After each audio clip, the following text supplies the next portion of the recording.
And a very pleasant good morning, ladies and gentlemen, as we approach the noon hour here at Gilcone Field. Glad you're able to join us for this edition of Brevard College Tornado Baseball. Today's matchup features the Berea College Mountaineers making the trip from Kentucky to take on Brevard College. So it's originally a three-game series with a doubleheader scheduled for yesterday. However, inclement weather in the area, a good soaking of the grounds here at Gilcone Field over the last 2 days or so necessitated the shift of the schedule. So we're playing two today, two 9-inning affairs. Game 3 of the series will not happen. Berea needs to make their way back to Berea College. And we'll have two today. And the good news is, despite the rainy weather the last couple days, it is absolutely gorgeous today. Not a cloud in the sky, sunny skies, currently 47 degrees, so a little brisk.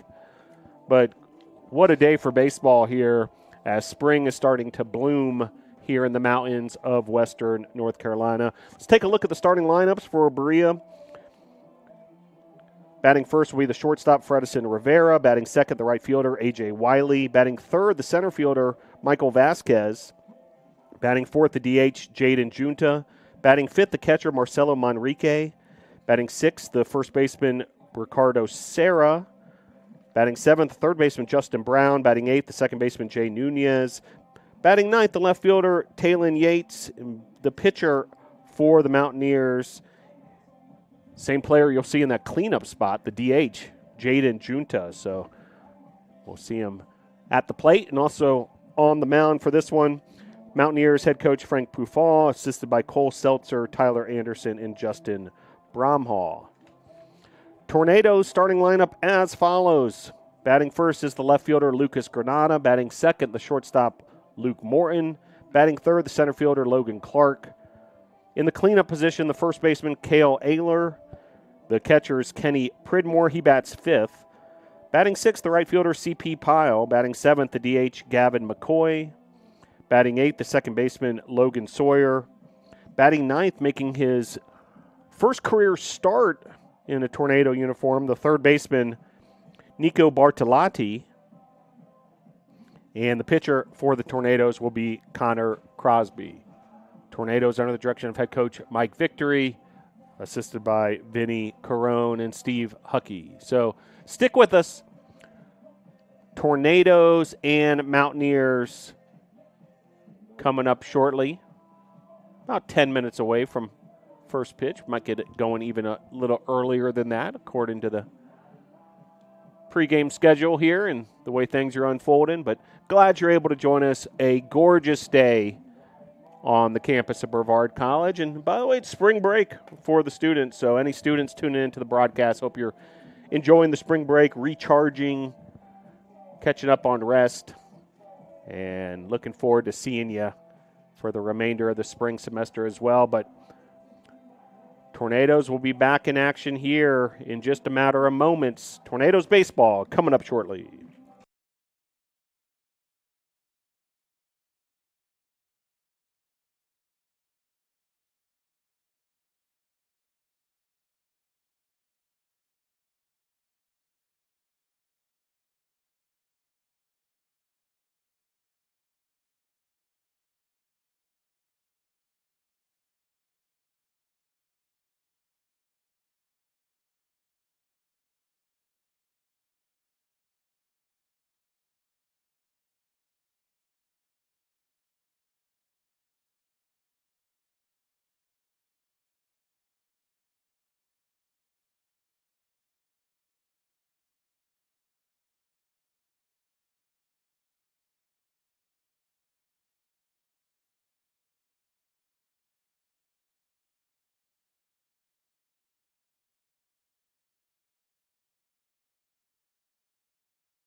Glad you're able to join us for Brevard College Tornado Baseball. Tornadoes taking on the Mountaineers. Tornadoes with a 6-6 overall record. Berea 2-7.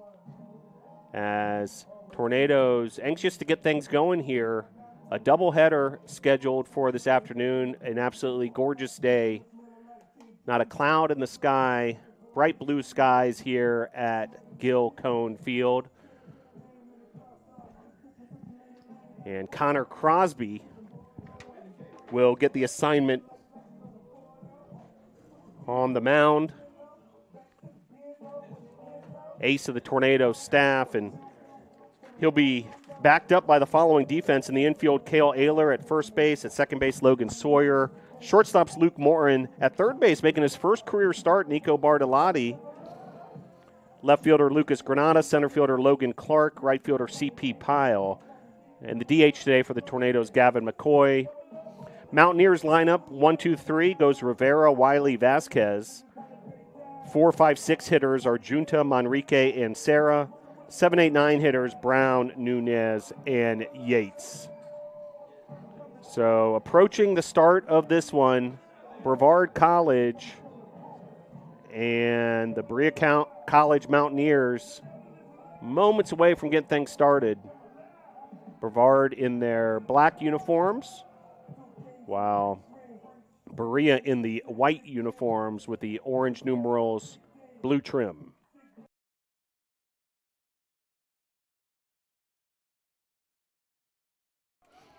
So Fredison Rivera will get things started here against Connor Crosby. First pitch there is a ball. So ball one at 11:59 a.m. So we get the start in while it's still morning here. So welcome to brunch with the Tornadoes. So 1-1 after that swinging strike. As Connor Crosby gets the leadoff hitter Fredison Rivera to bite on that one. Crosby getting his sign from Pridmore as catcher, ball 2.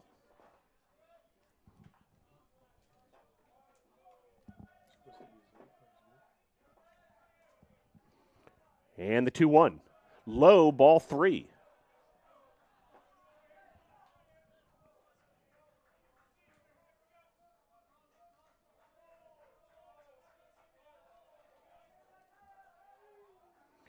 And the 3-1. Called strike, so the count goes full 3-2. Just getting things started here. Leadoff hitter for the Mountaineers against Crosby. Grounder here, handled by Crosby, and the quick put out to Cale Ayler for out number 1.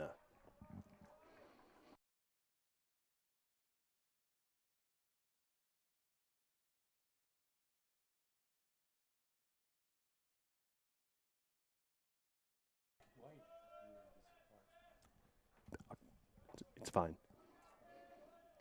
So that'll bring up A.J. Wiley, the right fielder. First pitch there, called strike. So 0-1 the count. With one out here after the ground out by Rivera. Pitch here, strike 2. So 2 good-looking called strikes there from Crosby. As Wiley squares up again from the right side, the starting right fielder for the Mountaineers. And the pitch. Swing and a miss there, a 3-pitch strikeout for out number 2.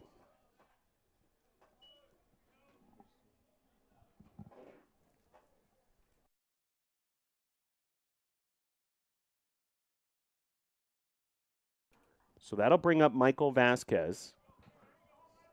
Where's number 24, starting center fielder for Berea. Bats from the left side. And the pitch.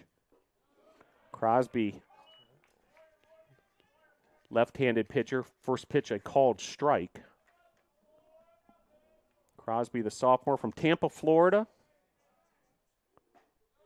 Called strike there, so ahead 0-2.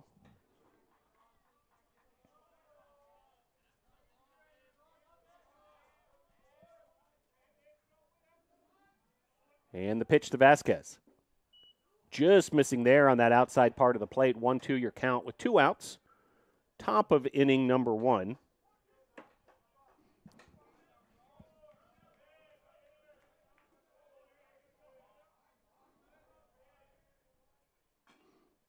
And fouling that off is Vasquez. So the count will remain 1-2.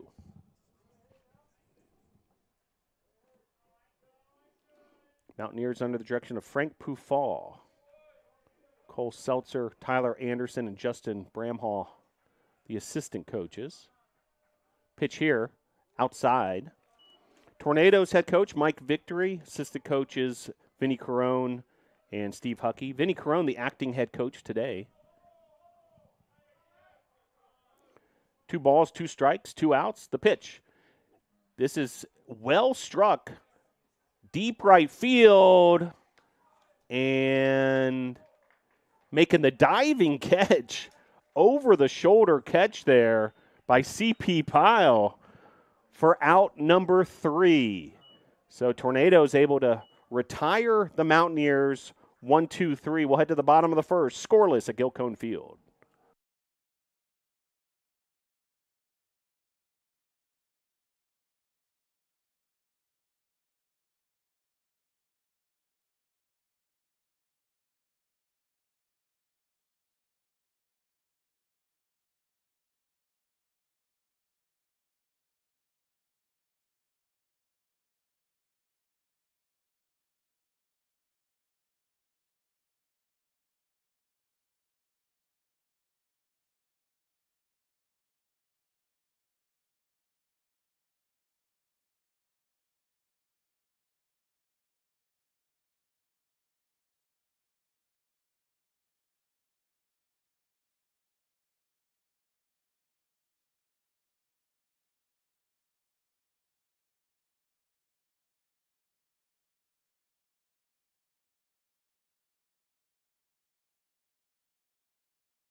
So Tornadoes, Lucas Granada will start things off. Tornadoes batting order, Granada, Morton, Clark, 1-2-3. Ayler, Pridmore, Pyle, 4-5-6. McCoy, Sawyer, Bartolotti, 7-8-9 hitters. And they'll be squaring off against Jaden Junta, righty for the Mountaineers. First pitch fouled off, strike 1.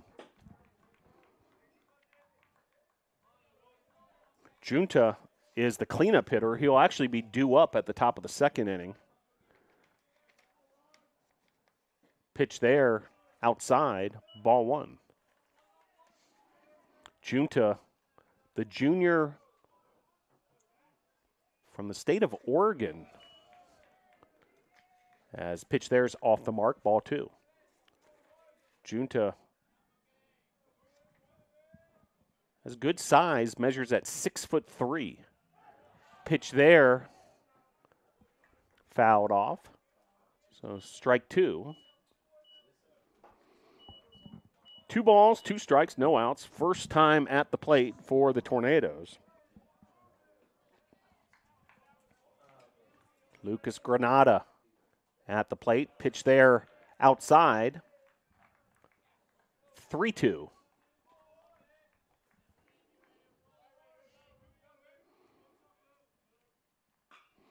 Granada pops this up. Should be an easy play for the shortstop of the Mountaineers, Rivera, and indeed it is, for out number 1.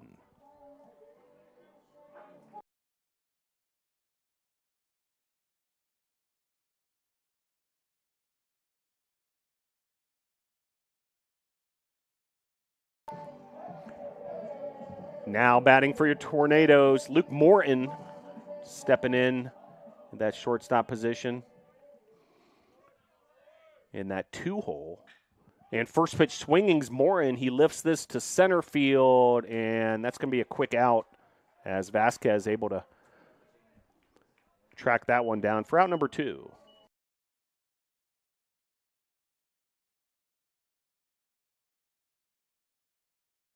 So that brings up Logan Clark batting in the 3-hole. Center fielder for the Tornadoes. Senior season, what a career he's had. The native of St. Petersburg, Florida, St. Petersburg High School. Same high school as the pitcher Connor Crosby for the Tornadoes. As first pitch across the plate, strike 1 from Junta. And the 0-1, just missing 1-1.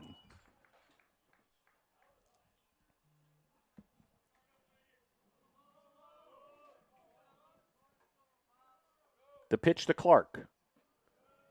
Good looking off speed pitch with movement.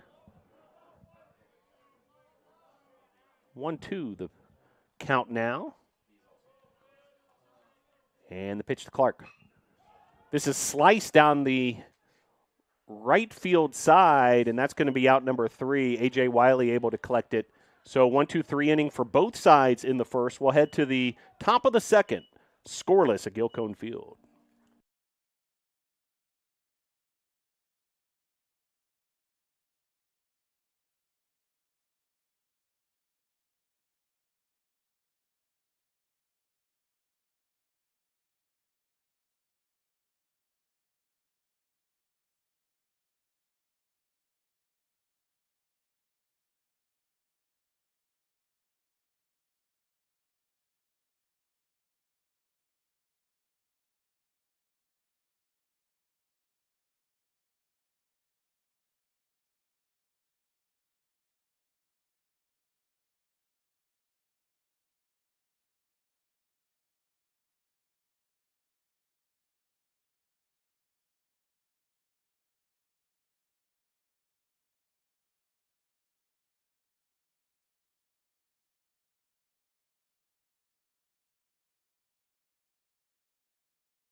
So designated hitter Jaden Junta, who had a strong start to his outing on the mound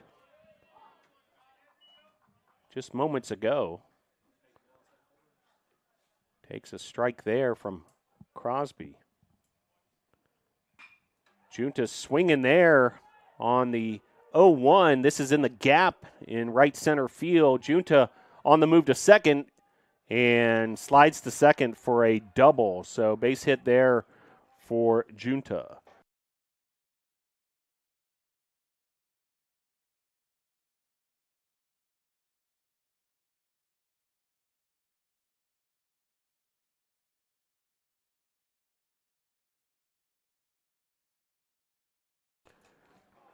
So to lead off the top of the second here, Junta with the double to the right center field gap, helping his own cause. And meanwhile, Manrique takes ball 1. So first base runner of the contest for either side. Strike there, Payne in the outside part of the plate.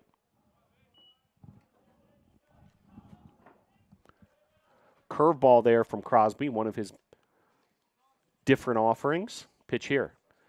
Fastball gets him to chase. Enrique Swings right through that. Crosby, typically a fastball, curveball, slider arsenal. Pitch here as this is lifted to left field, and that's in the gap in left center all the way to the wall. And a stand-up double, so back-to-back doubles for Berea. 1-0, Berea on top.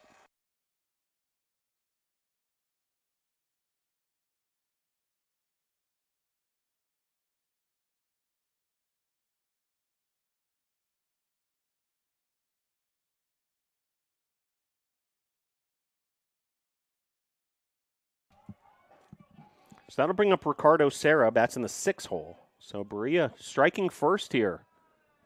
That pitch off the mark, ball 1. Back-to-back doubles by the 4-5 hitters, Junta and Manrique. Now Ricardo Serra will go to work against Crosby.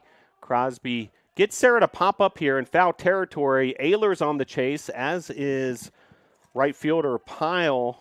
Also making his way over there was Logan Sawyer, but neither of the 3 defensive stalwarts for the Tornadoes able to catch up to that. So Ricardo Serra able to stay alive here. 1-1 the count, runner in second. No outs here in the top of the second. The pitch from Crosby. Line drive to left field. That's going to drop for a base hit and an RBI as Granada sends it back into the infield, but that's going to be run number 2 for the Mountaineers. Runner now on first.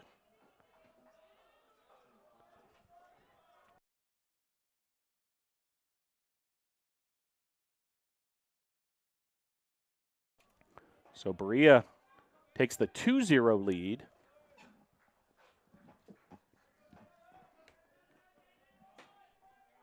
Still no outs.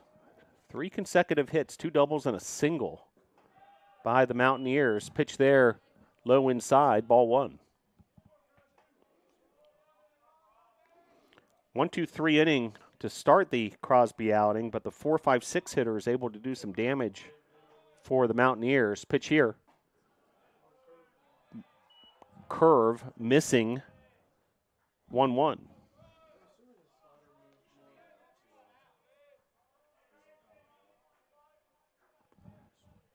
Check that. It's a 2-0 count as this is put into play in the left center field gap. And 4th consecutive base hit, another double for Berea. Runners second and third now.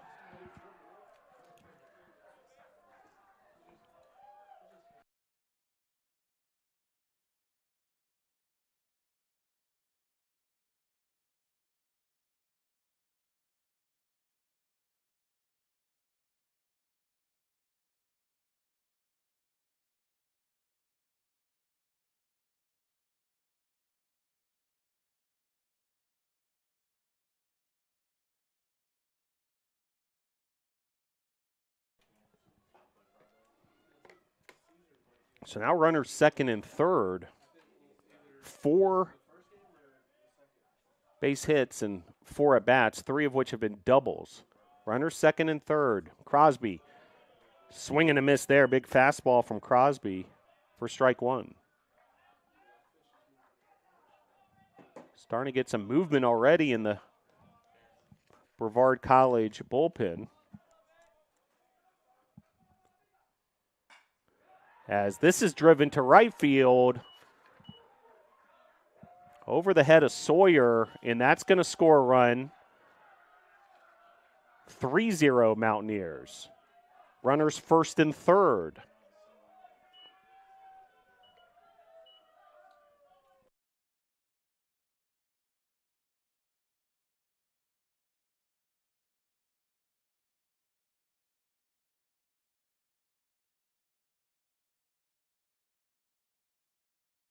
So that'll bring up Talon Yates. Still no outs. Runners first and third, a 3-run frame for Berea. And Crosby's got to go back to work here. Little room for error. Pickoff play there. And they get him. Beautifully done. That's just what the doctor ordered. Crosby to Ayler for out number 1. Really great move there to first to pick off the base runner.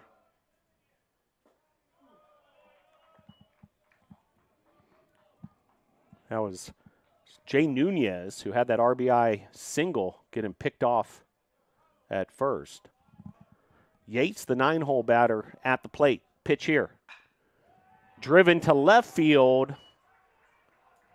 And that's going to be an RBI single for Yates. So add another run for Berea. Now a 4-0 lead. And back to the top of the order we go.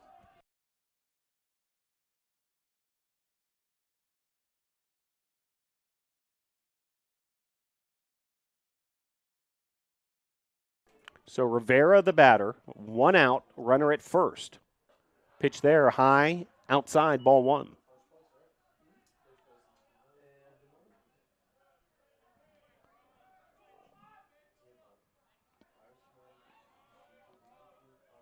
And the 1-0. Swing and a miss there, but then the ball gets past Pridmore. And runner to second. Pass ball is the official scoring ruling there. So now runner at second. A 1-1 count with 1 out. And the Tornadoes in a 4-0 hole. That wipes out a double play possibility here. Plus puts a runner in scoring position yet again for Berea. Pitch. Low, ball 2.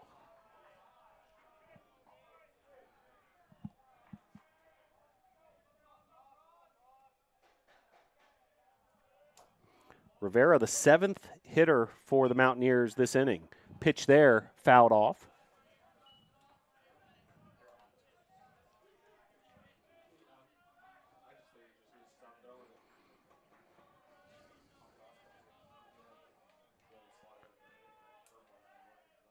Two balls, 2 strikes, the pitch.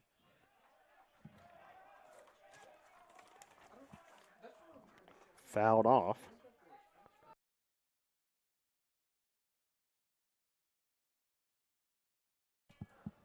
Do have some action in the bullpen. Andy Farringer for the Tornadoes as Crosby able to get Rivera swinging with a changeup for out number 2.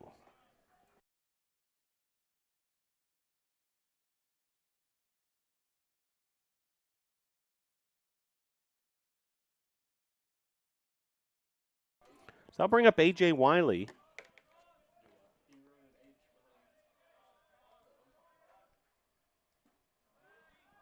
First pitch off the mark, ball 1. Wiley, first time around, struck out swinging. 2-hole hitter, plays right field. Pitch from Crosby. Just missing there, 2-0. Wiley, a junior from not too far from us here at Brevard College, Kings Mountain, North Carolina. As you head from Brevard to Charlotte, you'll approach Wiley's hometown.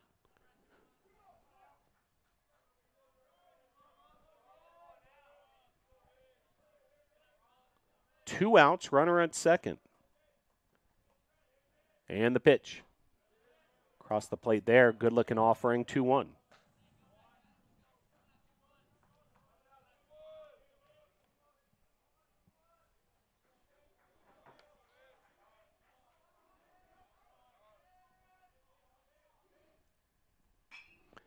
This is lifted to shallow right field. CP Pyle for the second time this afternoon, a dramatic play in right field. But Berea able to do quite a bit of damage. 4 runs on 6 hits. There were no errors. We'll head to the bottom of the second. Your score, Berea 4, Brevard 0.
So Tornadoes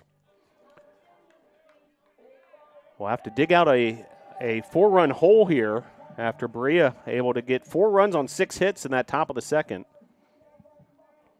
4, 5, 6 hitters due up for the Tornadoes, Ayler, Pridmore, and Pyle. And Junta will go back to work, now enjoying a 4-0 lead. Junta got that whole top of the second going for the Berea offense. Junta batting in the cleanup position, had a double to lead off that inning to help his own cause. That was well struck by Ayler, but foul. 1-1 the count. Bottom of the second inning. Glad you're able to join us on a beautiful Sunday afternoon on the campus of Brevard College. Pitch there, across the plate. Curveball. 1-2 the count. That pitch in the dirt. 2-2. Cale Ayler. Power hitting first baseman, the left-handed hitting junior from Charlotte, North Carolina, Cox Mill High School. Full count and the pitch. Off the plate, ball 4.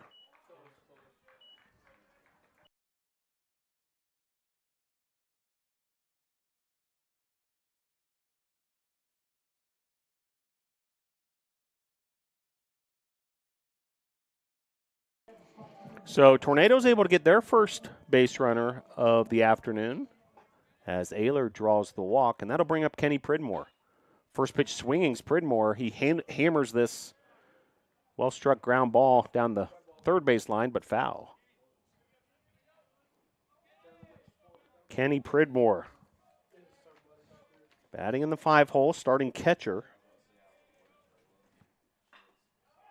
As Pridmore lifts this to left field for out number 1. Ayler will stay at first, and that'll bring up Pyle.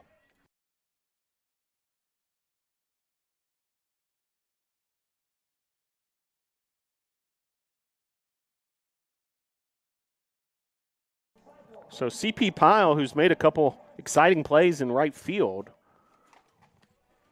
One ball that was hit over his head. The other one, he had to rush in and make a diving play to end that second inning. We'll see his first opportunity at the plate here. Junior from Salisbury, North Carolina, Jesse Carson High School, Caldwell Community College transfer.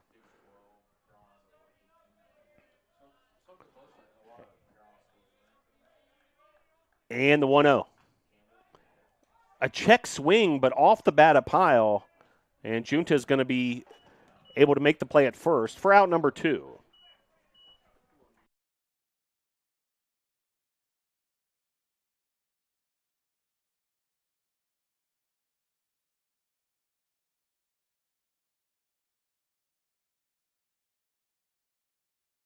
So I'll bring up Gavin McCoy, designated hitter for the Tornadoes, hitting in the 7-hole today. Runner in scoring position for the first time for the Nados. Ayler after the ground out from Pyle.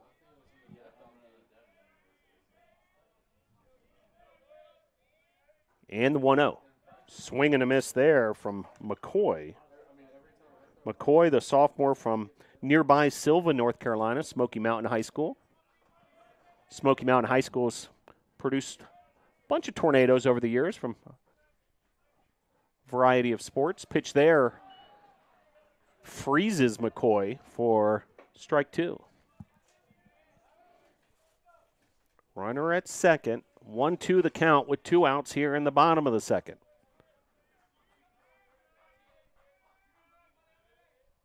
And the pitch. High, 2-2.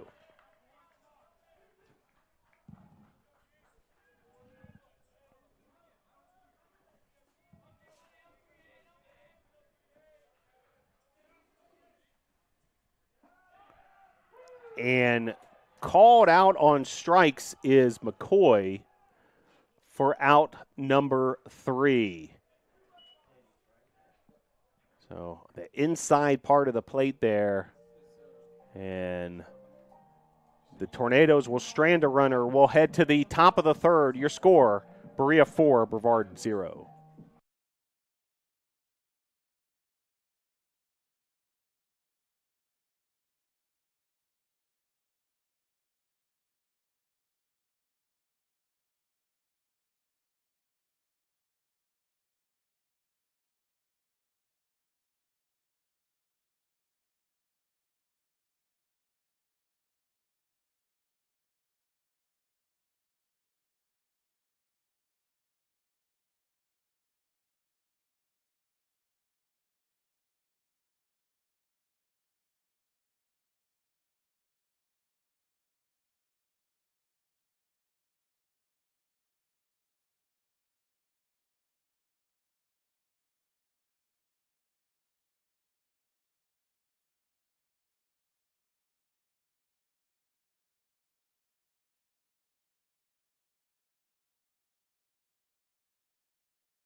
So Vasquez, Junta, Manrique, the 3-4-5 hitters due up. Meanwhile, a defensive shift for Brevard College.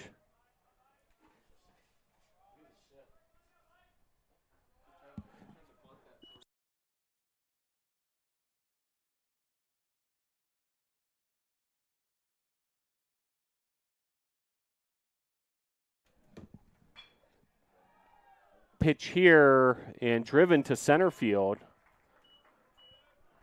for out number 1.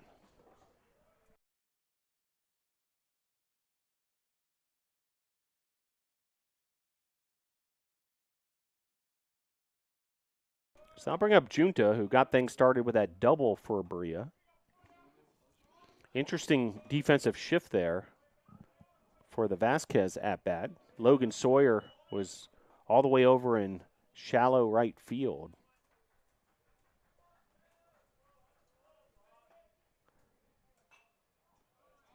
The 0-1 here is fouled off, so 0-2. So quickly getting ahead of Junta is Crosby.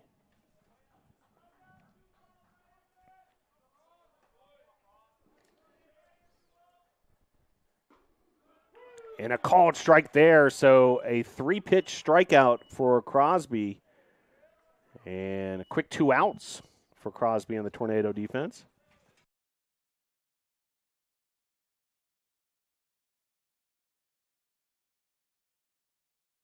I'll bring up Manrique, starting catcher for Berea.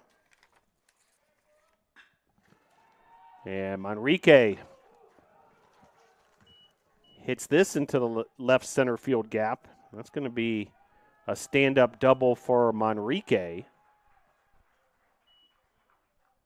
His second double in as many at-bats.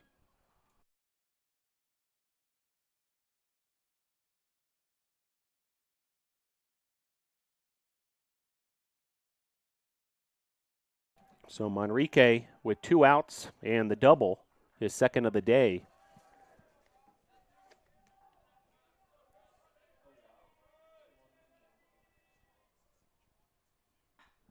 As this is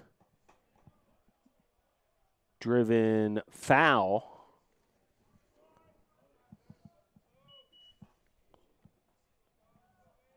With Ricardo Serra at the plate. Serra had a RBI single in his first at-bat in that big second inning for Berea.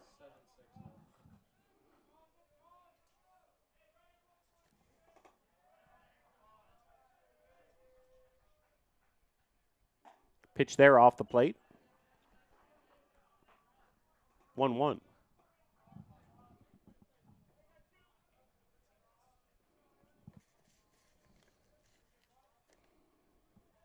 Runner at second, that's Manrique. 2 outs, the pitch. Called strike there, 1-2.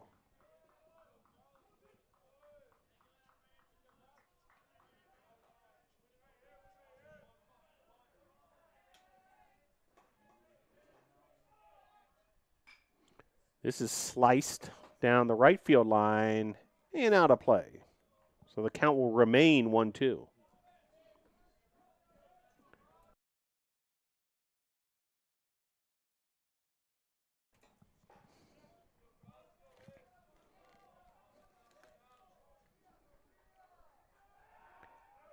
And a pickoff play there, and for the second time, Crosby able to pick off a Berea base runner, able to get Manrique at second and end the inning there for Berea. We'll head to the bottom of the third. Your score: Mountaineers 4, Tornadoes 0.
So Logan Sawyer will get things started for the Tornadoes. 8, 9, 1 hitters due up for Brevard. Sawyer, Bartolotti, and Granada.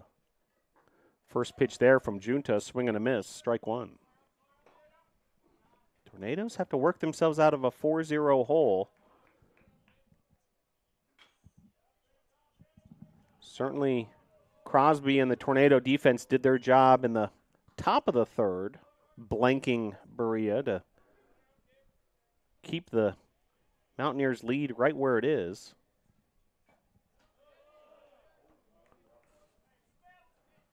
Fouled off there, so it'll remain 0-2.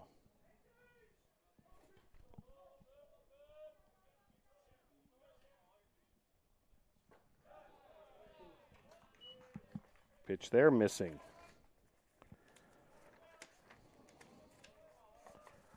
Logan Sawyer, sophomore from Asheboro, North Carolina.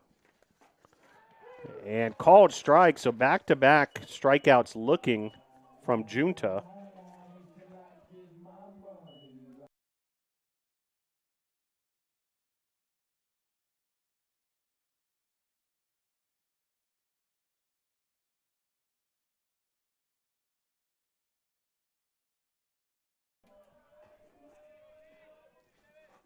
So that'll bring up Nico Bartolotti, batting in the 9 hole, starting third baseman. Nico making his first career start. This is his second at-bat of his collegiate career. Had an at-bat versus LaGrange. As he flies this out to right field for out number 2. That'll bring up Lucas Granada back to the top of the order.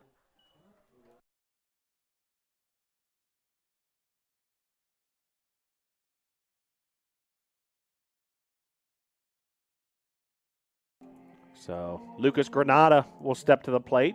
Bases empty, 2 outs.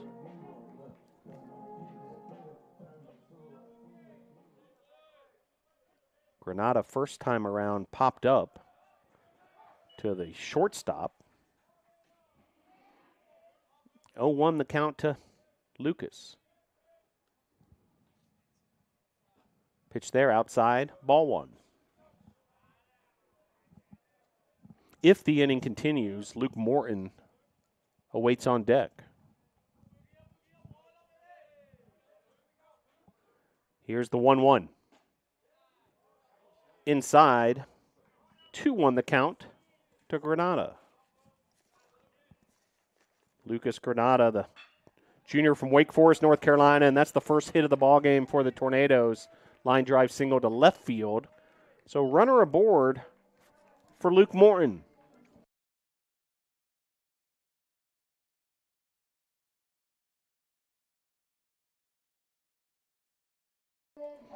So opportunity here for Luke Morton. He flew out his first at-bat. Fly out to center. See if he can keep this inning going with base runner at first, the speedy Lucas Granada.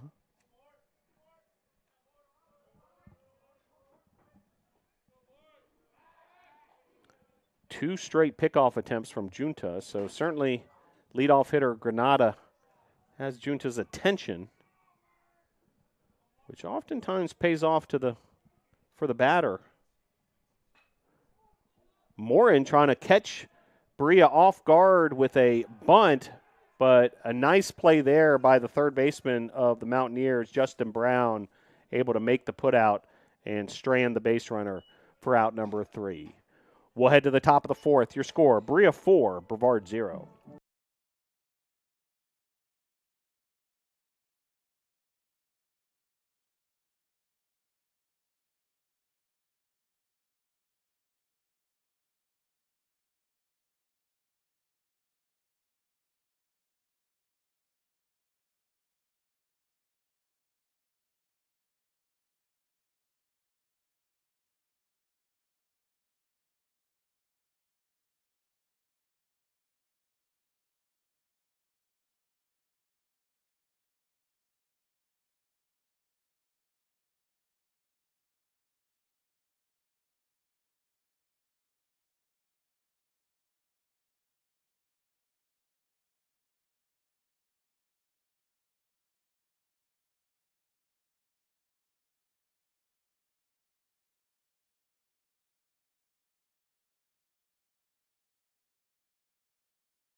So 6, 7, 8 hitters due up for the Mountaineers.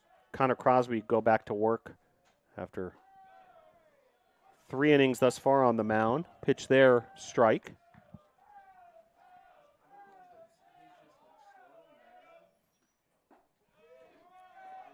Another strike there from Sarah.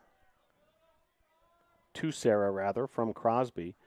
Sarah had an RBI single back in that productive second for Berea, as it's going to be a 2-for-2 day for Sarah after that.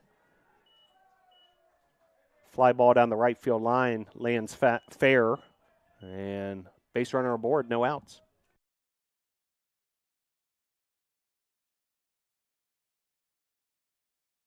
So I'll bring up Justin Brown. He had a RBI. Actually, it wasn't an RBI, but he had one of those doubles for Berea back in that second inning. Later came around to score the 4th run. Pitch here. Good-looking pitch there from Crosby. Freezing Sarah.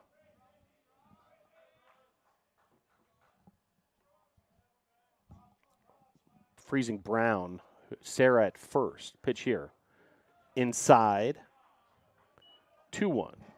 Justin Brown.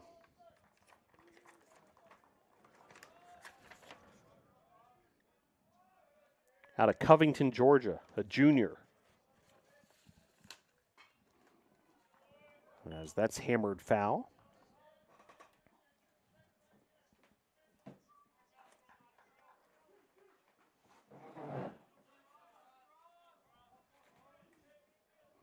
Two balls, 2 strikes, no outs, runner at first.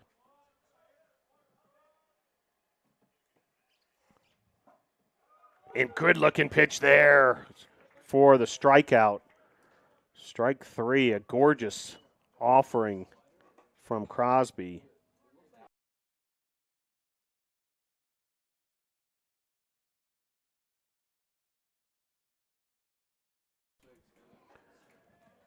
From our vantage point, looked like a wicked slider from Crosby to strike out Brown. Gorgeous pitch there.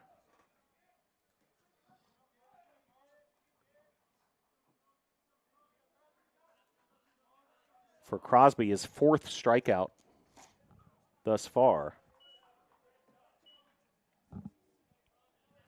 As he'll now go to work against Jay Nunez, starting second baseman for Berea.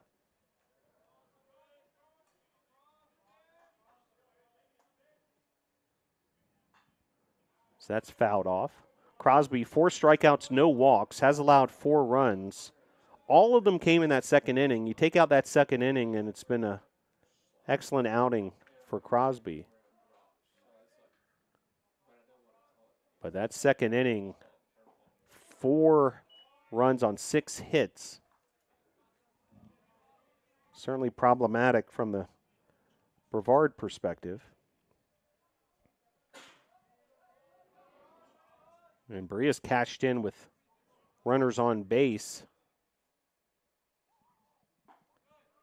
5 of 8 heading into this at-bat, and they've got another runner on base right now. Sarah. And the 2-2. Outside, ball 3. Talon Yates awaits on deck.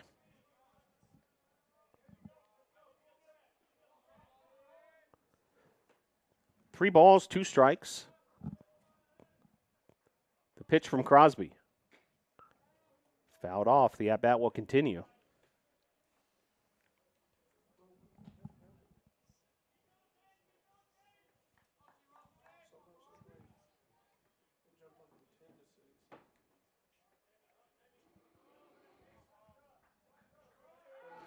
Pickoff throw to first to keep Sarah in check.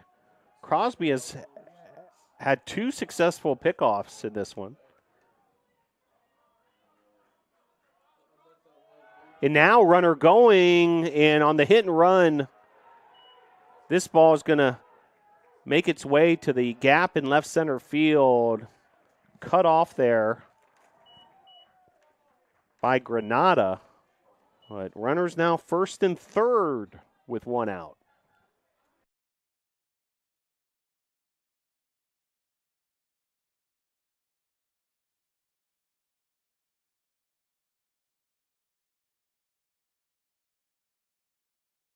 So I'll bring up Talon Yates.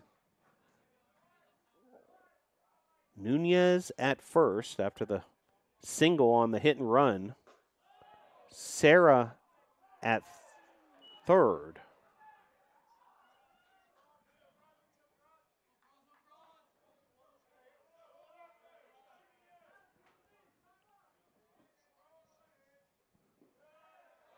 Got more action in the Tornadoes bullpen, meanwhile, as Crosby's pitch count continuing to rise over 65 pitches now.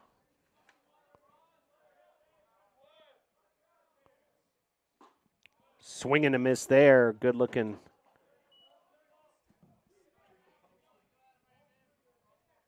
fastball there as Jacob Thompson's up in the pen for Brevard.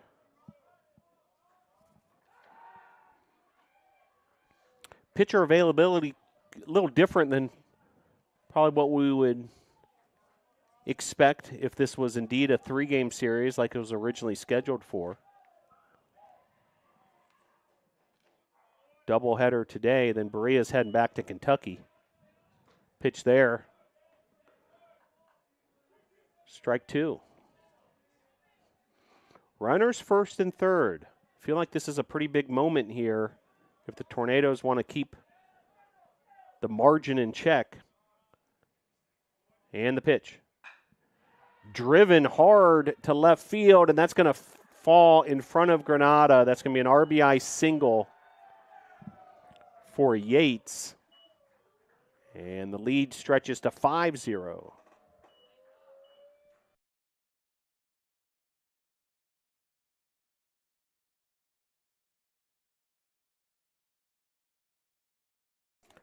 So to the mound, here comes acting head coach Vinny Carone.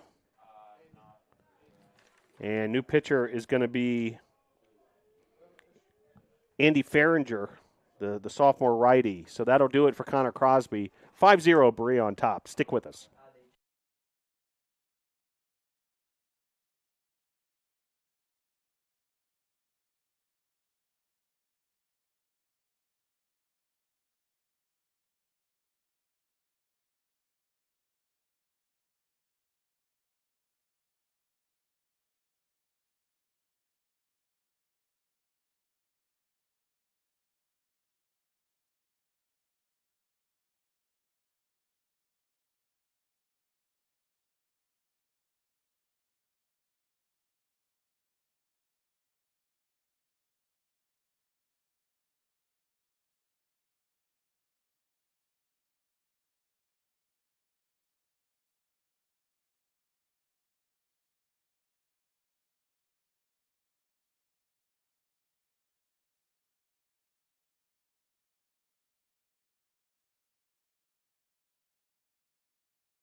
A new pitcher for the Tornadoes, Andy Farringer.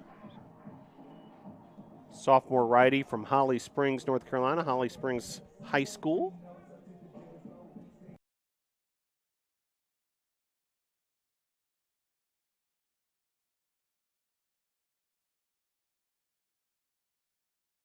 So back to the top of the order, Berea goes, and Farringer inheriting a situation here, 1 out with 2 runners aboard, and the leadoff hitter at the plate. Farringer on the season, making his 7th appearance. 4.50 ERA. 8 innings pitch. All in relief.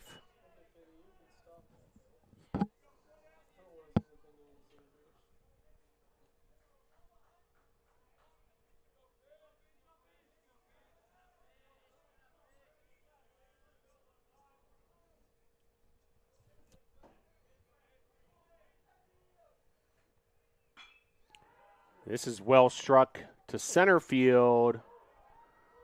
Cut off there by Logan Clark, but that's going to score another one for Berea. And then on the throw, runner moving to second, and he's going to be out. So 2 outs now, but the run scores.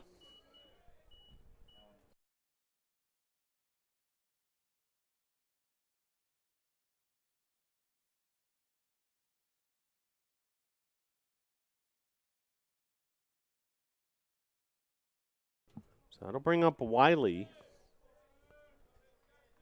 Berea.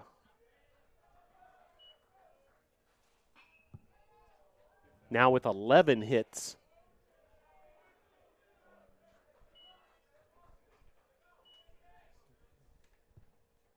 Six runs on 11 hits.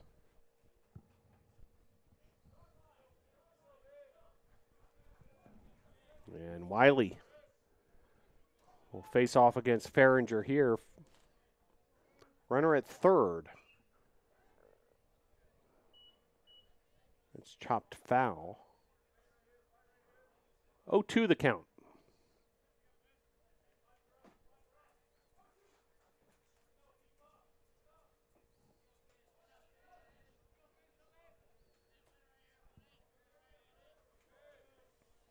The pitch from Farringer. Outside.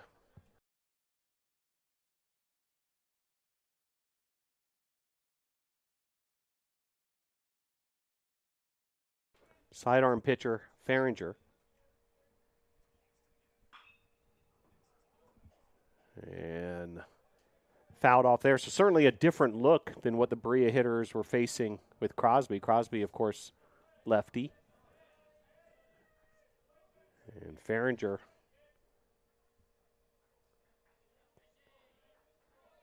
coming from the right side and with the sidearm. Pitch there inside. Ball 2. 2 balls, 2 strikes, 2 outs. Runner at third. 6-0. Mountaineers on top of the Tornadoes. And the pitch. Low. Ball 3.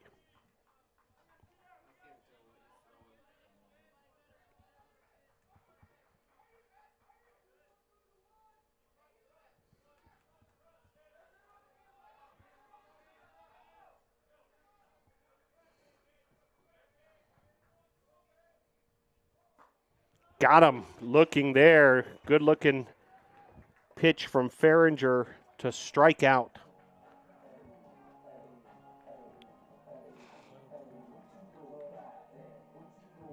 Wiley for the third out. Logan Clark will be due up for the Tornadoes. When we come back, Clark, Ayler, Pridmore come up next for the Nados. Your score, middle 4, Berea 6, Brevard 0.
So Logan Clark will step to the plate, leading off for Brevard.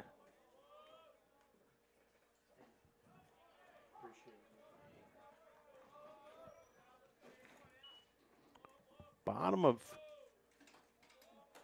inning number 4.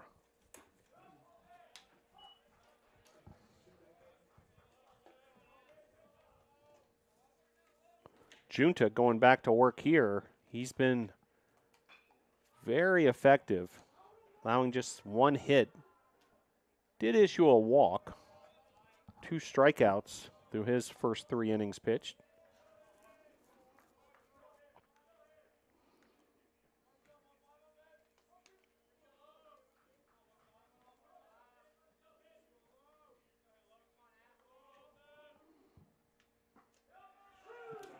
And strikeout there, looking. So that'll bring up Cale Ayler.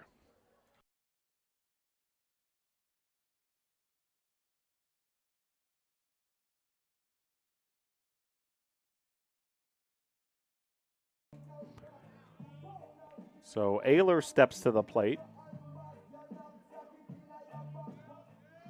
Ayler did draw a walk his first time up.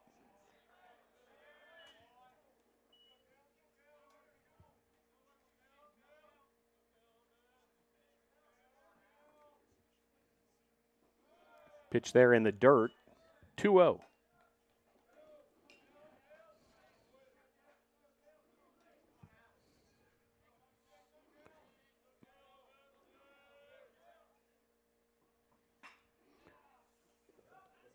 And that's caught by the shortstop of the Mountaineers, Rivera, for out number 2.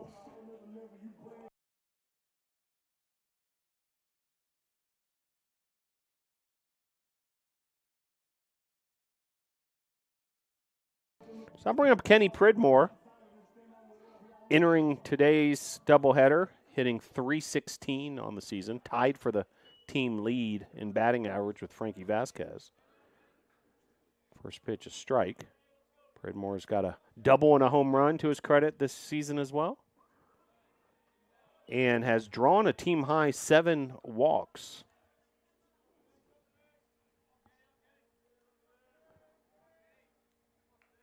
And the 1-1.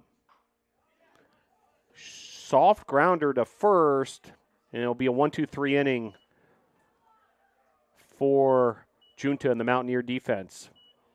We'll head to the top of the 5th. Your score, Berea 6, Brevard 0.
So new pitcher for the Tornadoes, Jacob Thompson.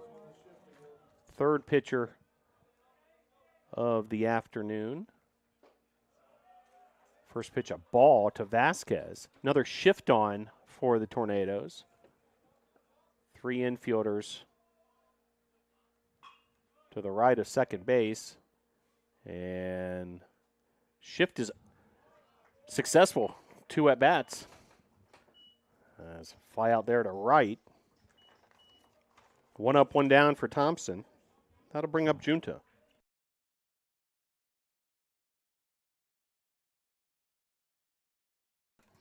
So Junta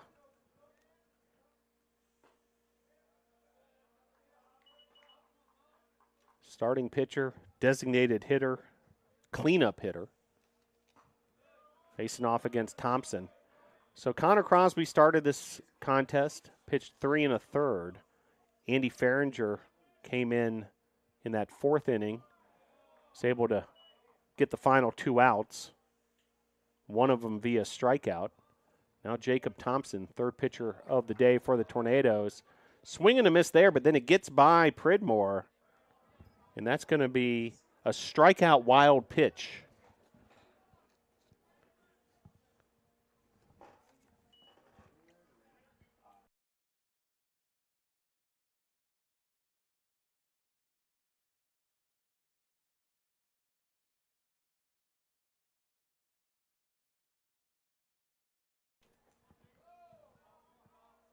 And the pitch here, called strike.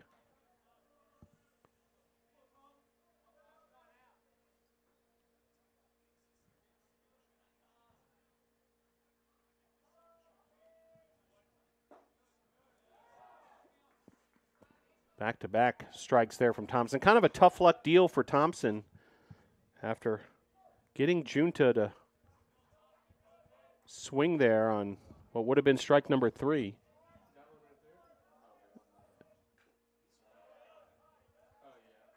Pitch was in the dirt and got past Pridmore. He really got Junta to bite on that one, that inside offering. Junta swung and missed. Ball ended up making its way to the backstop, but Junta finds its way to first base.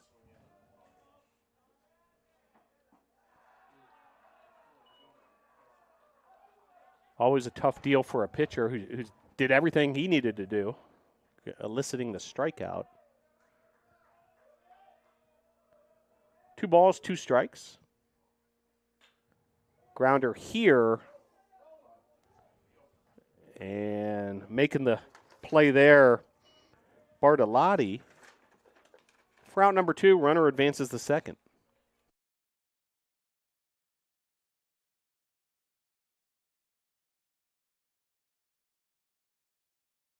Bring up Ricardo Serra, 6-hole hitter. Serra riding a 2-for-2 day. 2 runs scored and an RBI.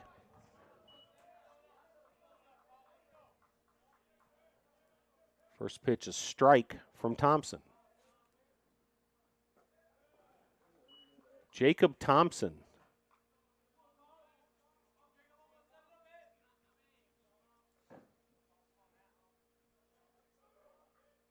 Making his 4th appearance of the season, his first in relief. Typically see him in a starting role. Count runs to 1-2. Pitch there, off the plate, 2-2. Thompson's made 3 starts this season.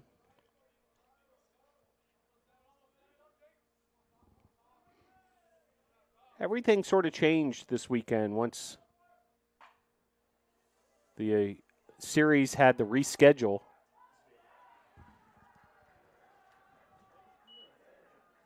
And base hit there. So now runners first and third.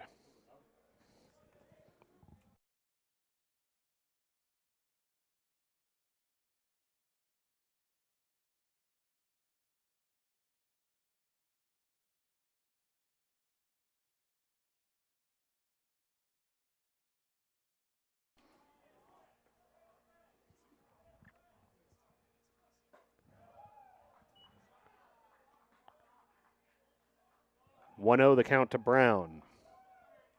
Brown 1 for 2, an RBI or a run scored rather, in a double. 2-0 the count.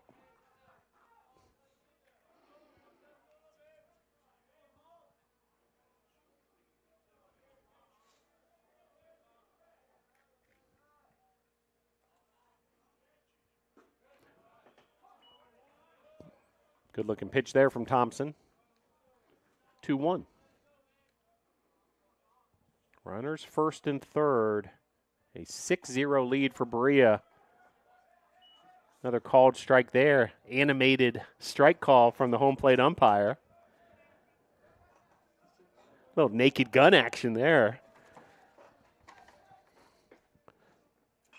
As this is driven to short, fielder's choice is made at second for out number 3.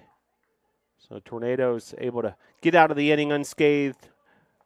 Jacob Thompson in relief for the Nados.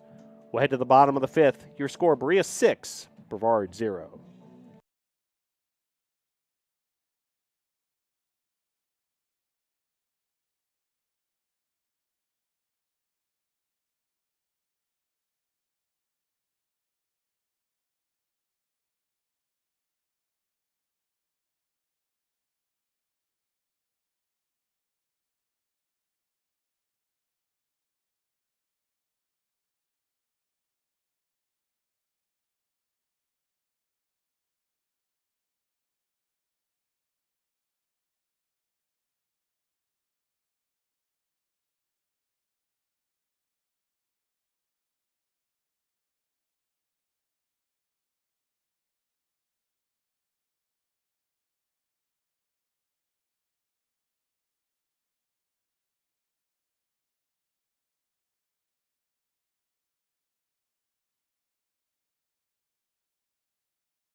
So CP Pyle will lead things off for Brevard.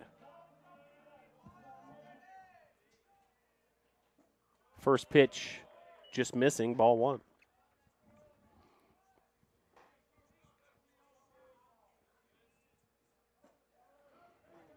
One the count now to Pyle.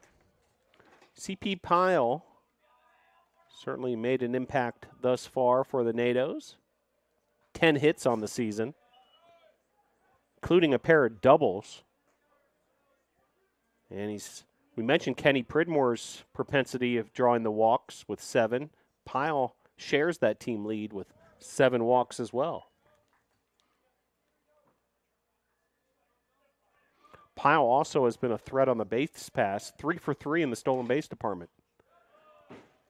As that's fouled back. Berea 6 runs on 12 hits, no errors. Tornadoes with just 1 hit. That came from Lucas Granada. And they've had 1 other base runner. That was Cale Ayler on a walk. So looking for the Tornado bats to hopefully heat up from the Brevard perspective down the home stretch of this contest. And base on balls there, so that'll put CP Pyle, we mentioned a base running threat on base.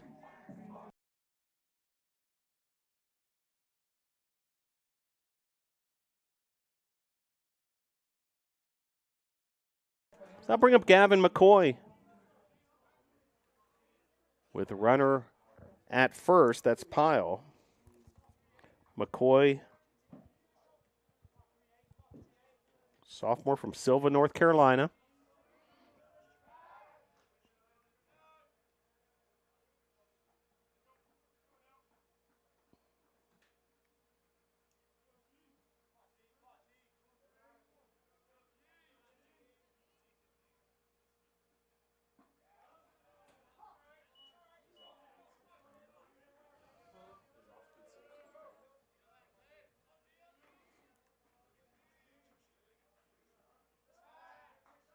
pickoff throw to keep CP Pyle honest.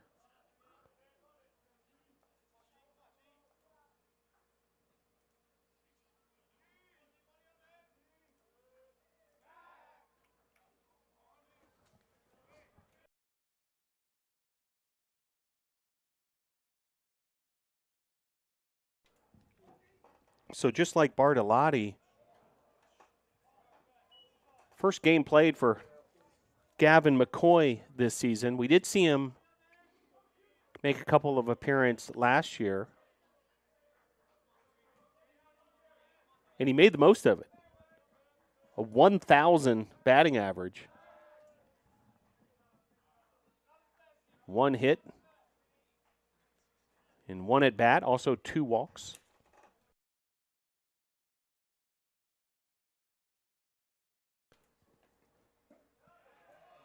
And strikeout there to McCoy.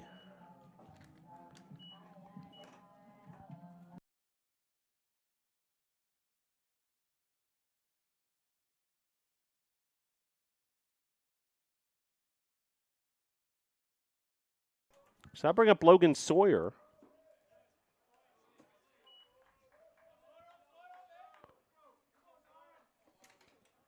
Now 1 out. CP Pyle, your base runner at first. Junta, another pickoff throw.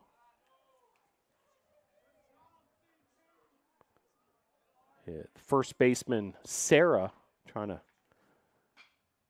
keep Pyle in check. As this is lifted to deep left field, and it's gone. A home run, ladies and gentlemen, from Logan Sawyer. 2-run blast to left field, and just like that, Tornadoes on the board. 6-2, your score.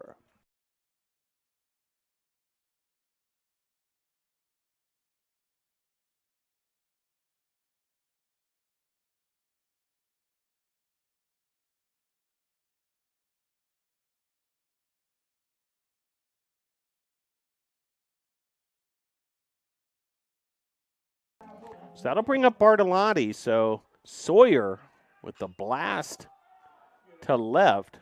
Now this is popped up. And shortstop Rivera able to make the play for Berea for out number 2. But Logan Sawyer with the home run to left. 6-2 now your score.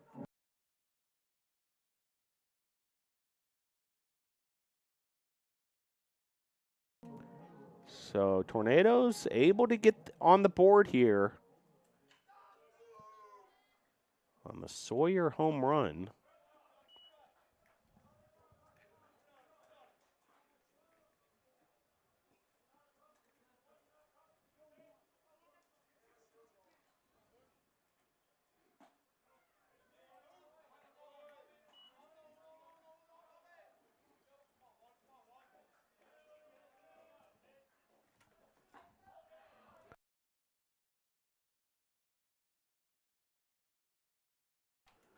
First career home run for Logan Sawyer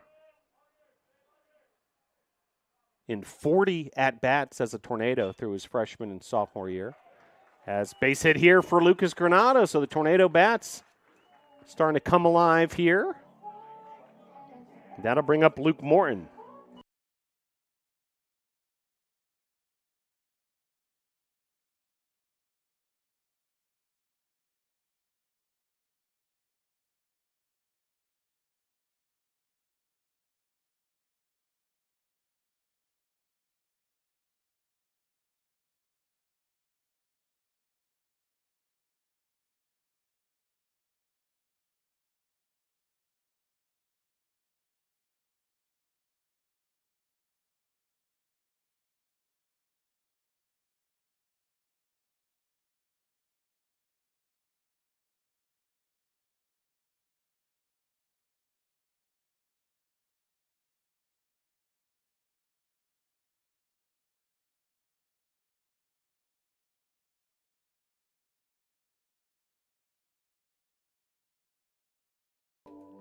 So 6, 12, 0, 2, 3, 0. Yeah. Looks good. Top of 7th. 7? Right? Top 6.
What's this guy's number, the hitter? 16. Now batting number 16, second baseman Jay Nunez.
Now batting left fielder number 5, Taylor Yates.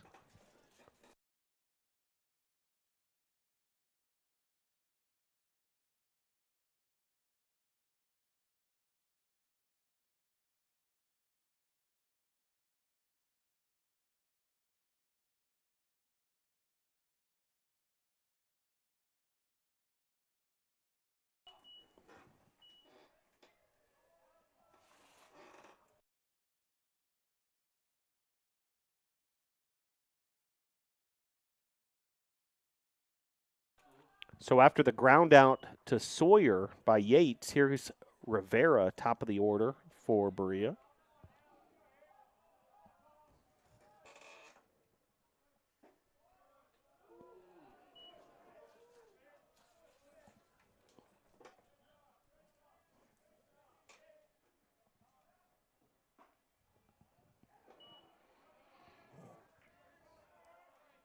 Three-0 count. Hitters count here for Fredison Rivera. And 4-pitch walk. So Rivera at first. I'll bring up Wiley.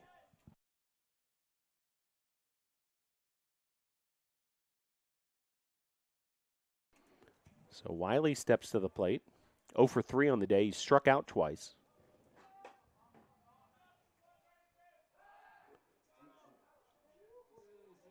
Almost another pickoff there by the Tornadoes. Connor Crosby was able to get 2 of those during his outing.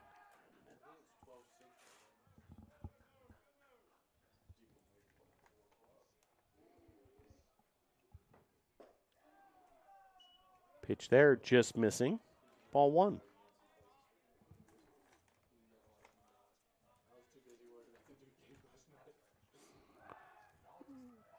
Another pickoff throw there. So certainly Rivera, and understandable, the leadoff hitter for the Mountaineers, creating a lot of attention from Thompson and the Tornado defense.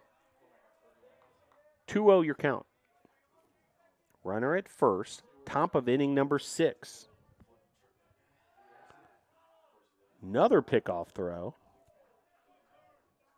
These are close plays every time over there at first with Ayler.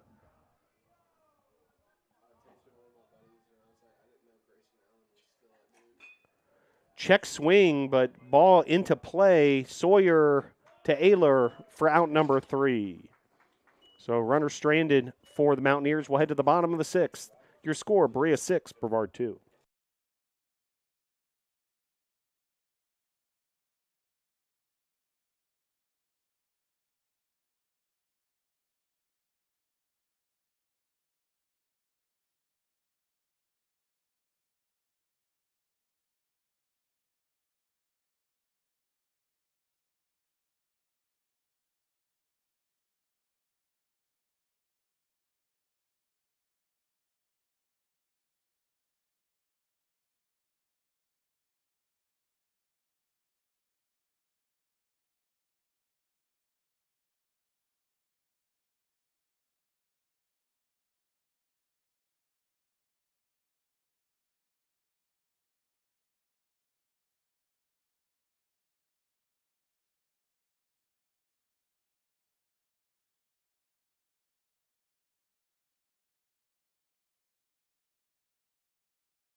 So after the Tornadoes able to get 2 runs in the 5th off the Sawyer home run, looking to do some more damage here in the 6th.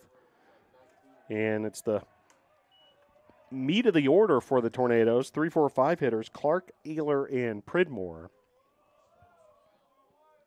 Junta going back to work here. By the way, that was pitch number 70 right there for starting pitcher Jaden Junta.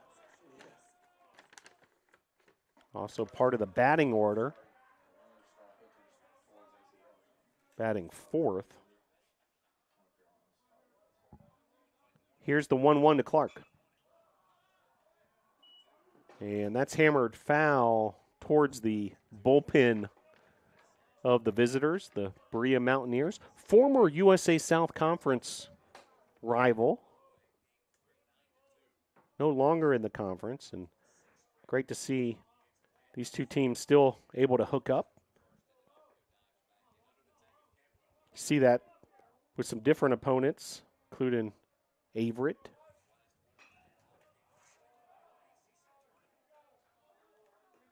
Piedmont as well, across all sorts of sports here at Brevard College.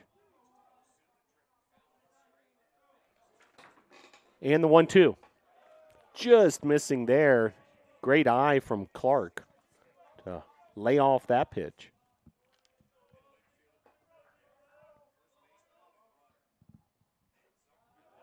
And hit by pitch, so runner aboard. Just like in the bottom of the 5th, a leadoff runner aboard for the Tornadoes. And that'll bring up Cale Ayler.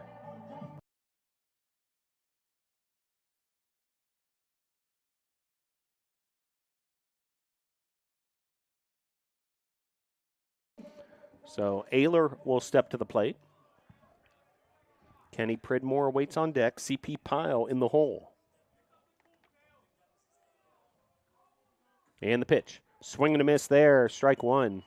Big cut from Ayler.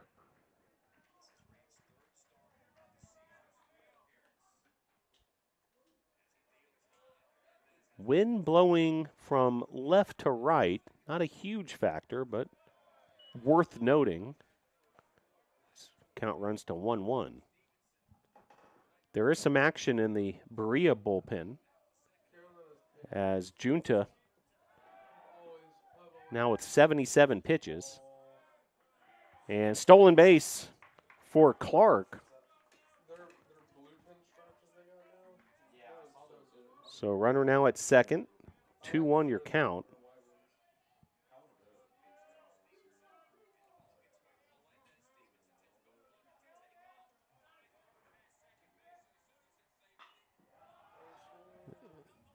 And this is fouled and out of play. For Logan Clark, his 6th stolen base of the season. He's been perfect in that department. Now 6 for 6.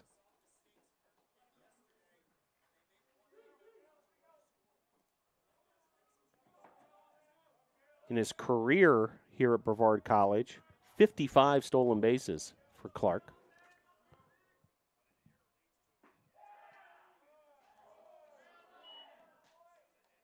Had 26 stolen bases as a sophomore, 20 as a junior.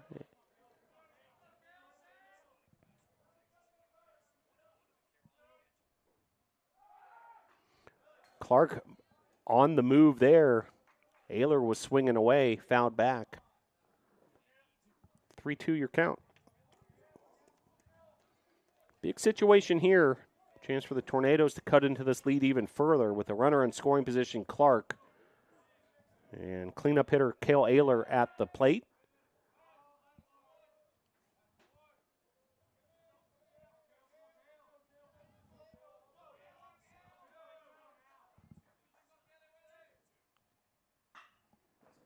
This is well struck to right field. Back to the warning track and gone. Second home run in as many innings for the Tornadoes. Cale Ayler going deep that time. A 2-run blast to right.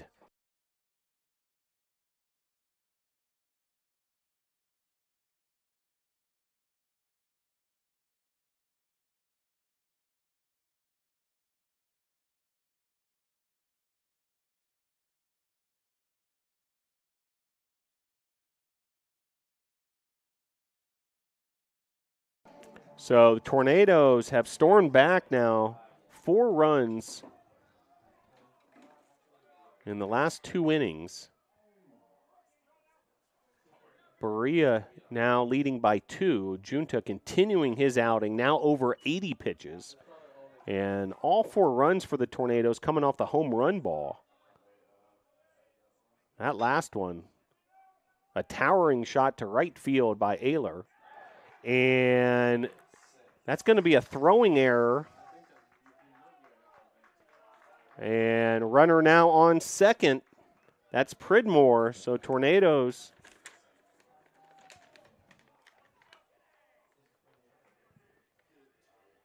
suddenly looking even more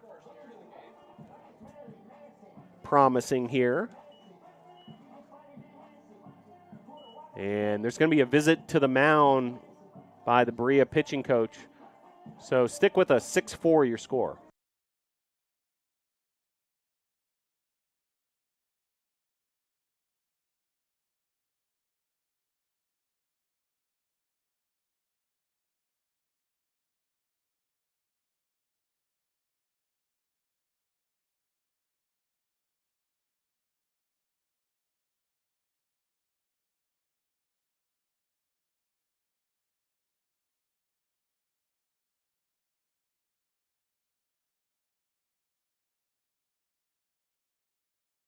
So the dynamics of this ball game have changed completely over these last 2 innings. Home runs from Sawyer and Ayler, both a 2-run variety.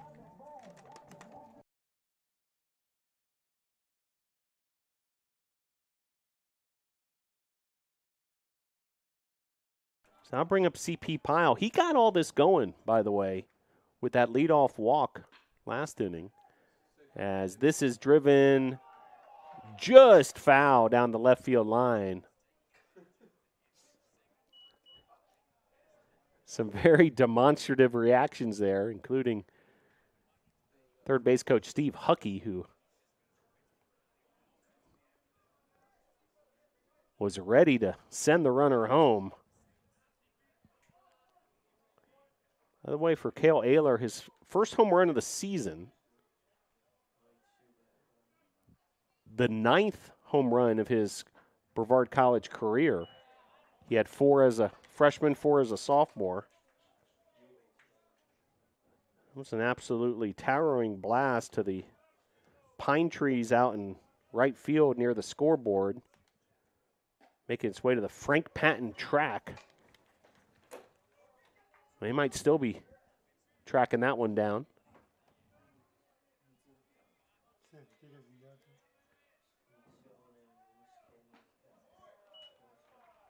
Well, after the visit to the mound by the Berea pitching coach, it was determined for Junta to continue this outing.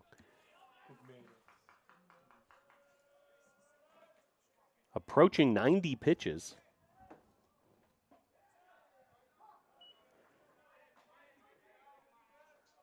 (3-2) to Pyle. No outs. Runner at second. Tornadoes trail by just 2 now.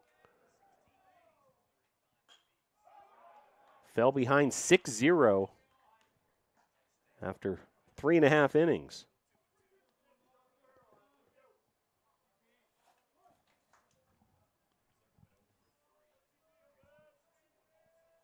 And the 3-2.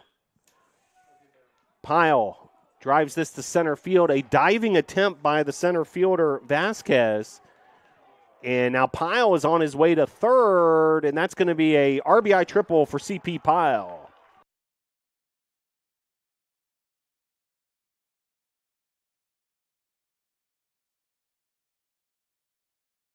So cut into the lead even further. Now 6-5 your score.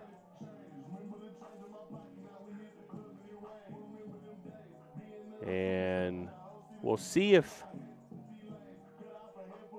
potentially a move's made. Actually, they're attending to Vasquez out in center field, making sure he's okay. Looks like he's going to be good to go.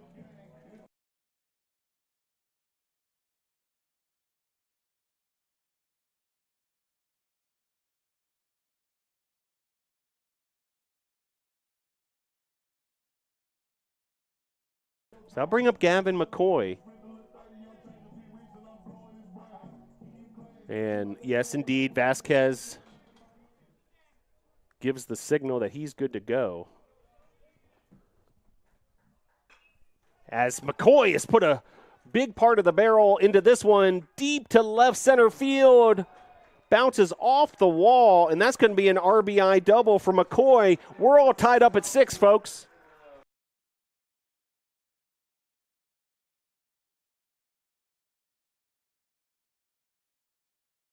So McCoy,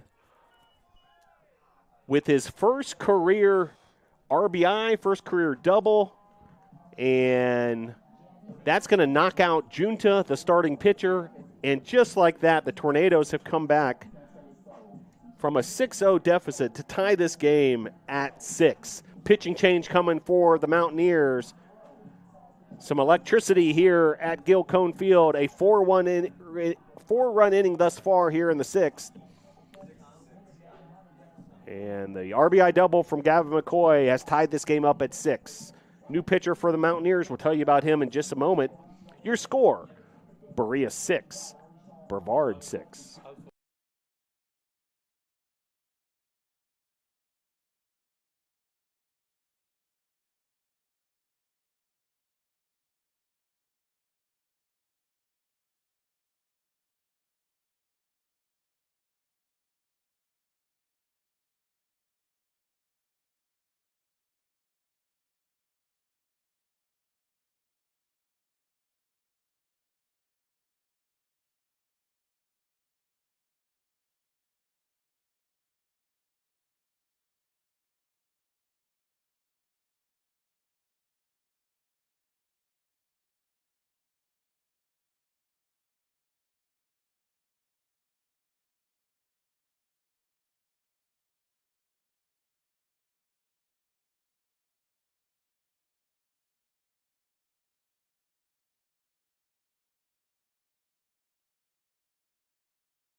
So new pitcher for the Mountaineers is Noah Madrid. He's a freshman.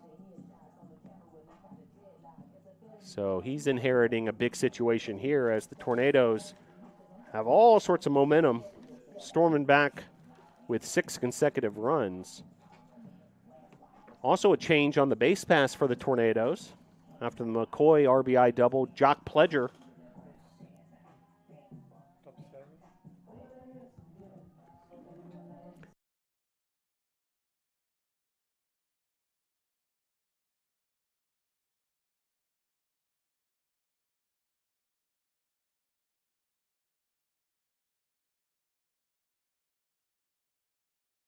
Subbing up Logan Sawyer, hit a home run in the 5th inning, first of his career. And another opportunity here with runner in scoring position. That's Jock Pledger, the pinch runner. Noah Madrid pitching for the Mountaineers.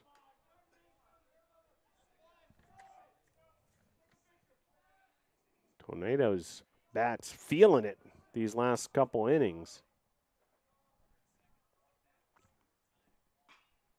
First pitch swinging is Sawyer. And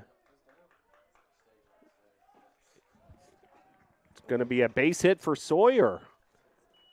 Able to hit it there in that sort of Bermuda Triangle for the Mountaineers. And just like that, runners first and second.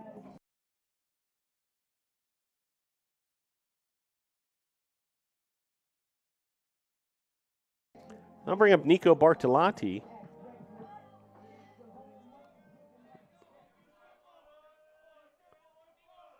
In his first career start. Runners first and second. Tornadoes have scored 4 runs. By the way, still no outs here in this inning. So all sorts of opportunity for the Nados. Pitch from Madrid, high, ball 2.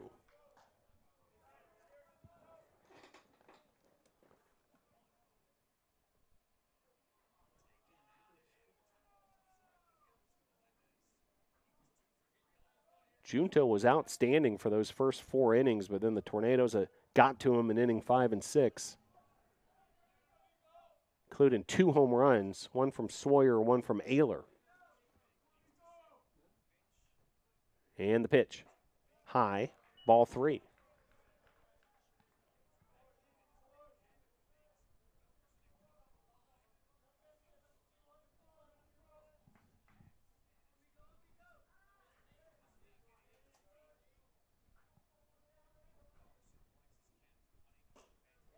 Ball 4, so bases will be loaded. As Bartolotti draws the walk. Back to the top of the order we go for the Nados.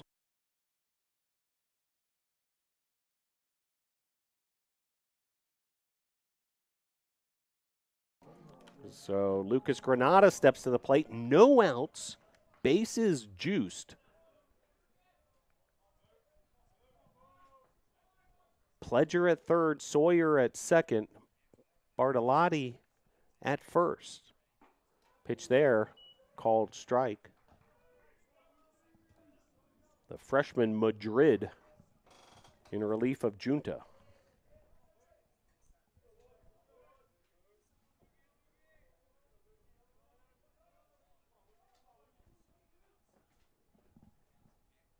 And the 0-1. High, 1-1. Well, we mentioned just a gorgeous day here at Brevard College. Current temperature 51 degrees. Beautiful blue skies. Great weather for baseball here at Gilcone Field. Swing and a miss there. 1-2 the count as Madrid came with some heat.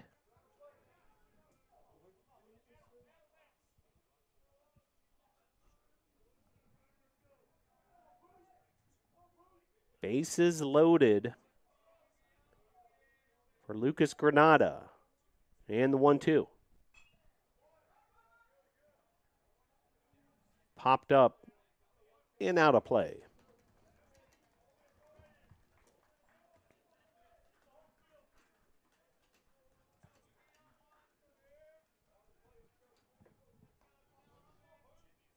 all tied up at 6 here in the bottom of the 6th.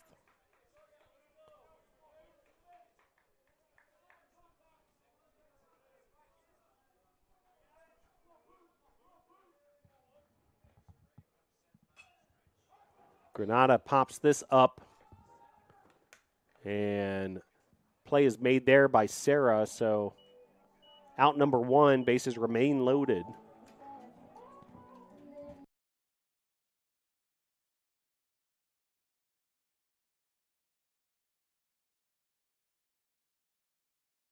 So that'll bring up Luke Morton.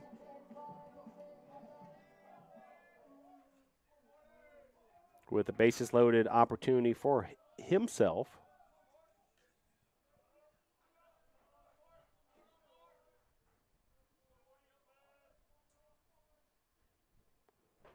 Morton shows bunt momentarily, then pulls it back. Ball 1.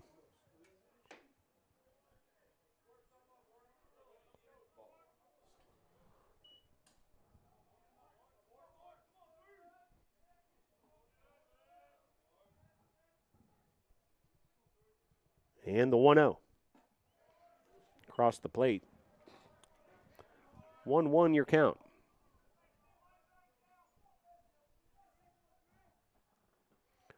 Some action in the Berea bullpen. 2 pitchers currently throwing.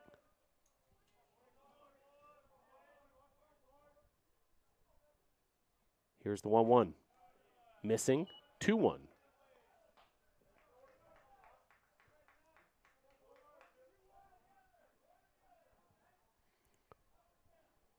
Tornadoes looking for the go-ahead run here. Bases loaded opportunity with 1 out. Luke Morton at the plate. Swing and a miss there. 2-2.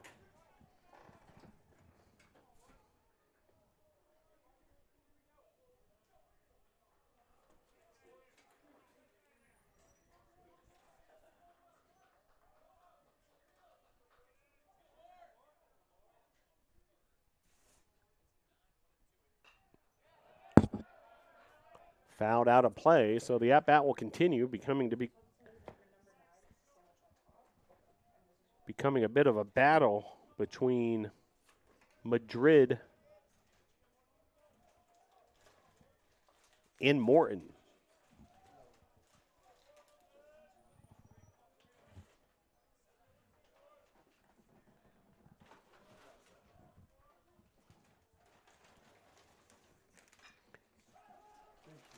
And lifted to right field. That'll be out number 2, but the sacrifice fly RBI is successful as Pledger comes in to score. Go-ahead run for the Tornadoes on the sacrifice fly from Morton. So 7-6 now your score with 2 outs.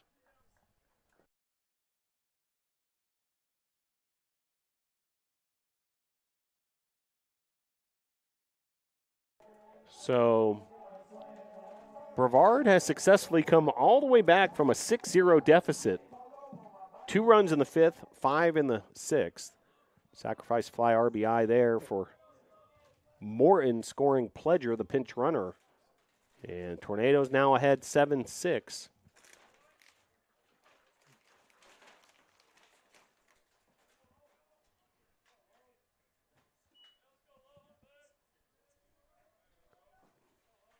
Logan Clark scored 1 of the 7 runs in this comeback.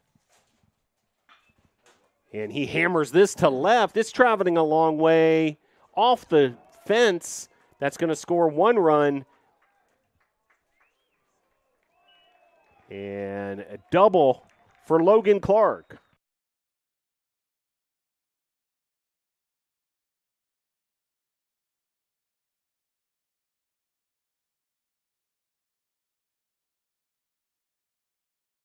So another run comes in. 8-6 now your score. Tornadoes have piled on here in the 6th. 6-run frame. And not done yet. 2 outs. And Cale Ayler at the plate with runners 2nd and 3rd. Ayler homered.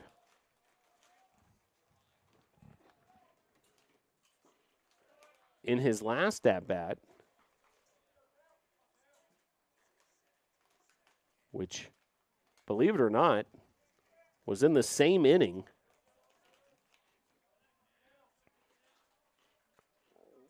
Ayler, the 10th hitter to come to the plate this inning.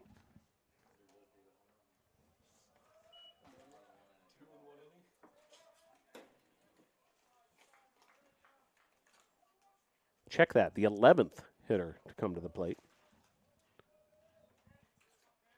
Logan Clark started the whole thing off with a hit by pitch.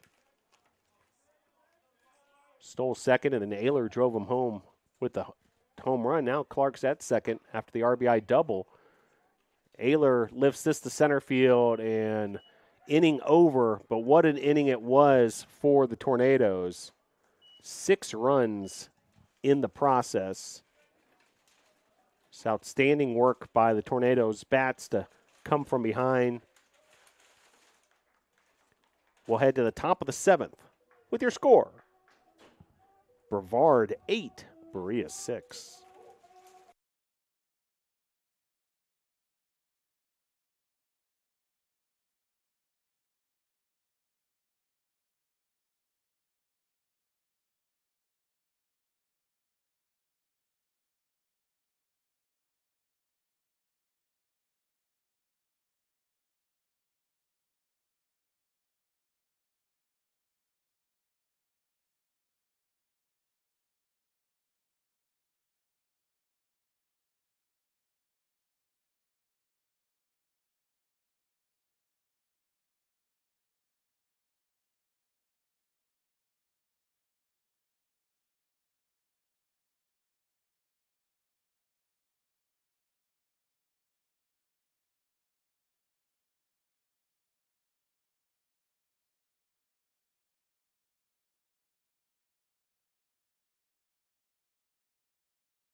So Vasquez steps to the plate.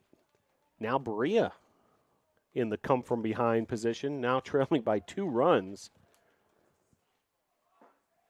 Berea took a 4-0 lead in the second, added 2 more runs in the fourth to make it 6-0. Brevard with 2 runs in the fifth on the Sawyer home run, and then a 6-run sixth inning to take an 8-6 lead. Big highlight of that one, an Ayler home run, and there's Cale Ayler on the defensive end, 3 unassisted for out number 1.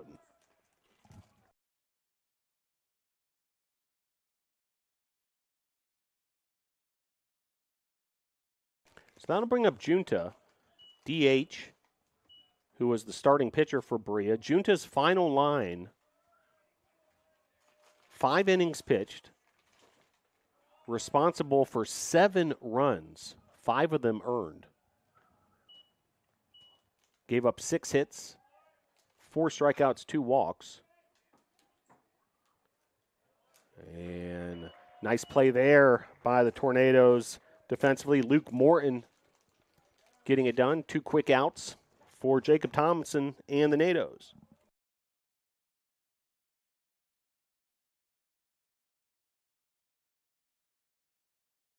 So I'll bring up Marcelo Manrique.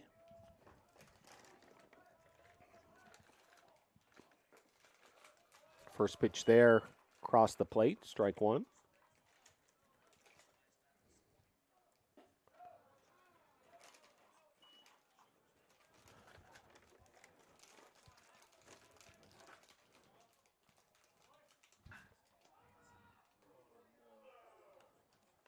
Blasted there, deep left field, and that's going to be a double for Manrique.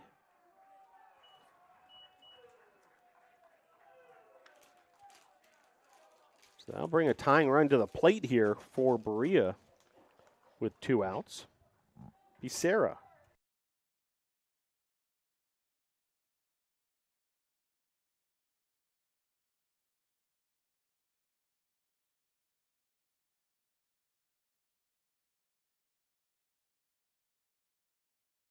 So Ricardo Serra to the plate. Pitch there from Thompson misses. Ball 1.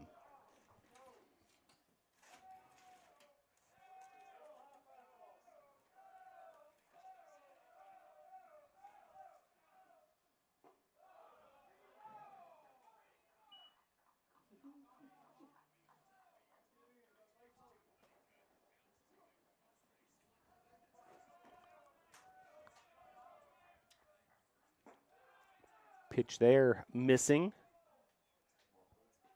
3-0 the count.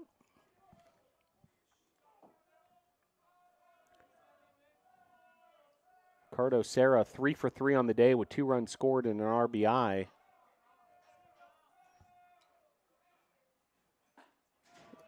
As that pitch across the plate for the strike.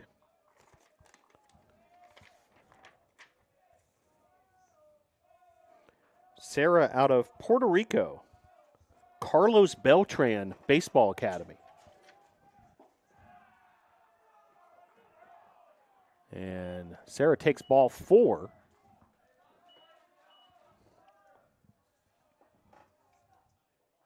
And that'll bring Justin Brown to the plate. Runners first and second.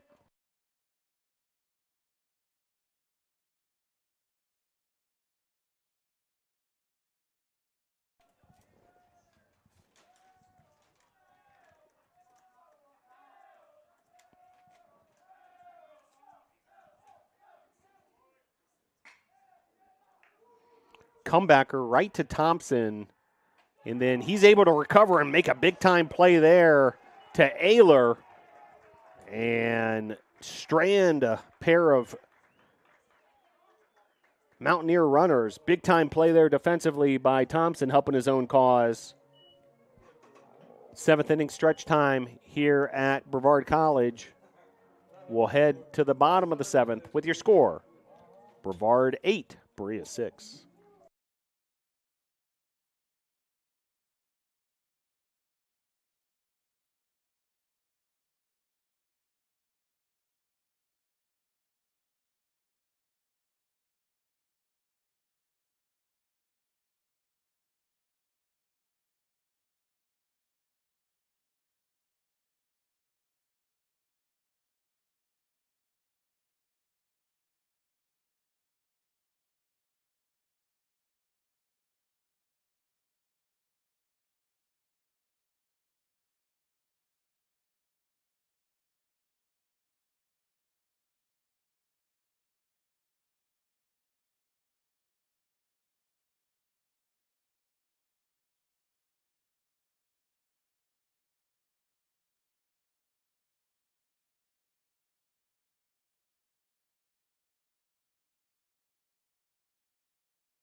So Kenny Pridmore will get things started for the NATOs.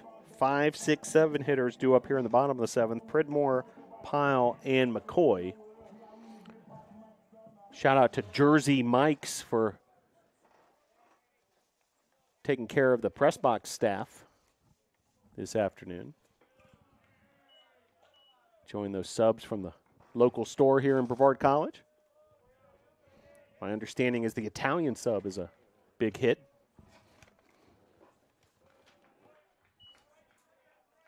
Two-0 the count.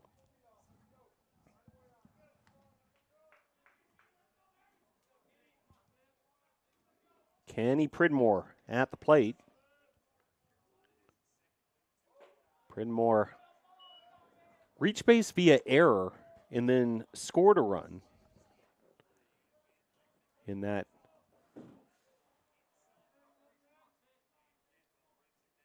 very fruitful bottom of the 6th for the Tornadoes.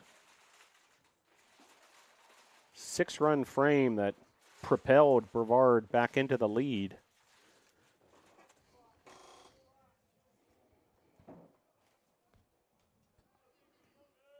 Madrid, the relief pitcher, continuing his outing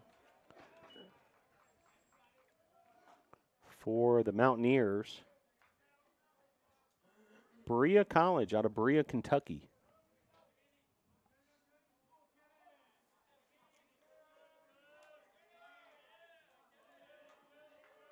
One run was charged to Madrid in that 6th inning, but it was unearned.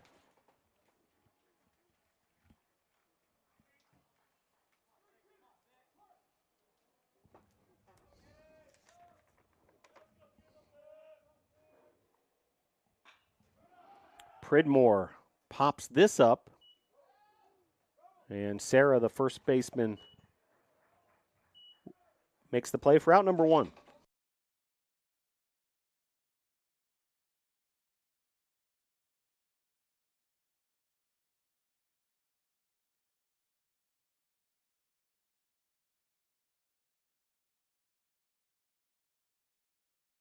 So that'll bring up CP Pyle.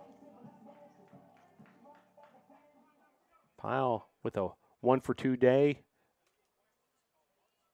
a triple and an RBI.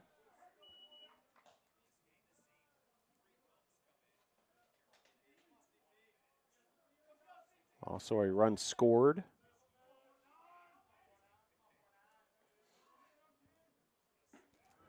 That was his first career triple, CP Pyle, in a Tornado uniform.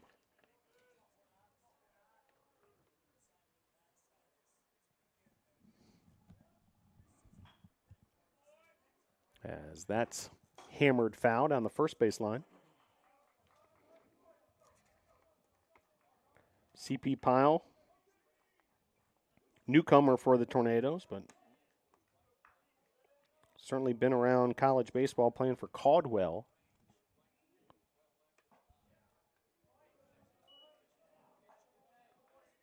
This season, his junior year after transferring into Brevard. 1 ball, 2 strikes. And the pitch. Swing and a miss there. And Pyle's retired for out number 2.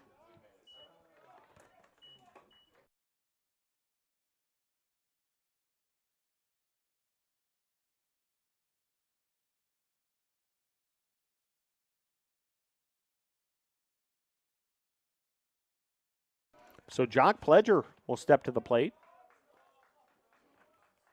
He was entered into the game as a pinch runner, so he'll remain as the designated hitter. This is his second at-bat of the year. Usually see him in these pinch hit running roles. He scored 2 runs this season. Pledger, a highly decorated student athlete here at Brevard College. Dual sport athlete, baseball and football.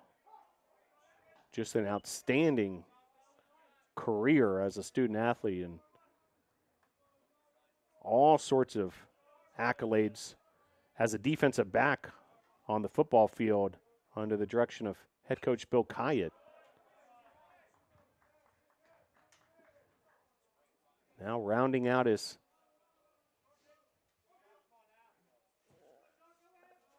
college athletic career here at Brevard College with this baseball season.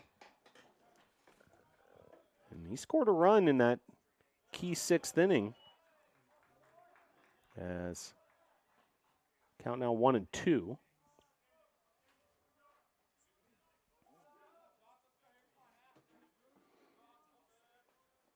Pledger was brought in as a pinch runner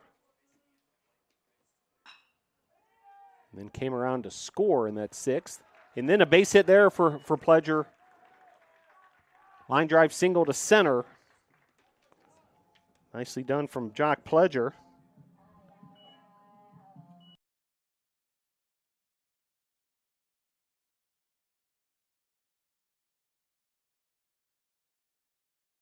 So I'll bring up Logan Sawyer with Pledger at first, 2 outs. Sawyer with the home run to start the scoring barrage by the Tornadoes. And now he blasts another well-struck ball. However, left fielder for Berea, Yates, is right there for it. Well struck, however, out number 3. We'll head to the top of the 8th with your score. Brevard 8, Berea 6.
So 8-hole hitter Jay Nunez will start things off in the top of the 8th for Berea. Jacob Thompson continuing his outing. Thompson, thus far, has pitched 3 complete innings, allowing just 2 hits. Has struck out 2 and walked 2 in the process. Andy Farringer saw some relief time as well. 2/3 inning. Scoreless. Did allow a hit and a strikeout for Farringer. Connor Crosby was the starting pitcher. He went 3 1/3. There is some more action in the Tornado bullpen. And Berea bullpen has been active as well.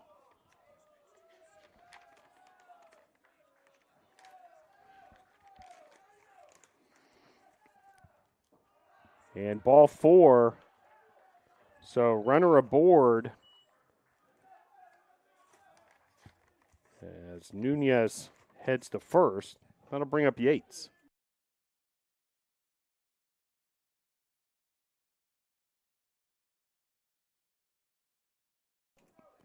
So Yates your batter, Nunez at first. Yates from Harriman, Utah.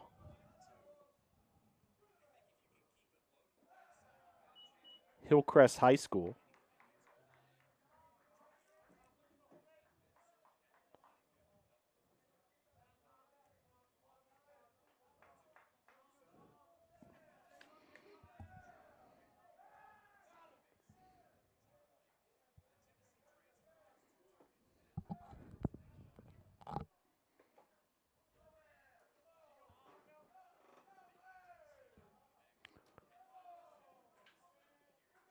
And the 1-0 from Thompson. Swing and a miss there. Snap throw to first by Pridmore. Yates chased that offering from Thompson. Leadoff hitter Rivera on deck for the Mountaineers.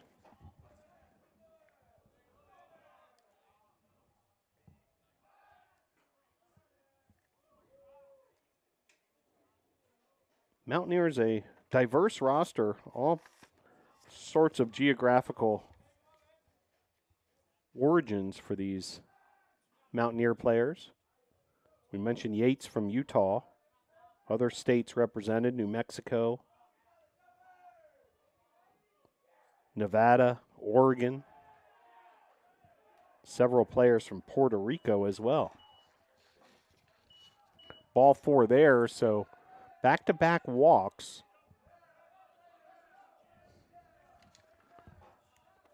That'll bring up Rivera.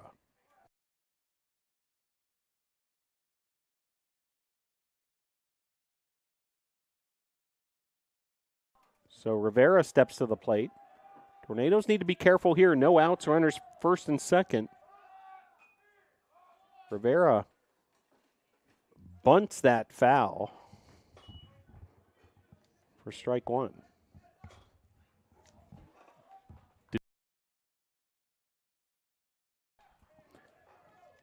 Tornadoes bullpen action. Ethan Coleman getting loose in case the Tornadoes need to go that direction.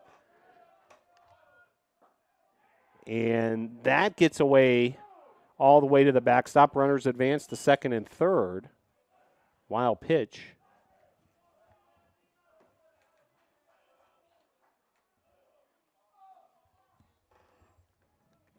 So no outs and now 2 runners in scoring position. Tying run at second, go-ahead run at the plate.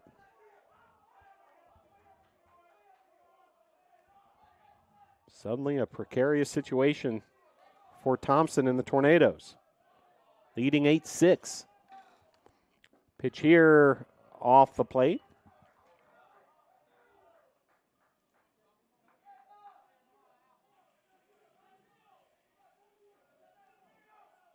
So a walk and a hit by pitch.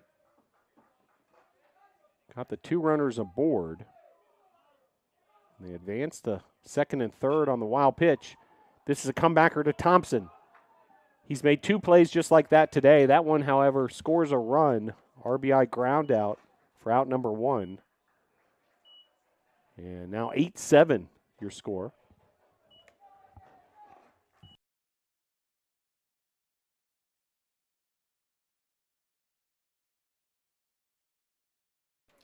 So now bring up Wiley, runner at third.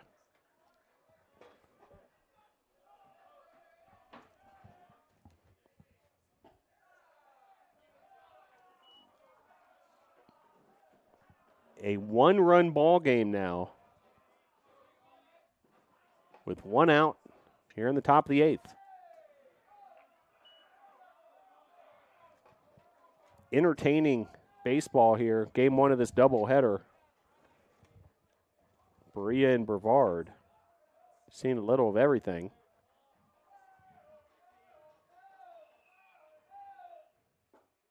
Pitch there, across the plate.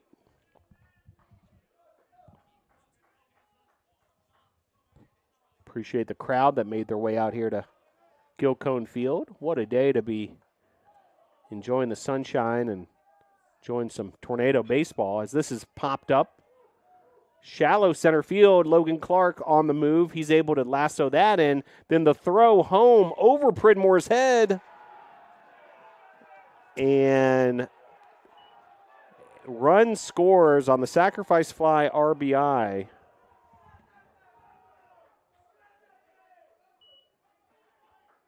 So credit the sacrifice fly to Wiley. And just like that, we're all tied up at 8.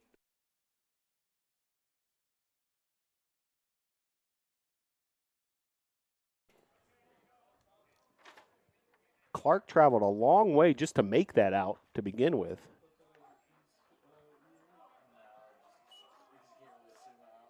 And then the throw off the mark. Run scores. As this is blasted to right field off the wall and right. Pyle then sends it into the infield, but it's a double for Vasquez, and suddenly the Berea dugout has come alive.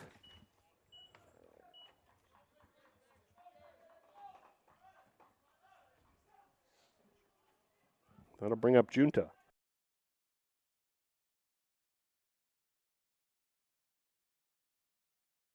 So we're all knotted up at 8, folks. 8 runs on 14 hits for Berea, 8 runs on 9 hits for the Tornadoes, 2 home runs for the Nados, 1 error for Berea. Brevard has not committed an error today defensively. 1-0 the count. Junta started this game on the mound for the Mountaineers. Pitch there off the plate, ball 2. Thompson trying to get out of this jam. Now dealing with a runner at second and the cleanup hitter at the plate. 2 balls, 1 strike.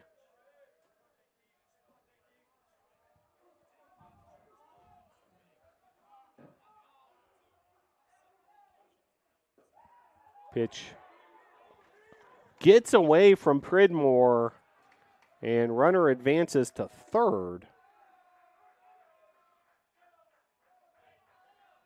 So just like that, on the wild pitch, runner now at third base.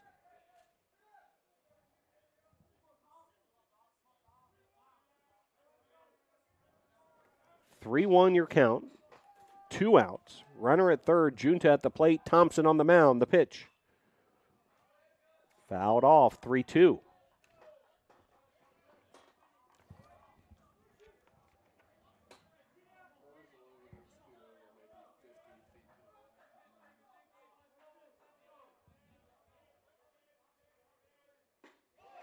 Thompson gets him to chase that offering and strains the runner at third base, but Berea able to gather 2 runs in that top of the 8th inning. We're all tied up at 8. We'll head to the bottom of the 8th. Brevard 8, Berea's 8.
So new pitcher for Berea, Stefano Gomez, right-hander, a junior from Puerto Rico, another Carlos Beltran Baseball Academy product.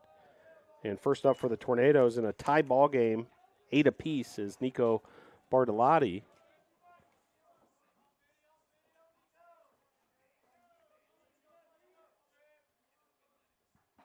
Carlos Beltran, the proprietor of the academy where Gomez is from. What a Major League Baseball career he had. 2,725 hits, 435 home runs in 7 different Major League uniforms. As that fly out to center for out number 1 will bring up Granada.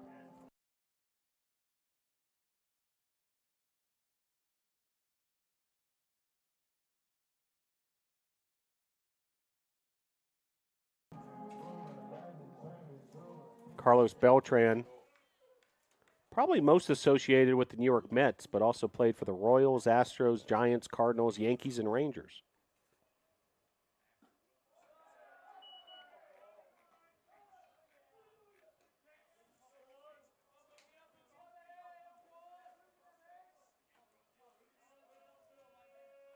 Been in the broadcast booth as well for the Yes Network as a game analyst back in 2022. He started that role. And runner at first now. Granada able to take the base.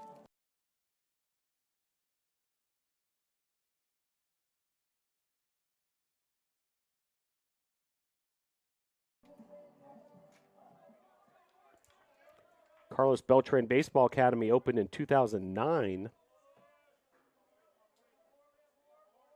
High school focused on developing young athletes in Beltran's home of Puerto Rico. Stolen base there for Granada.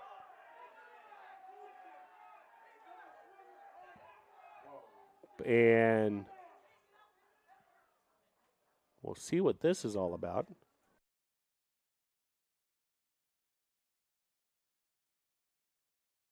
So they're sending the runner back after what looked like a clean stolen base. Acting head coach Vinny Carone not happy about the situation. 0-1 the count.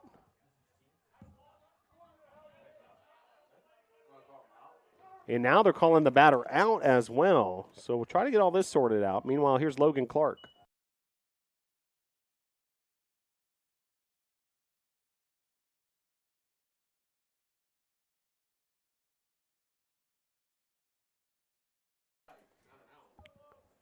So understanding here in the press box, batter interference the call. So runner back at first, 2 outs now, and Logan Clark, your batter.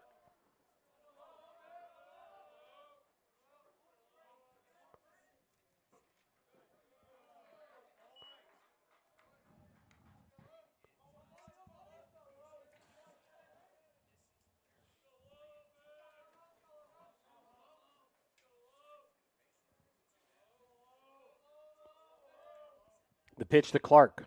Clark into the gap between short and third. That's going to be a base hit for Logan Clark. Runners first and second.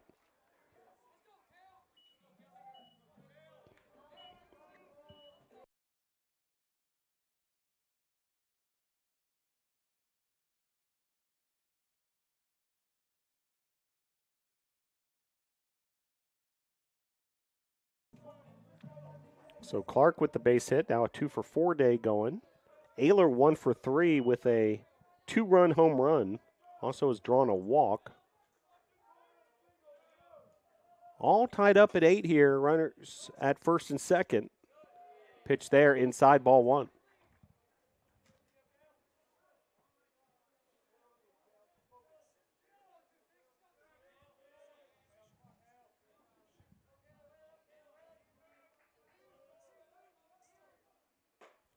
Pitch there to Ayler outside, 2-0. if the inning continues, Kenny Pridmore awaits on deck.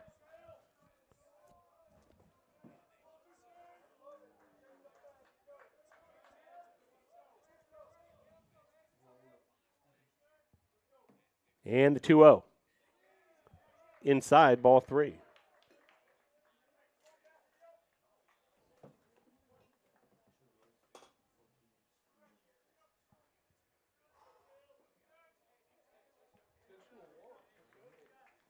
And Ayler's going to take first.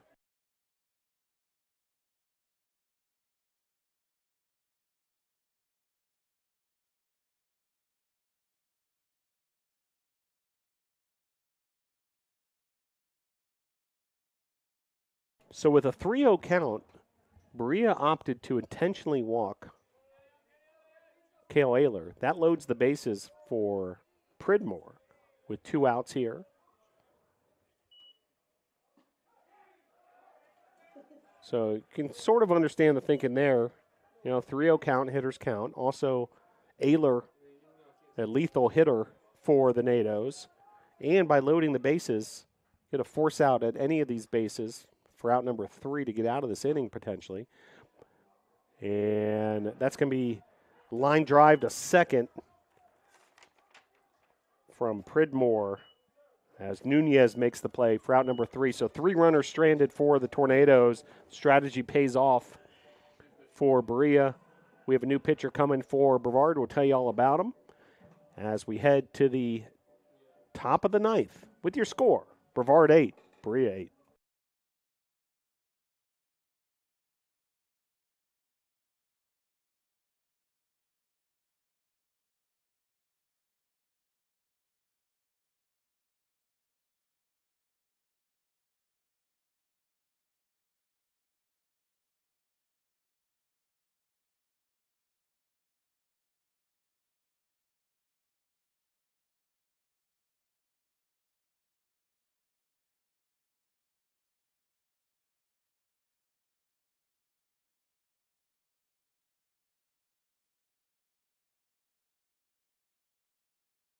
Every cheer, for every play, we know there's a little prayer that no one gets hurt. That's why we are there too.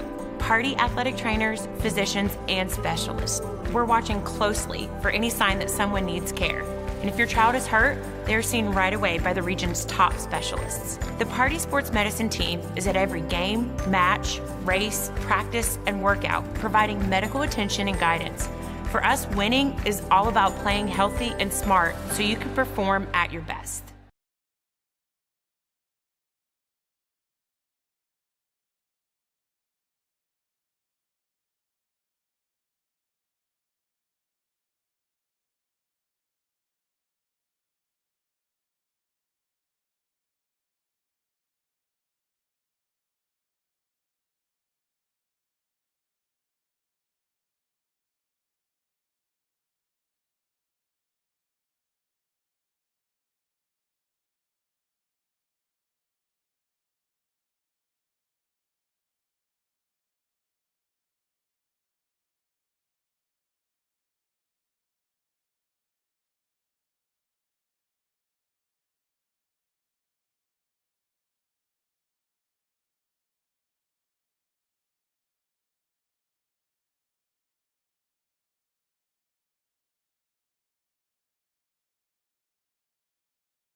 So Marcelo Manrique steps to the plate.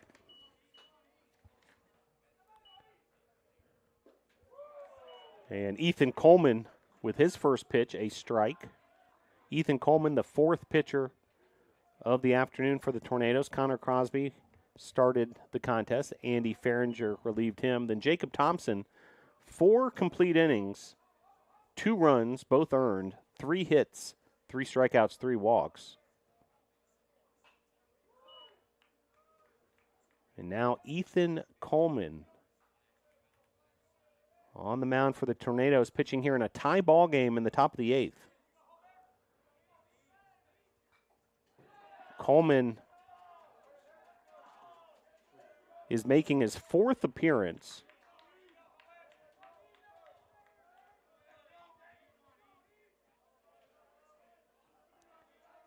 He's been perfect in his first 3 appearances.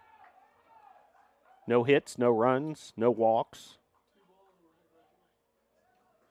3 strikeouts. As Pridmore trying to shake off, and then he sends back, any sort of help. The different things a catcher goes through. And Pridmore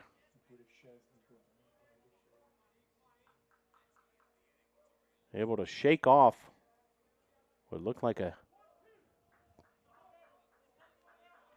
painful reception there of the Coleman offering.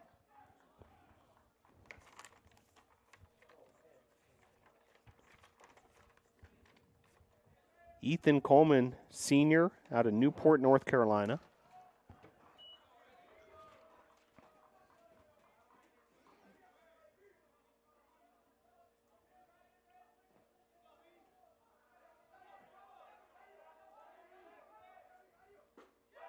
Swing and a miss there. Coleman able to strike out Manrique. That'll bring up Sarah.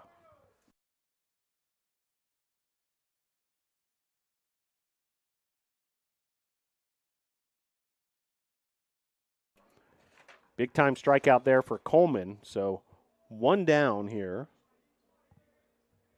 in the 8th. Check that in the top of the 9th. All tied up at 8.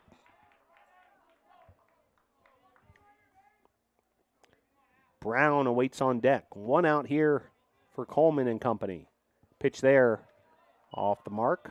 Ball 2.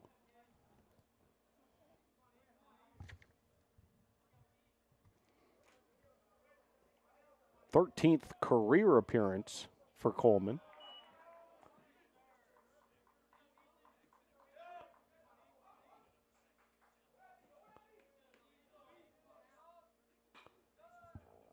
This is hammered foul.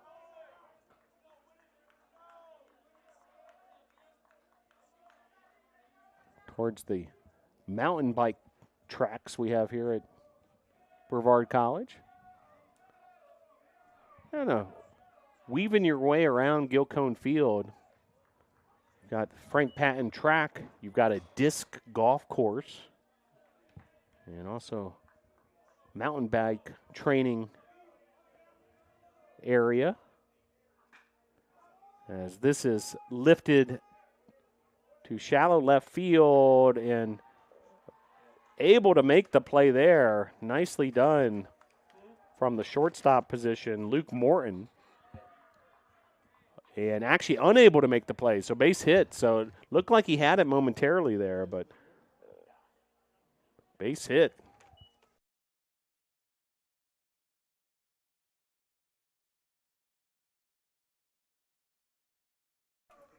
So Morton looked like he had made what was pretty spectacular play there, but credit the base hit.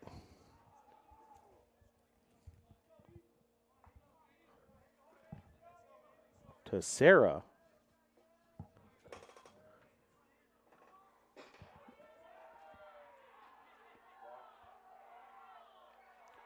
Now a balk has been called. So runner suddenly at second.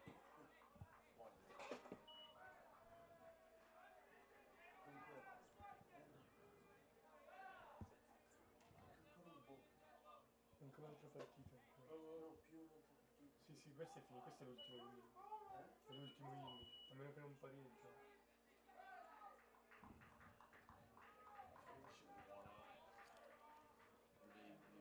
They just said or asked the blue if it was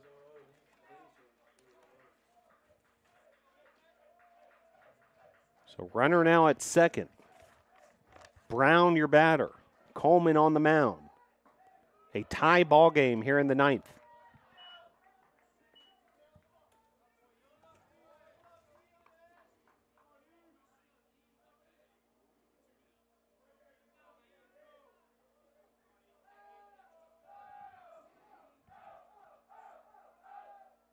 And the 0-1. just missing. 1-1.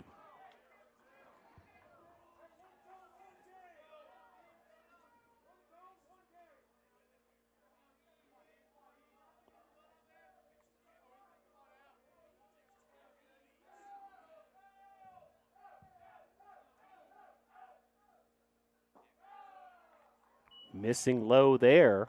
2-1 the count.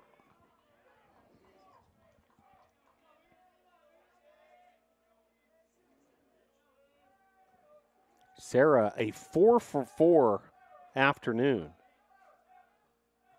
including 2 runs scored.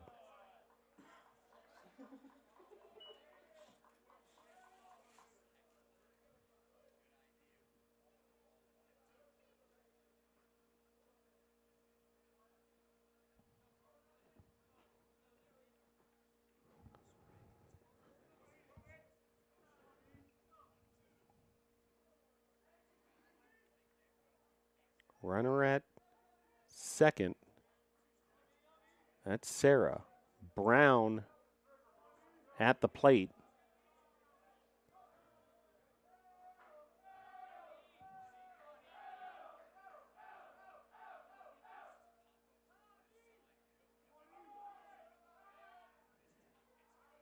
Holman throw to second.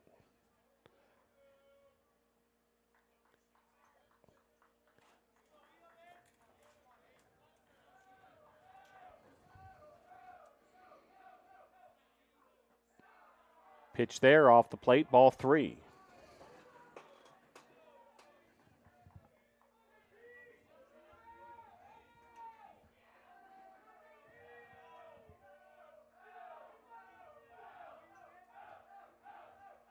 Here's the 3-2. Grounder to short and able to get out number 2. Morton to Ayler. Runner advances to third in the process.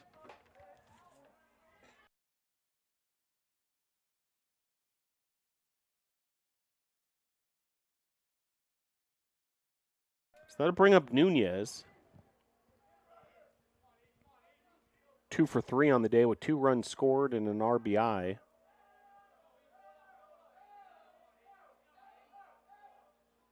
Pitch from Coleman, lined directly to Morton, who makes the play for out number 3, and Tornado's able to strand another run. And we'll head to the bottom of the 9th with your score.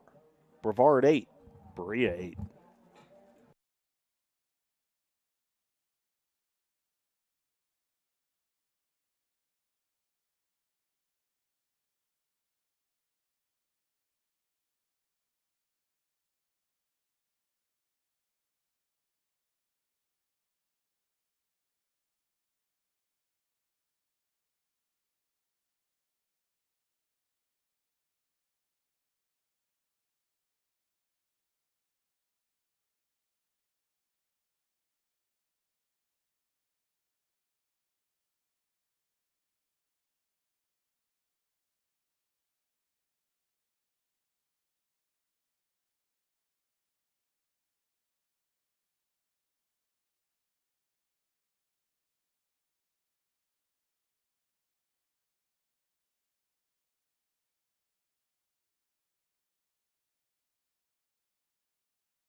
So due up for the Tornadoes C.P. Pyle, Jock Pledger, and Logan Sawyer. As Gomez continues his relief appearance. Bottom of the ninth for the Tornadoes. All tied up at 8. First pitch, a ball to Pyle.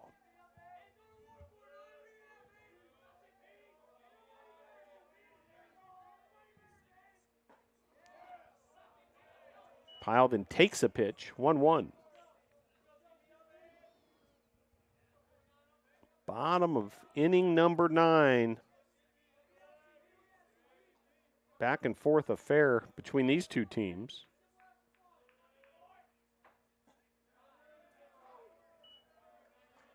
Berea took a 4-0 lead, made it 6-0. Tornadoes cut it to 6-2. Then took an 8-6 lead in the 6th. And Berea came back with 2 runs in the 8th to tie this game at 8. This is lifted shallow center field, and it'll be a base hit. So Pyle able to successfully reach base again at first after the single.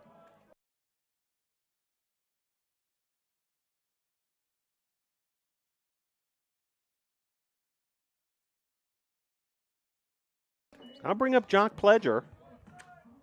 1 for 1 on the day. Also has a run scored. Big opportunity here. Winning run at first. Pledger lays down a bunt, and it's a beauty. Sacrifice bunt successfully executed by Jock Pledger. 5-3 on the putout. And now runner in scoring position for Logan Sawyer.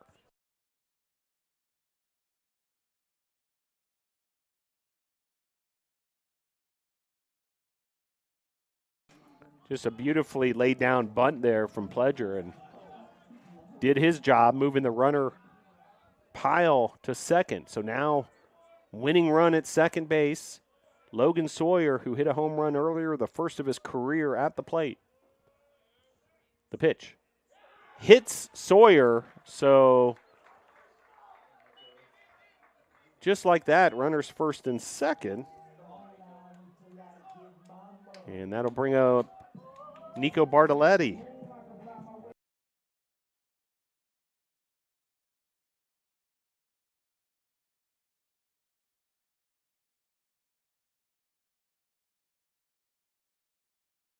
So Nico Bartoletti, what a moment for Nico. Opportunity here with 1 out, runners first and second. 1 run will win this game. That winning run standing at second base in the form of C.P. Pyle. Pitch there. Makes it a 1-1 count.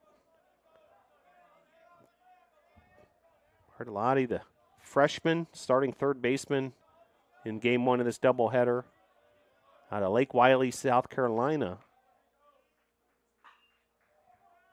He lifts this to right field.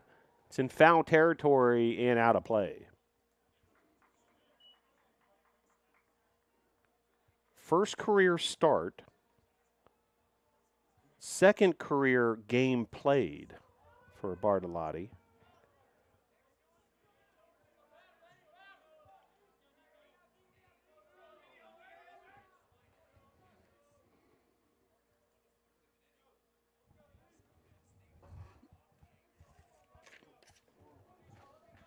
One, two, the count. Pyle, the runner at second. Sawyer at first. Bartoletti at the plate. Gomez deals from Berea, and it's outside, ball 2.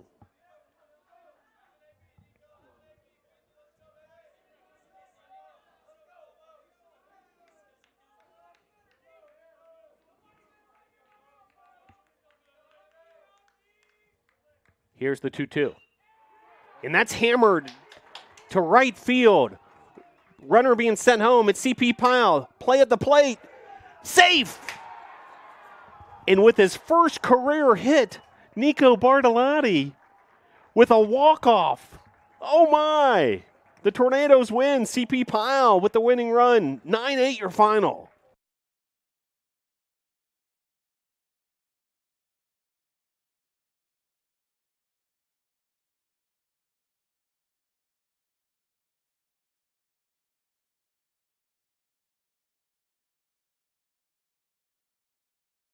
What a moment for the freshman Nico Bartolotti. First career hit, and it's a walk-off to score CP Pyle. And the Tornadoes take the 9-8 win. So the final score, 9-8 in game one of this doubleheader. This was an absolute thriller, folks. And what a way to end the contest. Tornadoes trailed 6-0 in this one, came all the way back to tie the game at 6 and then take a 8-6 lead. Berea then tied the game 8-8 in the 8th, and then the Bartolotti single to right field, driving home Pyle for the game winner in Bartolotti's first career hit. The freshman from South Carolina.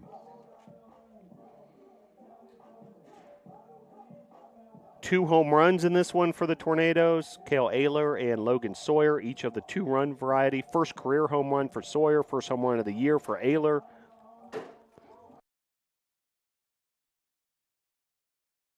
Pyle not only scored that game-winning run, he scored 3 runs in this contest, 2 for 4 with an RBI and a triple.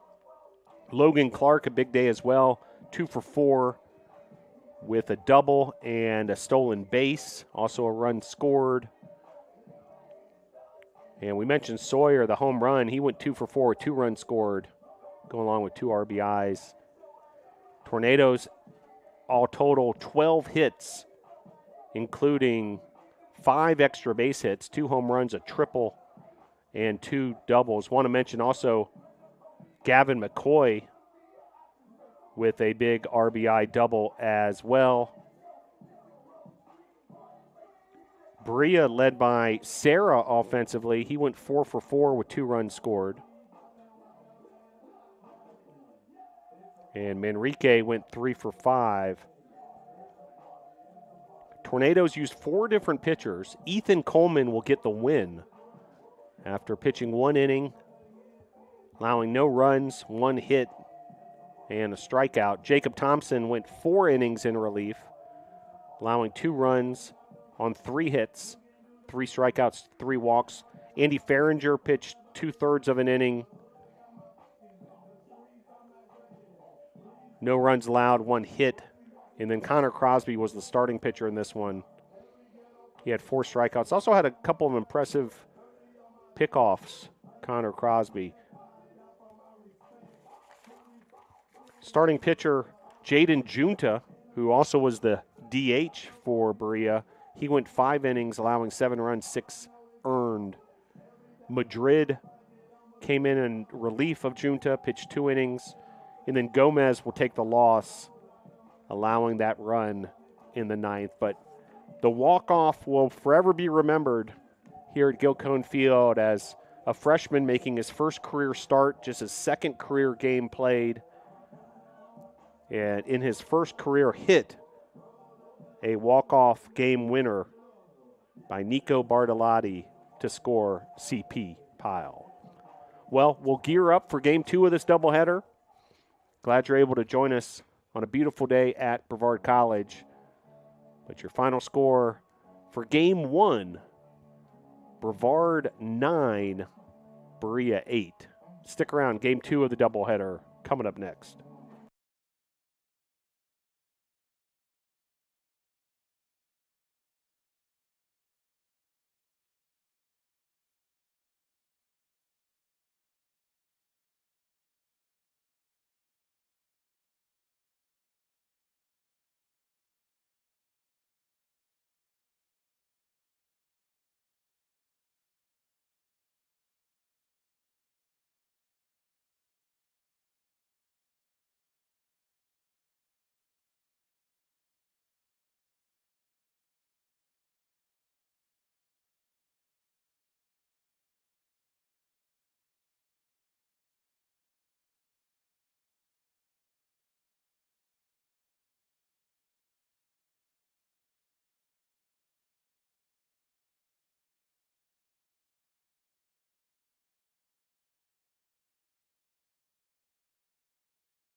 Back here gearing up for game number 2 after an absolute thriller in game number 1, the walk-off single by freshman Nico Bartoletti. And Tornadoes now looking to sweep the 2-game series. Game 2 of this doubleheader.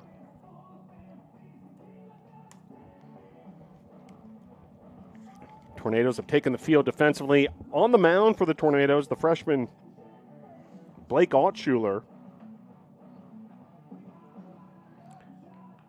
has started off with a very exciting commencement of his collegiate career here at Brevard College and looking to continue that success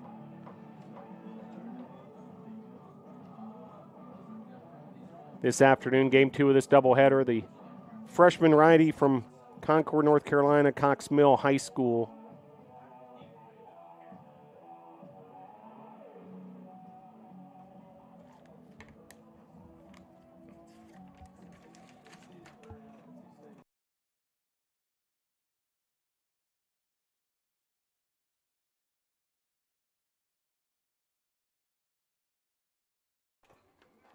So Altschuler will get things started here for the Tornadoes after a 9-8 win in game 1 of the doubleheader. We'll tell you more about that throughout this game. First pitch off the plate, ball 1.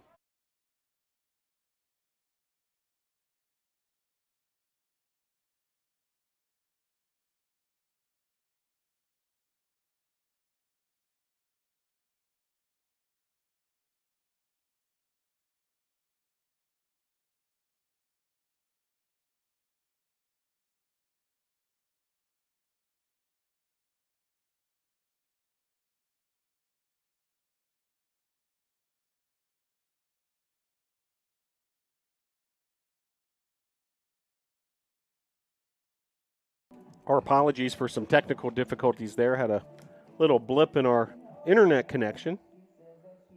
But Altschuler able to get out of that inning. Last out, a pop-up to short. And so that'll bring up the Tornadoes coming to bat for the first time. Tornadoes line up as follows. Granada, Morton, and Clark bat 1, 2, 3. Ayler, Frankie Vasquez, and Kenny Pridmore, the 4, 5, 6 hitters.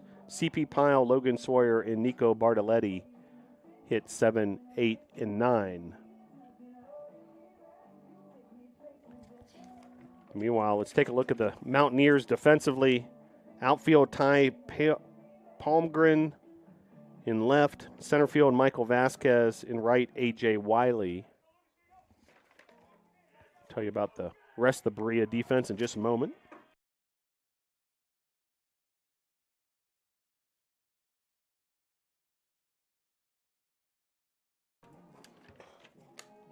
As Granada steps to the plate. Justin Brown's the third baseman for the Mountaineers. Rivera is back at short. And Nunez at second. First base, just like in game 1, Ricardo Serra. The catcher's Giovanni Ortiz. And the pitcher for the Mountaineers is Spencer Blackwell. Big cut there from Granada. 1-1 the count.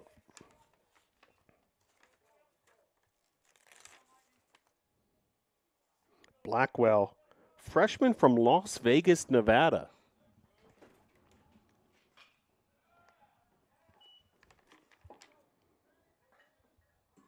Blackwell, one of 2 freshmen from Sin City.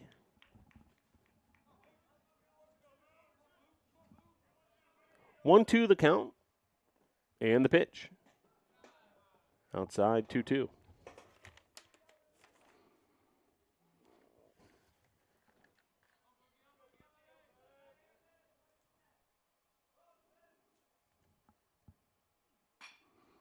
Granada grounds it to short, and contending with a difficult hop there was Rivera, able to make the play for out number 1.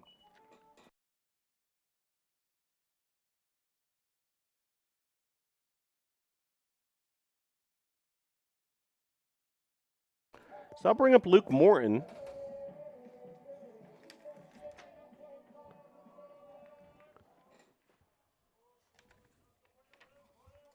And Blackwell will go to work against him. First pitch off the mark, ball one.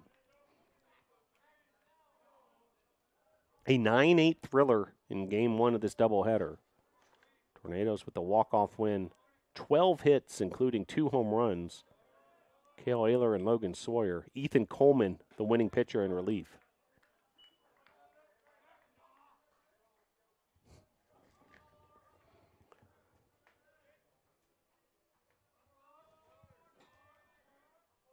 Morton had a sacrifice fly RBI in game one.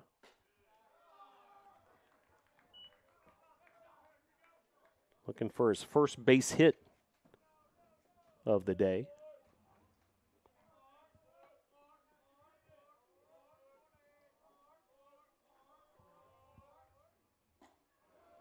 Pitch there. Able to paint the inside part of the plate. 3-1.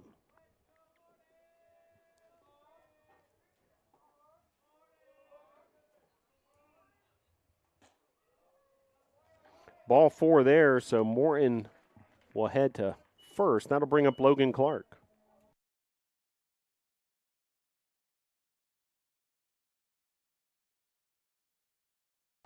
So Logan Clark steps to the plate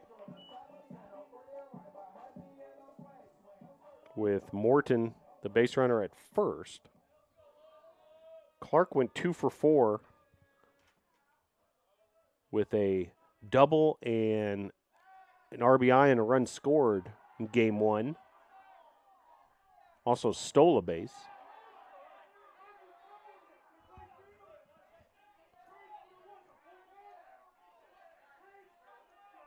As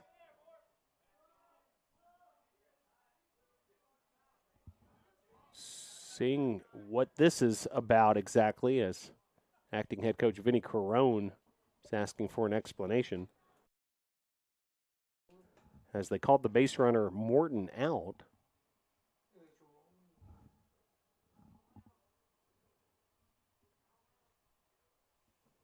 Now the umpiring crew talking it over, and indeed, Morton will be out.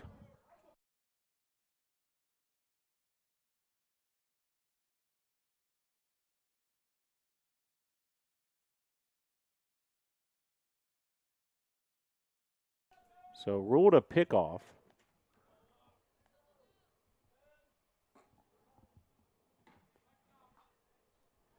So just like that, 2 outs.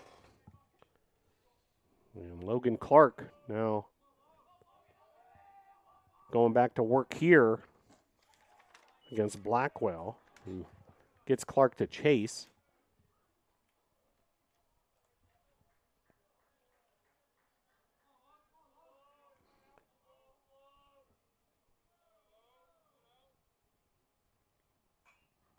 Fouled back towards our broadcast location. Well, this was originally scheduled to be a 3-game series, a doubleheader on Saturday, 1 game today. Heavy rain in the area both Friday and Saturday. And the decision was made knowing the forecast to call off Saturday, play a doubleheader Sunday. Berea has to get back to Berea, Kentucky tomorrow, thus unable to have a full 3-game series. So we're playing 2 against the Mountaineers. Strike 3 there to Clark. We'll head to the top of the second. Scoreless at Gilcone Field.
So to the top of the second we go. Scoreless here, game 2 of this doubleheader, Tornadoes and Mountaineers. Blake Altshuler going back to work. Ortiz, Brown, and Palmgren due up for the Mountaineers.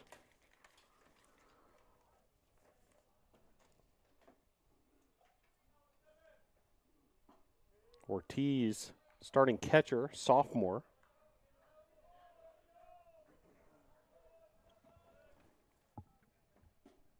Pitch there off the plate, 2-1.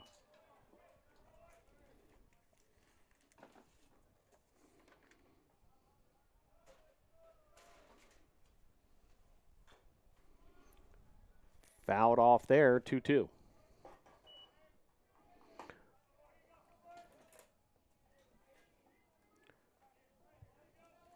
Beautiful weather here at Brevard College on this Sunday. 50 degrees, not a cloud in the sky after all the rain in the area the last 2 days as Altshuler gets him looking for strike 3.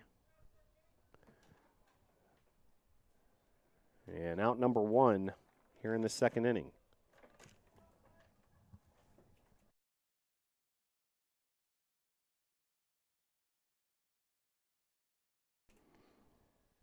So Justin Brown will step to the plate. First pitch to Brown, a called strike.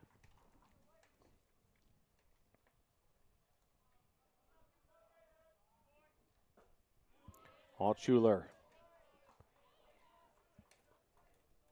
gets Brown to swing and miss there. Brown 1 of 5 in game 1 of the doubleheader. Pitch there, high, ball 1.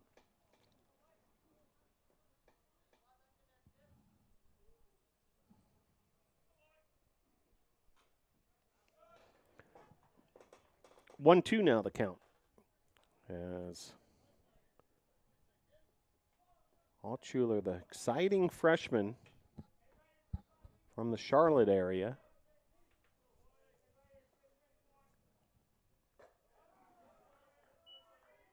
Pitch there just misses, 2-2.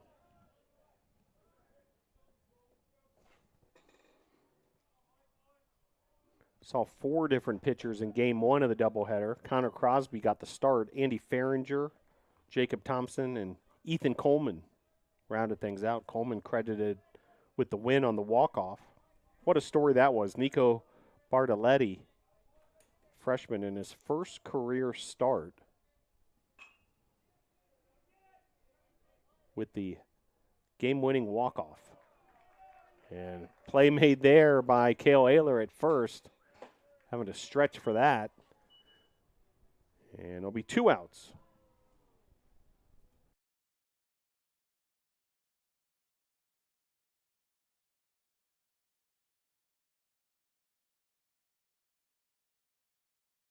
Bring up Palmgren, starting left fielder here in game 2.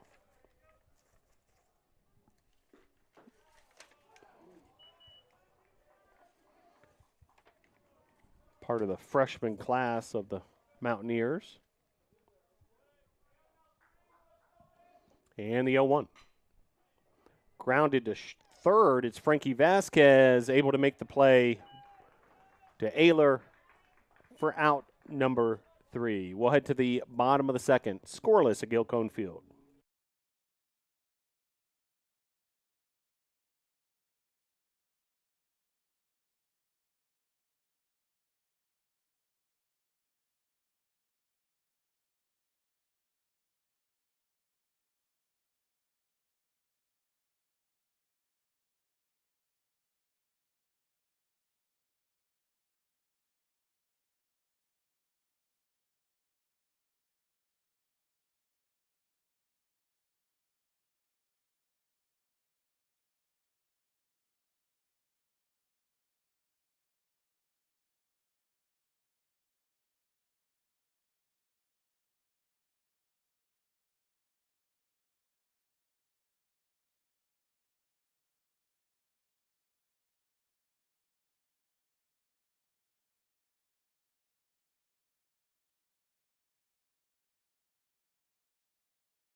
4, 5, 6 hitters due up for the Tornadoes. Cale Ayler, Frankie Vasquez, and Kenny Pridmore.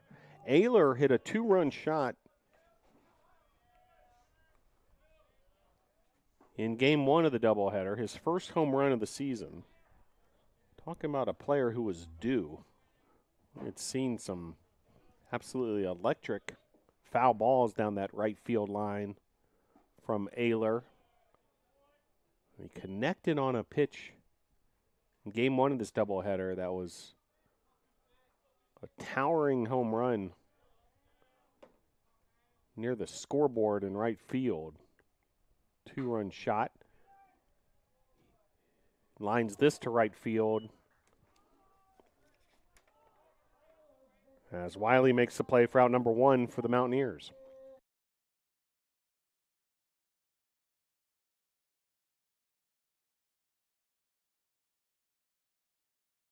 That brings up Frankie Vasquez. His first at-bat of the doubleheader.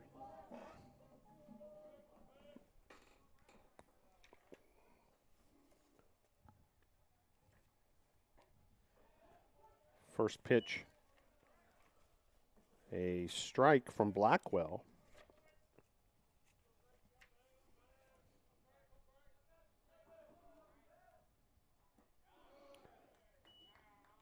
Frankie Vasquez, the junior third baseman from Pembroke Pines, Florida, Cooper City High School. South Broward County, south of Fort Lauderdale, north of Miami. Pitch. Grounder to short. And that'll be out number 2. As Rivera able to make that play in short.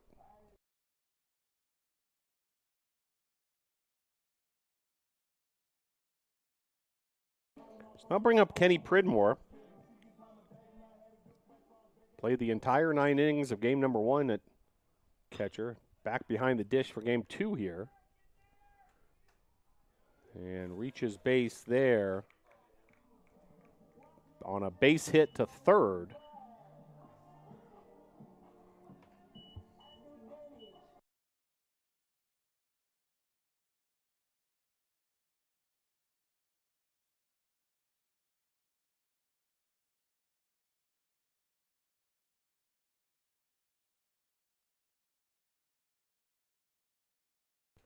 So that'll bring up C.P. Pyle with the runner aboard.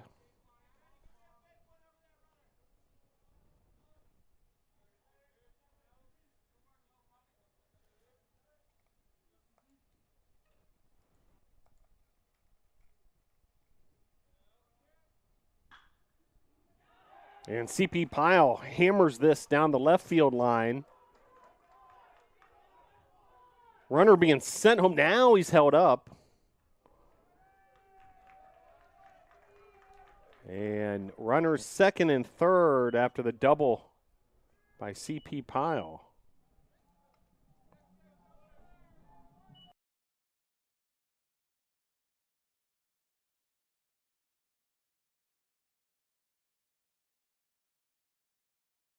So I'll bring up Logan Sawyer.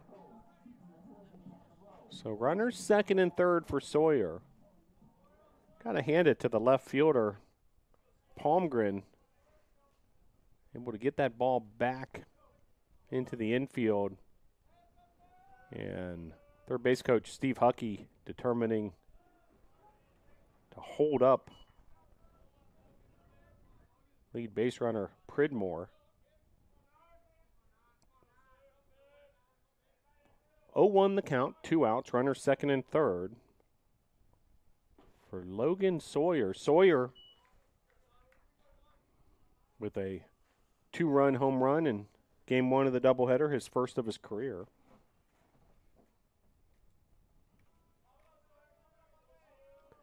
Pyle, by the way, with the double here in this inning. He's now 3 of 5 on the day with a double and a triple.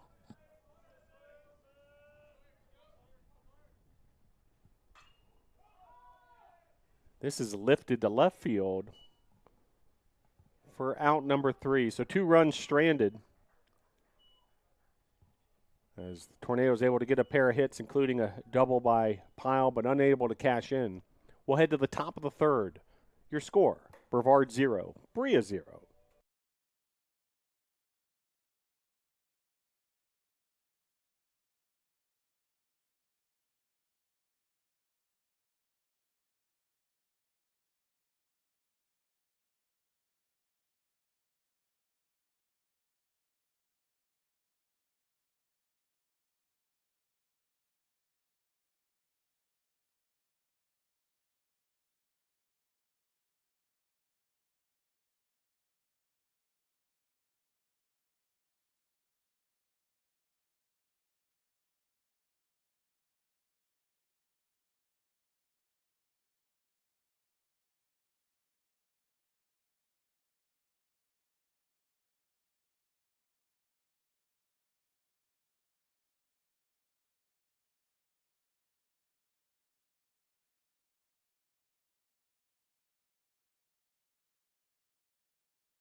So Blake Altshuler will go back to work after a 1-2-3 second inning here in the top of the 3rd. Due up Nunez, Wiley, and Vasquez. First pitch, a strike from Altshuler.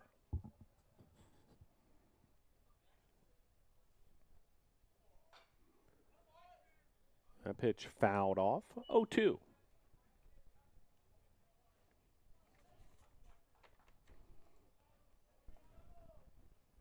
Nunez went 2 for 4 with 2 runs scored at RBI in game 1.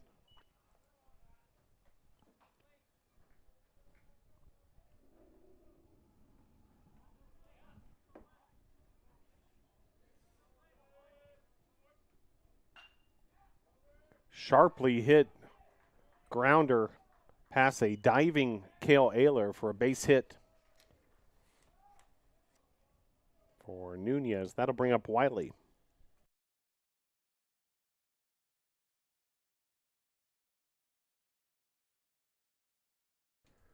So Wiley steps to the plate, 9-hole hitter, right fielder.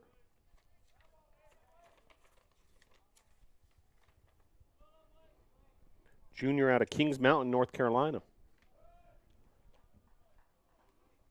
Just down the road a bit from us here in the mountains.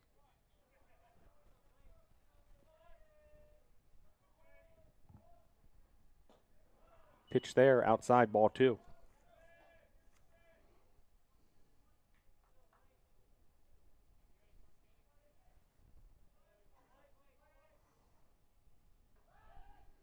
Wiley batting 9th in this game 2 of the doubleheader. In the first game, he was in the 2-hole.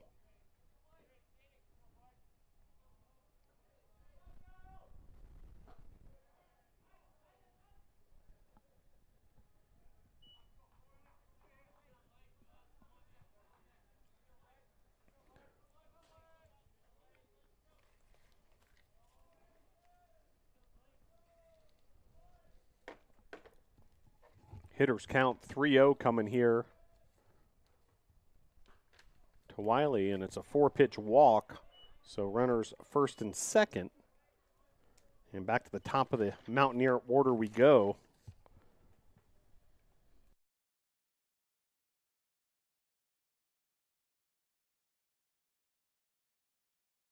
So Vasquez will step to the plate. for his second at-bat.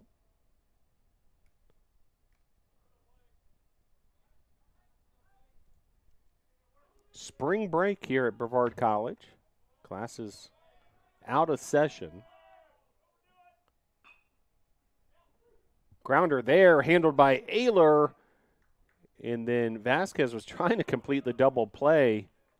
Had that been successful, would have been impressive. A potentially 3-5-4 double play, but able to get the lead runner at third. So 1 out here.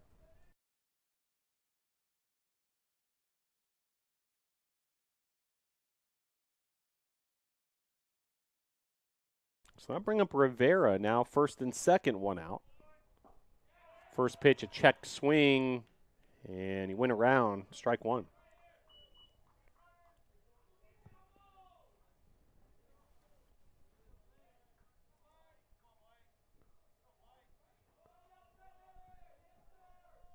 And the 0-1.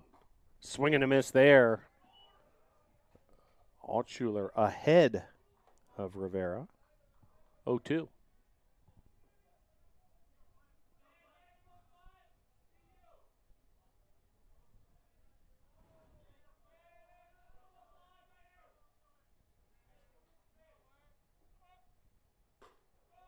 Pitch there outside.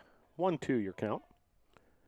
Well, despite it being spring break, the spring sports in action across all of Brevard College Tornado Athletics. We'll tell you about some of the upcoming events in just a moment. As this is lifted to center field, Clark is there, and runners will hold. Tomorrow, the softball team will be in action in North Myrtle Beach, South Carolina. Doubleheader versus Kenyon College. As Marcelo Manrique heads to the plate.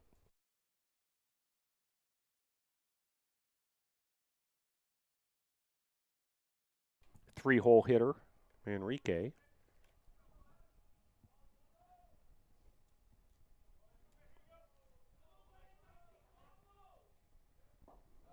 First pitch, low and outside.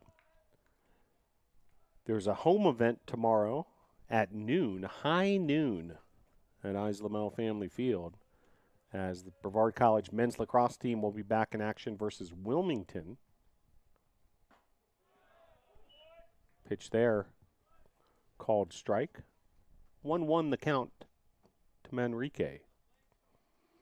Softball will continue their run at the Fast Pitch Dreams Tournament in Myrtle Beach on Tuesday as well.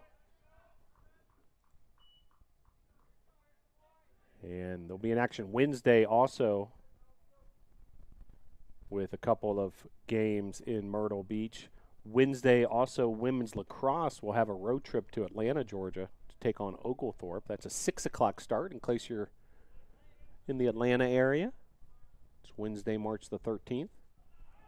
And hit by pitch there. And Manrique will head to first. And that'll load the bases.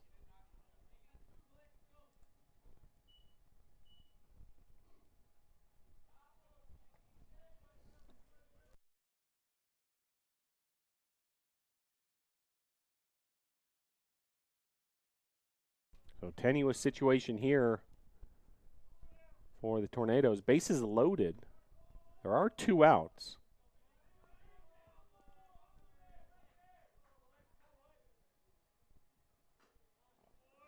Thursday of this week, men's lacrosse versus Franciscan College. That's a 1 o'clock start at Islamel Family Field. Then more softball action down in Myrtle Beach. And then baseball will have a 3-game series next weekend.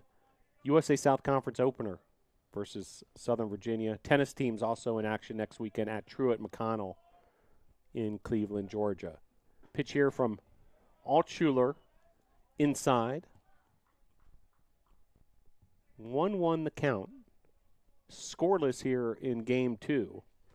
Bases loaded for Berea College. Chopper to second. And Tornadoes able to get the third out. Logan Sawyer completes the transaction to Cale Ayler. Altshuler and the Tornadoes strand 3 Berea base runners. We'll head to the bottom of the third. Your score, Tornadoes 0, Mountaineers 0.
So Nico Bartoletti, the hero of game 1 of this doubleheader, with his first at-bat of game 2. In case you missed it, Bartoletti, his first career start as a collegiate player with a walk-off game-winning RBI single to give the Tornadoes a 9-8 win at the bottom of the 9th inning, game 1. First career hit, a walk-off that he'll never forget.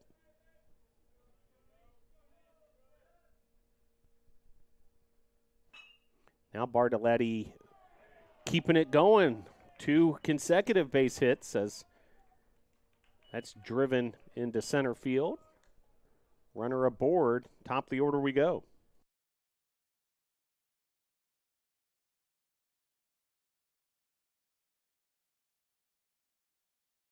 So that'll bring up Lucas Granada.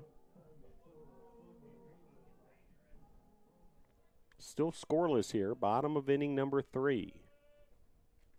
Spencer Blackwell on the mound, continuing his starting appearance for Berea, freshman from Las Vegas.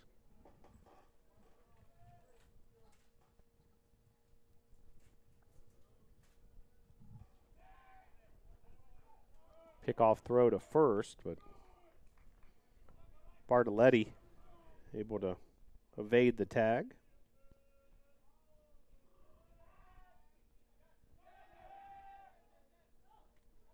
An errant throw there on the pickoff attempt. And Bartoletti will move to second.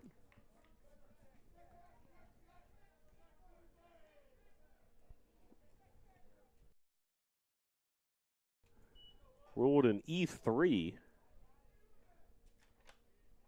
Sarah unable to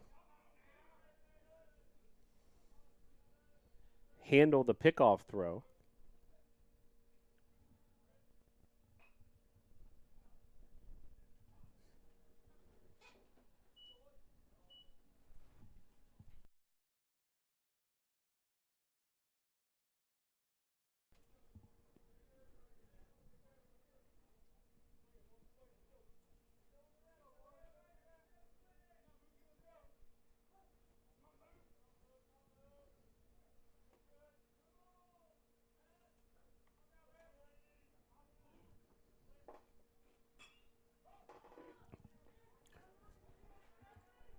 Fly out to right field Tagging up is Bartoletti, and he's going to slide head first into third.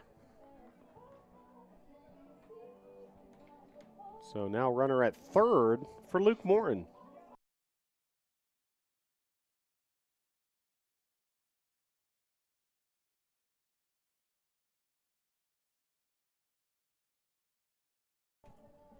So Luke Morin will step to the plate.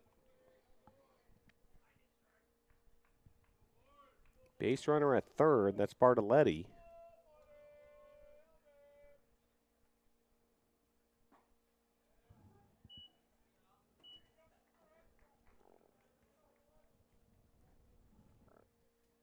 First pitch, strike delivered by Blackwell.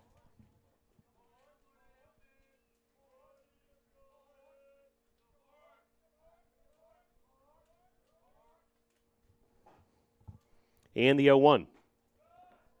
Across the plate there as well. Looked like a similar pitch. 0-2.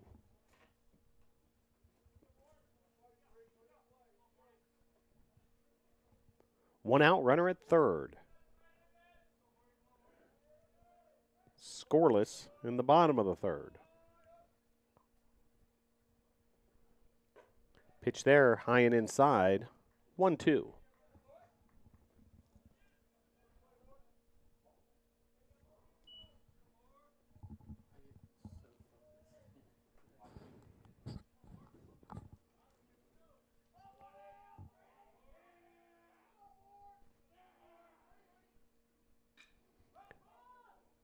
Morin pops this up. Shallow center field.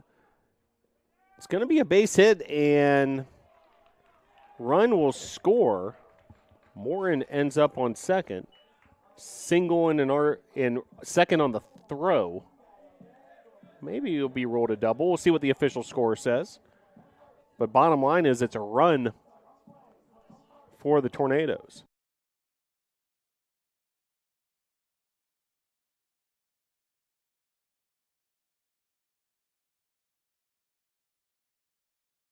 Ruled a double.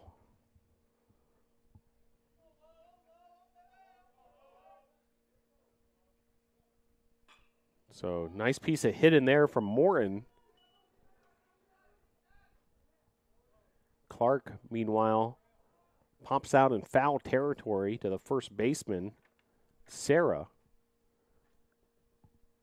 for out number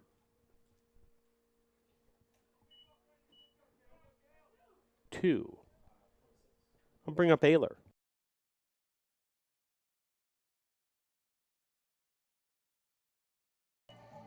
So Cale Ayler back to the plate now. Runner at second. RBI double by Morin, breaking the deadlock.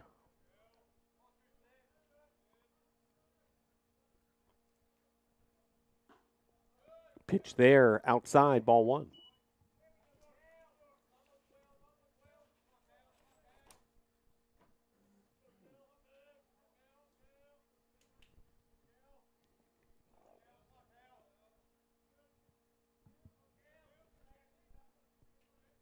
Pitch to Ayler.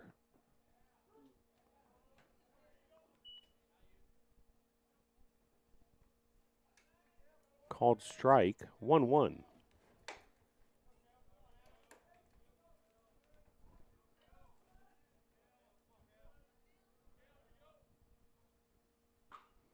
Ayler pops this up. Ball's traveling a long way, but it's going to be handled by the center fielder, Michael Vasquez, for out number 3. But the Tornadoes able to get a run in the bottom of the third. We'll head to the top of the fourth. Brevard 1, Berea 0.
So Giovanni Ortiz will step to the plate.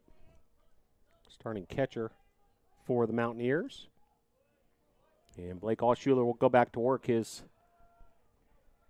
4th inning of work. He's not allowed a run. Now just 2 hits thus far. And the pitch. Sliced foul down the right field line. Well, the Tornadoes will be back in action next weekend, a 3-game series versus Southern Virginia, USA South Conference opening series. It's a Friday-Saturday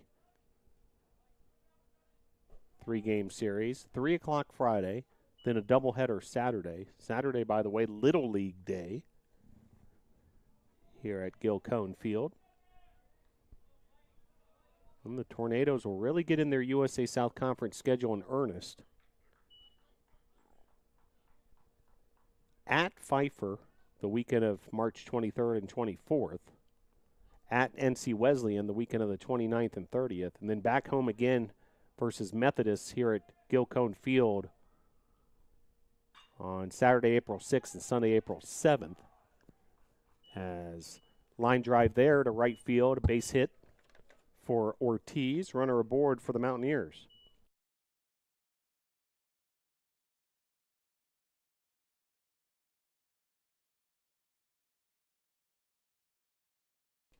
I'll bring up Justin Brown, the third baseman, with a runner aboard.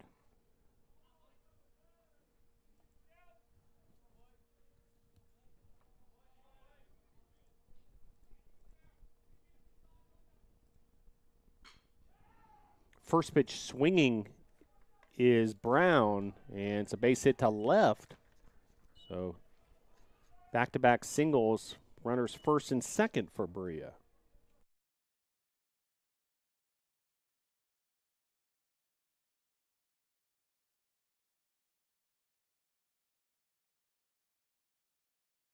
Bring up Palmgren.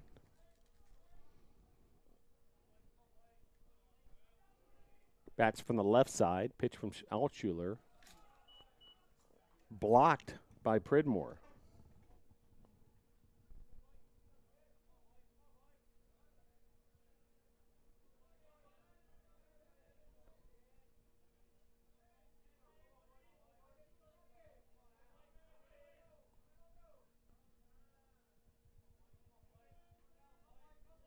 Here's the 1-0. Fouled out of play, 1-1.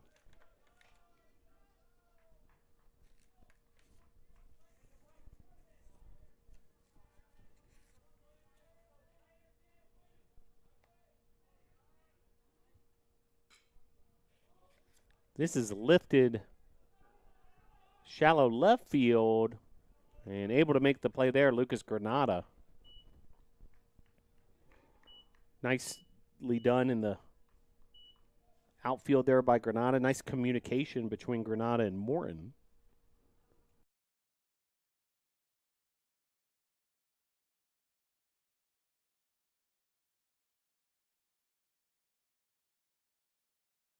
So with one down, here's Nunez, the 8-hole hitter, starting second baseman. And Altshuler will go back to work. 2 runners aboard. Runners first and second. Tornadoes ahead by a run. Pitch there, outside, ball 1. Another pitch blocked in the dirt by Pridmore.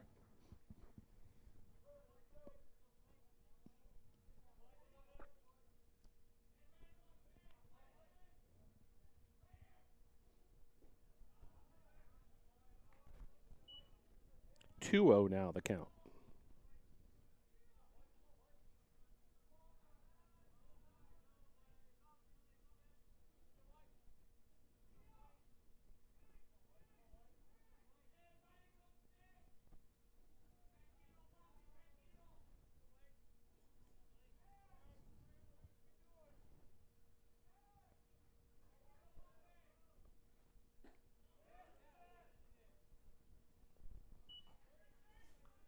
Strike there makes the count 2-1.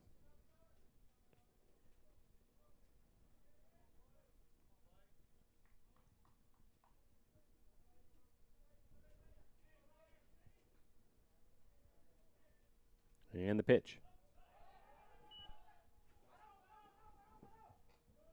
Runners will advance there to second and third. On the passed ball. So 2 runners suddenly in scoring position.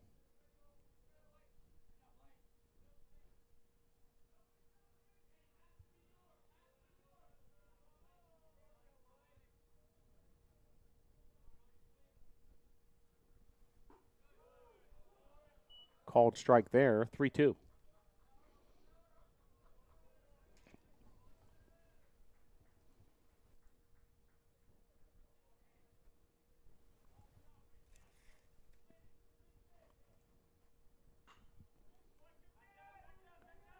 This is hit into right field. Tagging are both runners, and it's going to be a sacrifice fly RBI. So 1-1 ball game now. As Berea able to tie things up on the sac fly.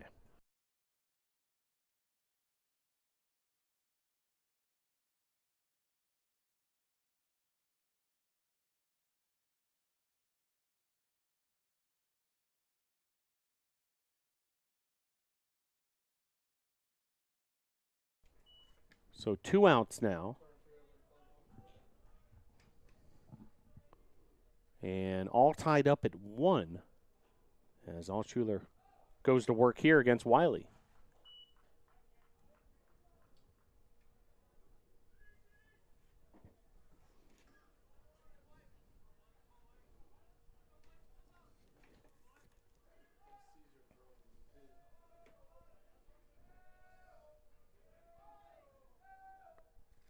Starting to see our first bullpen action of this second game of the doubleheader.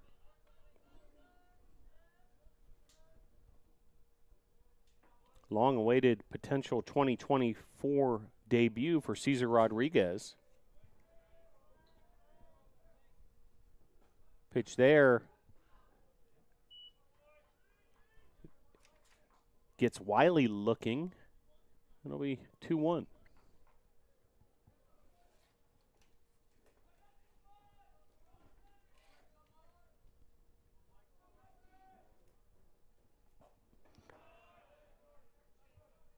Big cut there from Wiley, but no contact. 2-2 the count with 2 outs. Runner at third. 1-1. We're all knotted up here in the bottom of the 4th.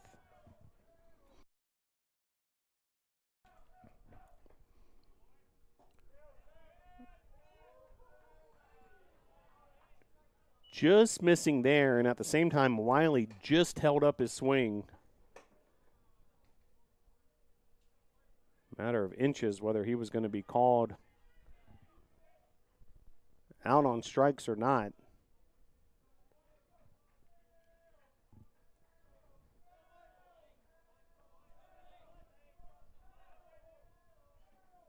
And the 3-2. Fouled back. Battle between Altshuler and Wiley will continue.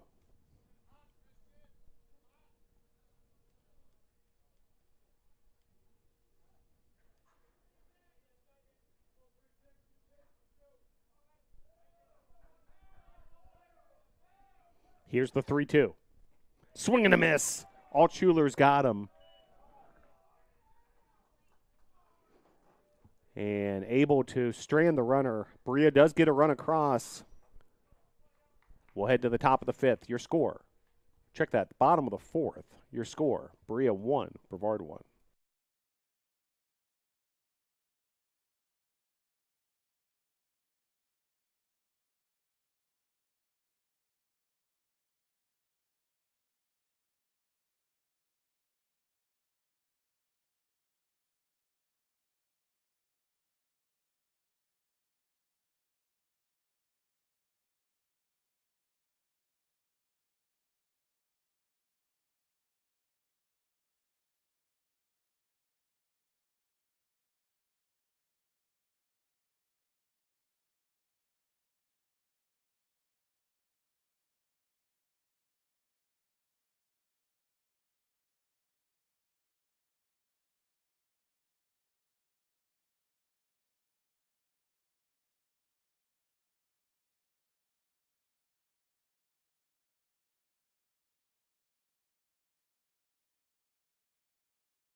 Frankie Vasquez will lead things off for the Tornadoes. Vasquez, Pridmore, and Pyle due up here in the bottom of the fourth.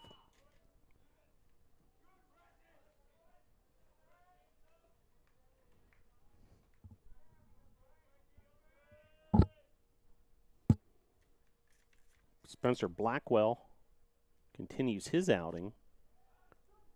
Blackwell, the freshman from Las Vegas. 3 complete innings, 1 run unearned, 4 hits, strikeout, and a walk thus far. And the pitch. Vasquez gives this a ride to left field. Deep all the way to the warning track. Crashing into the wall is the left fielder and making the play, Ty Palmgren. That ball traveled a long way. But Palmgren makes out number 1 for Berea.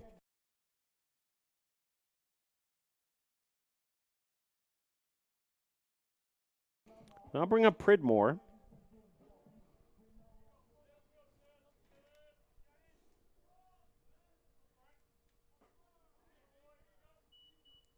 Blackwell's been efficient. Just 46 pitches. Altshuler, meanwhile, up to 74 pitches. Tornado starter.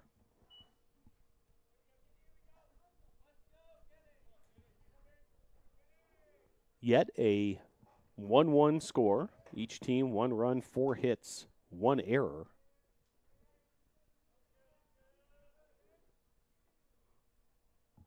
And the 1-1.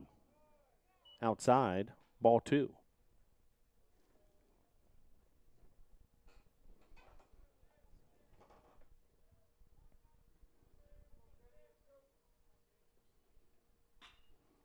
Pridmore lifts this to center field. And that'll be out number 2 as Vasquez makes the play in center for the Mountaineers.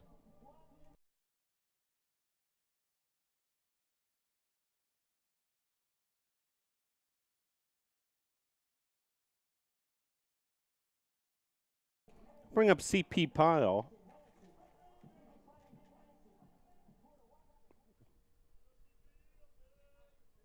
Had a big game in the opening part of this doubleheader.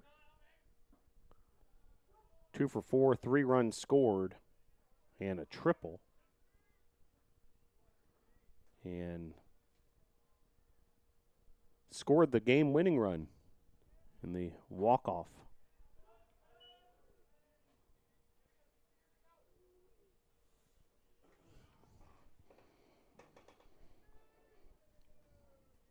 CP Pyle, one of many exciting newcomers on this year's roster. In fact, Bartoletti and Pyle, 2 newcomers who combined for that walk-off game winner in game number 1. Blake Altshuler, part of the incoming freshman class as well, starting pitcher in this game 2 of the doubleheader for the NATOs.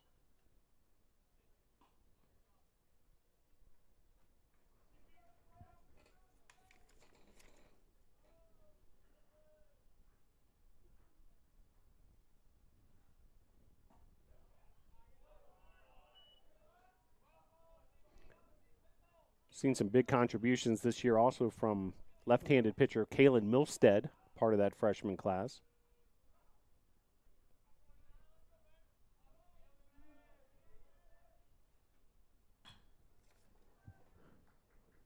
Ball here lined into center for out number 3. So Blackwell in a rhythm there in the bottom of the 4th. We'll head to the top of the 5th. Your score: Brevard 1, Berea 1.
New pitcher for the Tornadoes, Cesar Rodriguez, making his 2024 debut.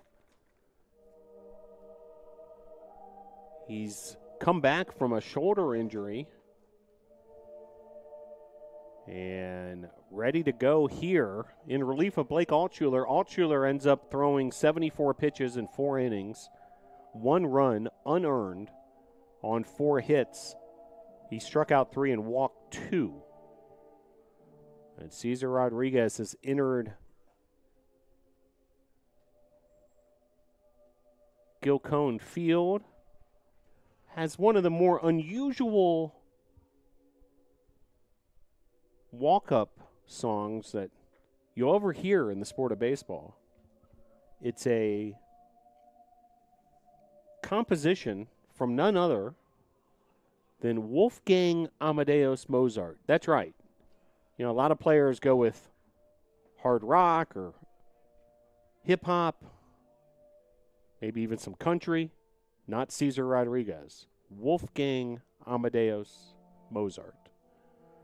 Classical music.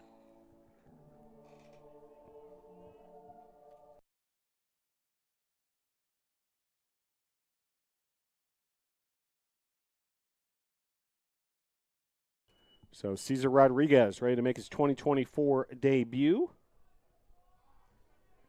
And Michael Vasquez steps to the plate. Bats from the left side. Rodriguez throws from the left side. And the first pitch is a strike and a hanging curveball that just absolutely freezes Vasquez. And gets a nice roar from the Tornadoes dugout. Vasquez then swinging away there. Foul, and just like that, Rodriguez ahead 0-2. Rodriguez, senior out of Hialeah, Florida, down in Miami-Dade County, the 305. And the pitch. Outside. 1-2.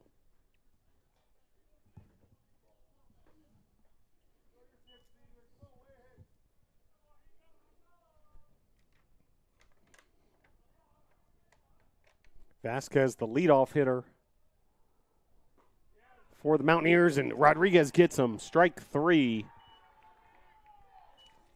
Strikeout looking to start Rodriguez's 2024 campaign.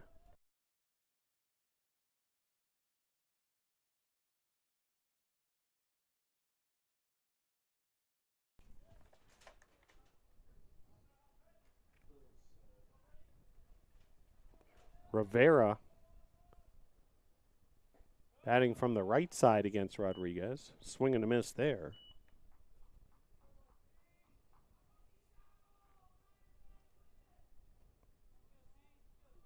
Rivera 0 for 2 in this contest.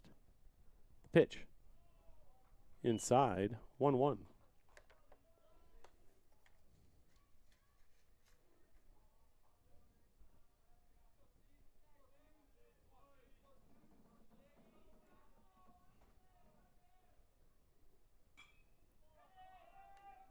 This is hit into shallow right field, and it's going to fall for a base hit.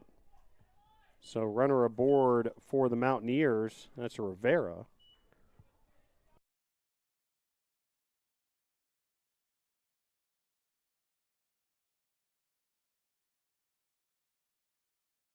I'll bring up Marcelo Manrique. We mentioned Cesar Rodriguez from Hialeah, Florida.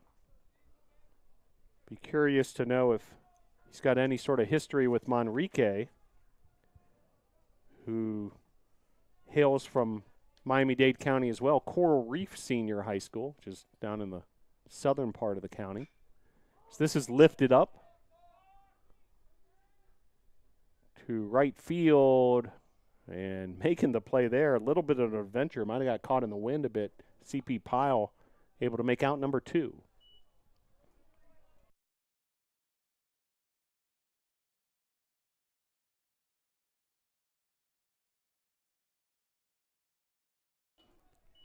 So Ricardo Serra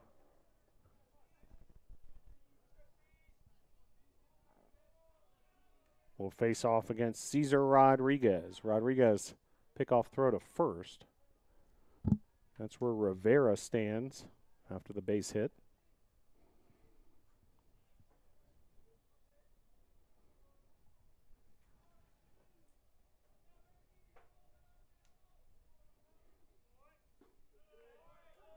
Good looking pitch across the plate there. Strike one. A lot of Rodriguez's stuff just simply baffling. Very effective, some of these pitches.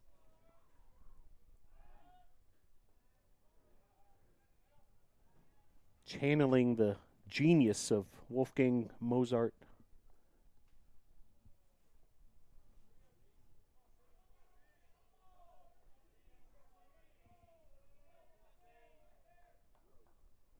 And the 0-1. Fouled back.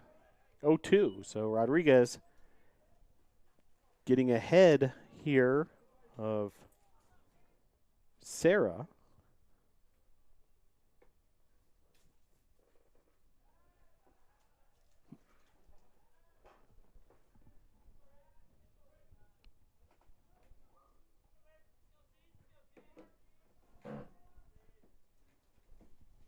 And the 0-2. Just missing there as well. 1-2 the count.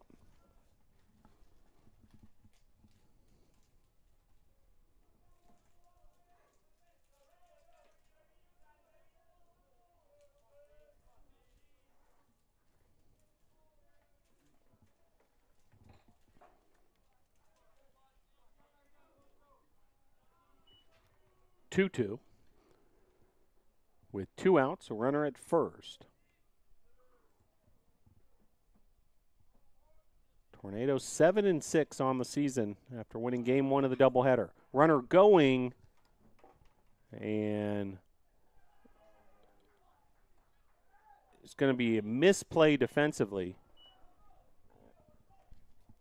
And an error on the Tornadoes.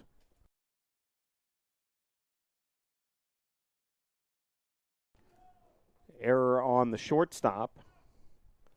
So now runners first and second.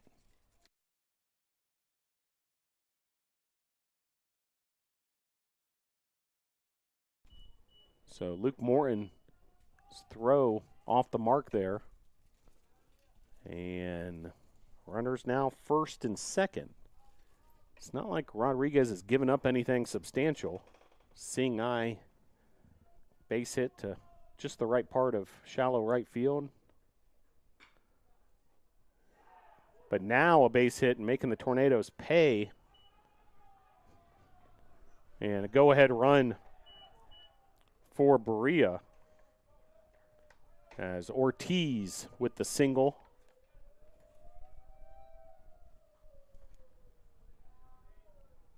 And 2-1 Berea on top.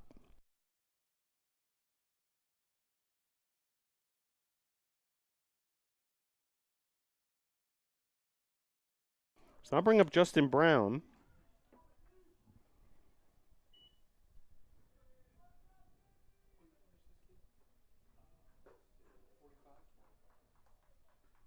First pitch off the mark, ball 1.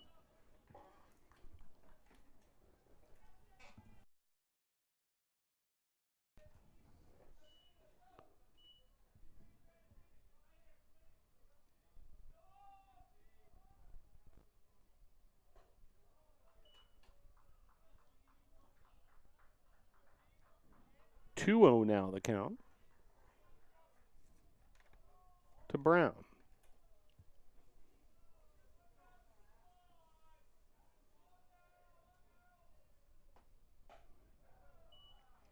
Pitch misses outside, ball 3.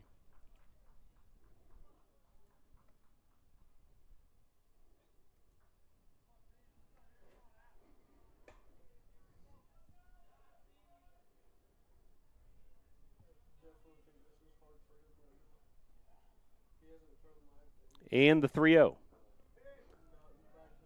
Just missing there. And be bases loaded.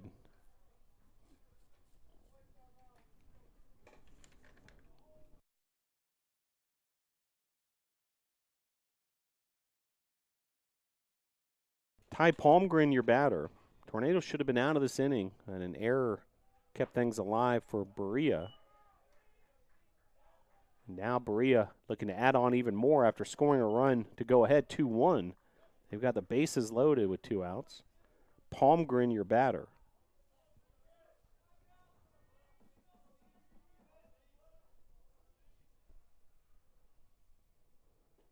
Swing and a miss there. Rodriguez fooling Palmgren that time.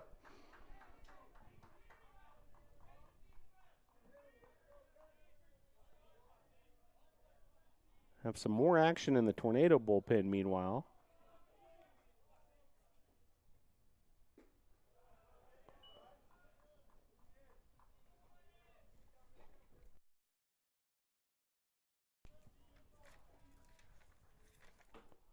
Cameron Cook currently warming up in the BC bullpen. Pitch here. Comebacker to Rodriguez. And after initially having a little trouble fielding that, he's able to recover, make the play to first to Ayler, get out of the inning, and leave the bases loaded. Berea is able to score a run. An unearned run after the Tornado error. We'll head to the bottom of the 5th with your score. Berea 2, Brevard 1.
So Logan Sawyer will lead things off for the Tornadoes, who trail now 2-1. Sawyer, Bartoletti, and Granada due up here. Bottom of inning number 5. Starting pitcher Blackwell is continuing his outing. He's been efficient. That was just pitch number 57 here in the 5th inning. Has allowed 4 hits, 1 unearned run, strikeout and a walk.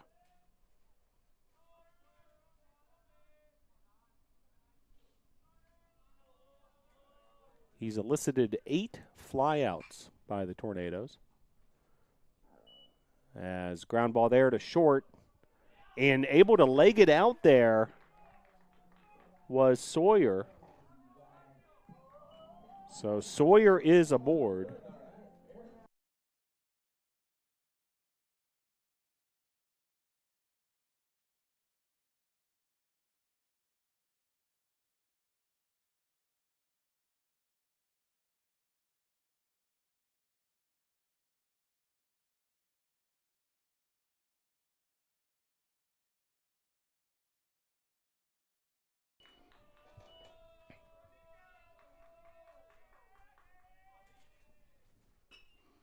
Bartoletti lifts this to left field and over the head of the left fielder. Bartoletti now on his way to second. A double. And Bartoletti continuing his magical Sunday here at Gilcone Field with a double. And now runners second and third for Lucas Granada.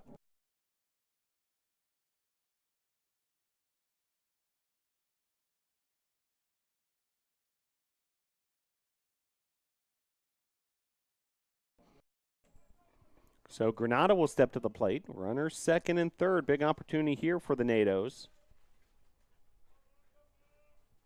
Back-to-back base hits. A single from Sawyer, a double from Bartoletti. Now runners second and third. First pitch fouled off into the Brevard College bullpen. Check that dugout.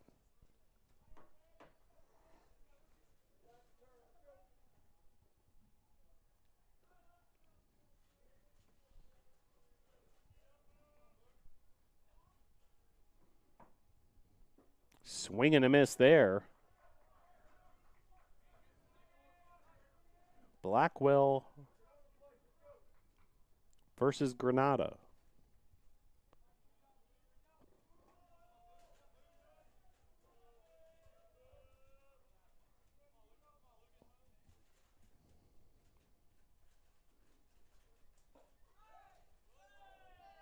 Pitch there, just missing. 1-2.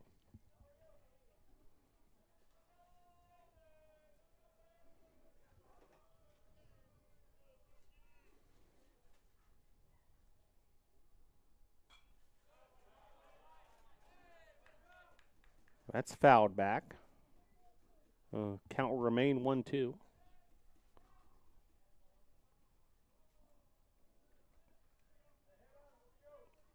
Granada 2 for 4 in game 1. 0 for 2 here in game 2.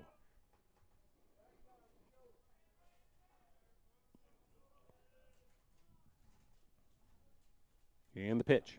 Swing and a miss there. Strikeout for Blackwell.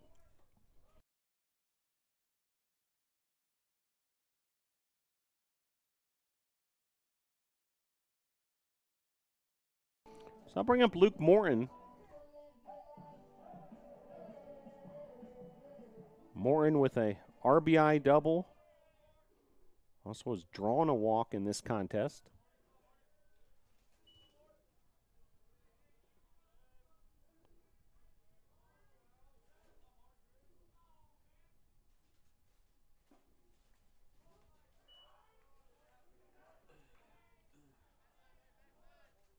Bartoletti, the base runner at second. Sawyer, the base runner at third.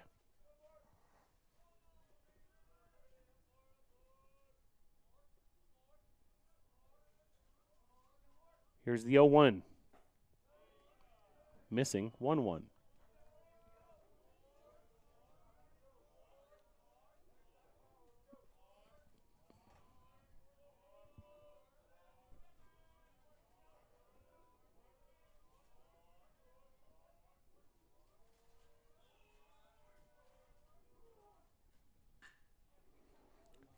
Morton lifts that to center.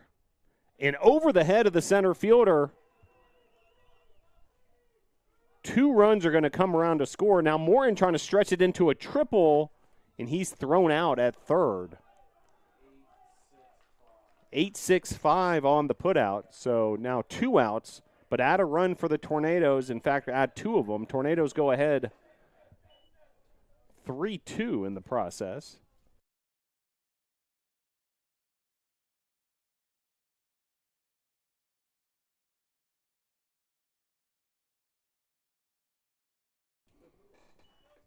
So Tornadoes just like that on the double by Morton.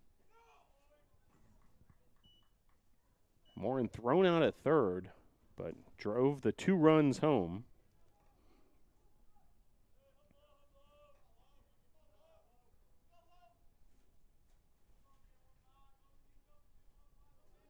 Second double of the game for Morton. 3 RBIs, responsible for all 3 runs for the NATOs. 2 outs now for Logan Clark, bases empty.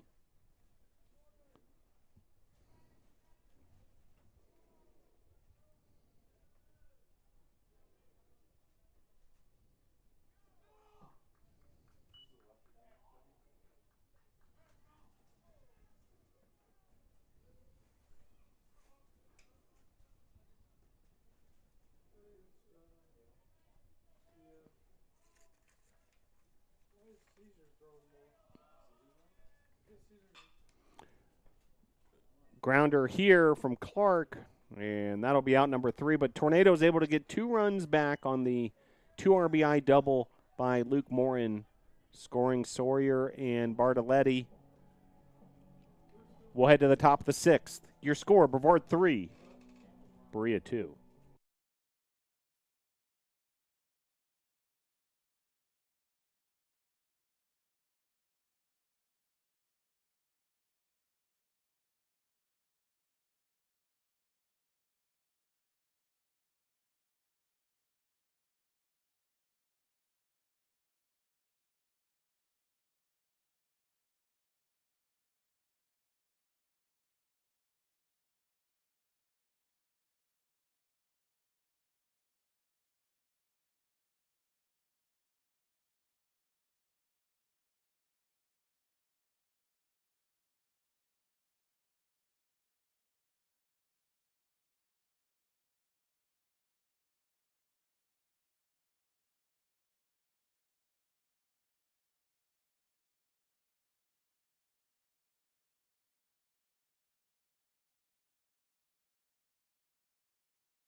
So Nunez will start things off for Berea with Brevard back up on top, 3-2. So we head to the top of the 6th. New pitcher for the Tornadoes, Cameron Cook.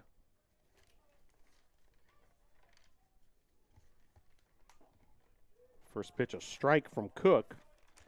Cook, the senior from Mount Holly, North Carolina, Stuart Cramer High School.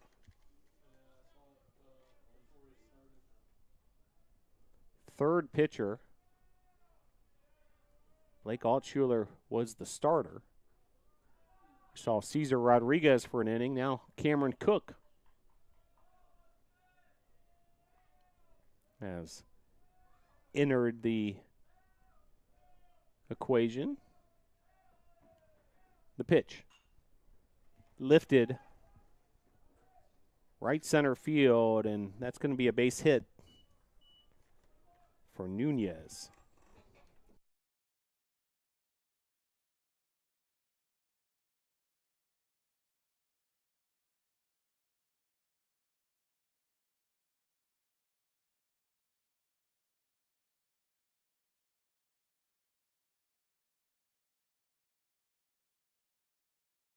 So pinch hitter for Berea, it's Zion Clay. Where's number 40?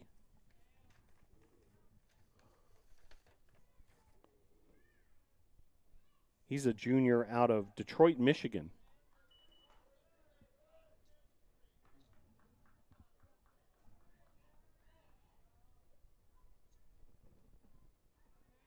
Spring training, of course, getting going for Major League Baseball clubs, including the Detroit Tigers. Curious if Clay may be a fan.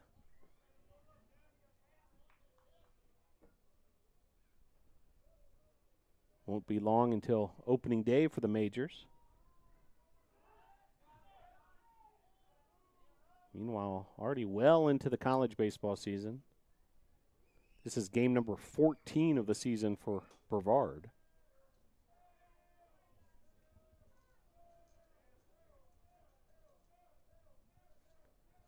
Here's the 1-1. Swing and a miss there. Runner going, and the Tornado is able to make the play at second. And caught stealing is the call. Player down in the process. And athletic trainer Nicole Harshbarger on the scene. As Nunez caught stealing. Great throw from Pridmore. And laying down the tag there was Luke Morton. Well, we'll take a quick break.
Nice round of applause for Nunez. Good to see him heading back to the dugout on his own power.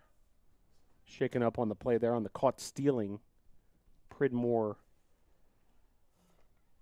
to Morton.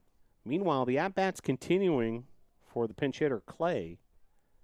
Now a 1-2 count with Cook on the mound.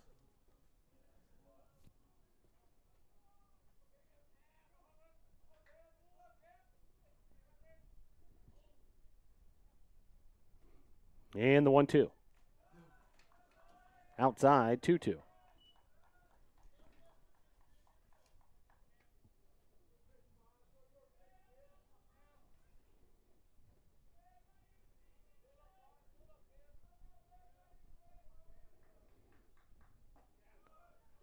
Able to paint the outside corner. Got him looking.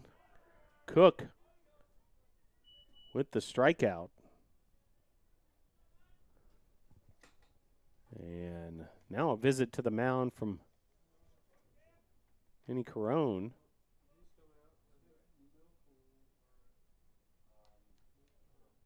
acting head coach for the Tornadoes, and we're going to see another pitching change.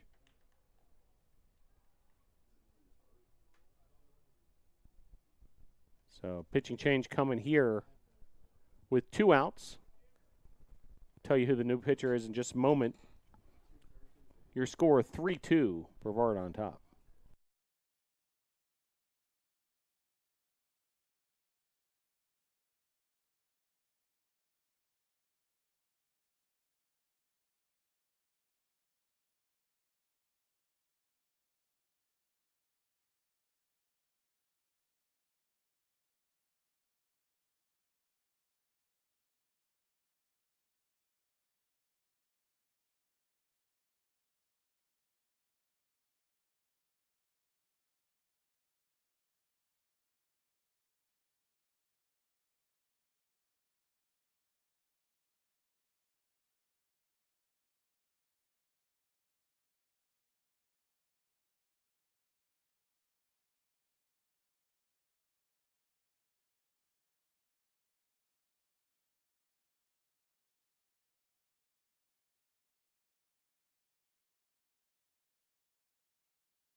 So new pitcher for the Tornadoes is freshman Kalen Milstead.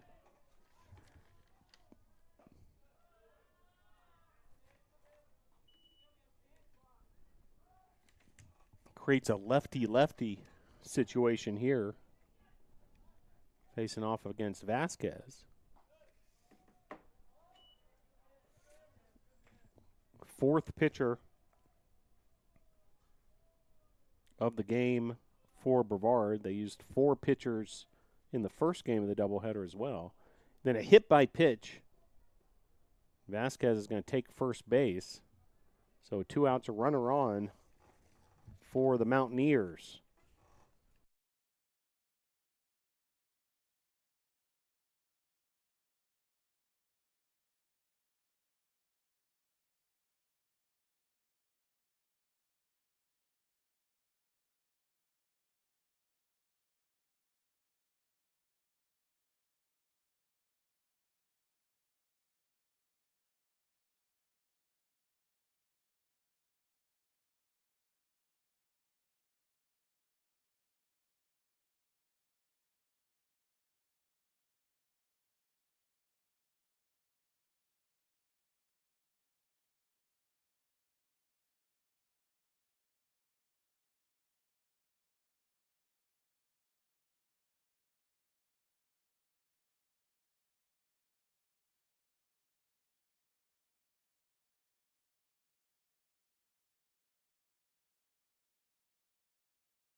Now batting, DH number 45, Marcelo Manrique. So that'll bring up Manrique after the E6 scores the tying run. And in the process, Rivera advances to second. So now runner at second, the go-ahead run. Pitch from Milstead.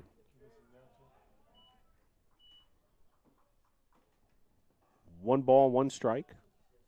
2 outs here, runner at second. All tied up at 3. Each team with 7 hits.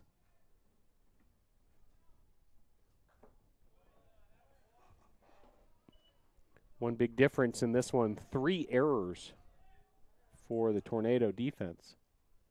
1 error has been charged to the Mountaineers.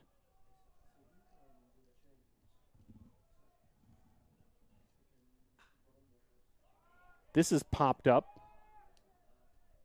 Shallow right field, and Tornado is able to get out of the inning as Pyle makes the play in right. But run comes home to tie this game up at 3. We'll head to the bottom of the 6th. Your score, Brevard 3, Berea 3.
So we head to the bottom of the 6th. Cale Ayler, Frankie Vasquez, and Kenny Pridmore due up for the Nados.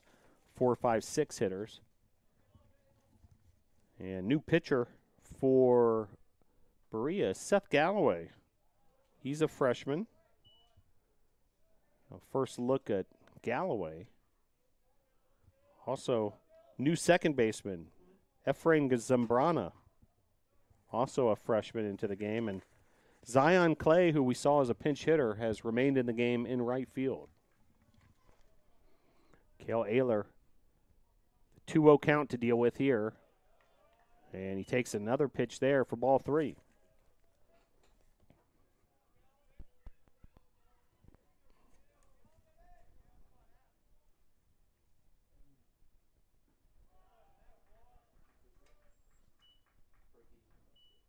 So 4-pitch walk there. That'll bring up Vasquez.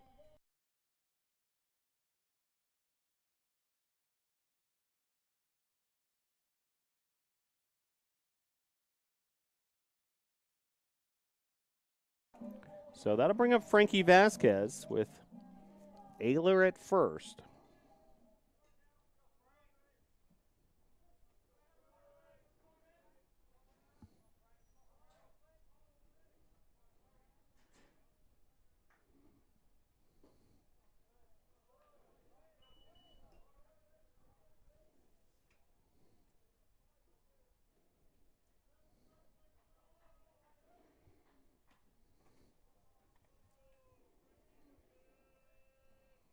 The 1-0 to Vasquez.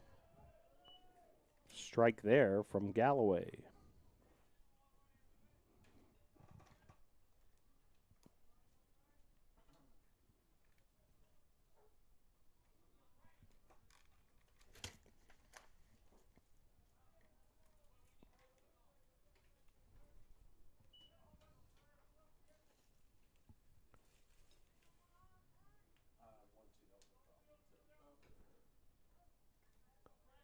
One ball, 2 strikes.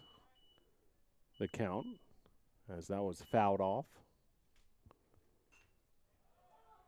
And Vasquez now pops this up in foul territory for out number 1.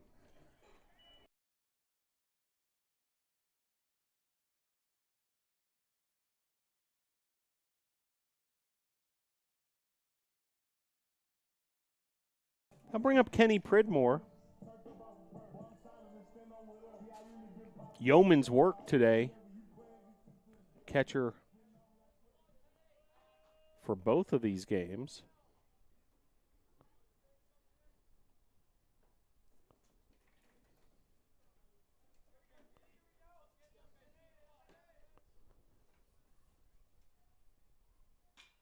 And Pridmore lifts this to center field. And Berea's able to get out number 2 there. Vasquez making the play.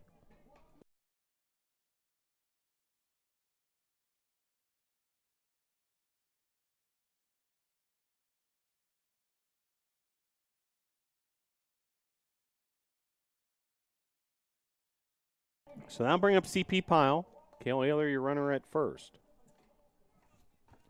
Couple scores from throughout the USA South this afternoon. LaGrange, a 17-4 winner over NC Wesleyan. Game 1 of a doubleheader. That's taking place in Rocky Mount, North Carolina. Pitch there off the mark, ball 2. Greensboro with a 7-5 win this afternoon over former USA South Conference member Maryville. So Greensboro gets the home win. Other action includes Methodist and Piedmont.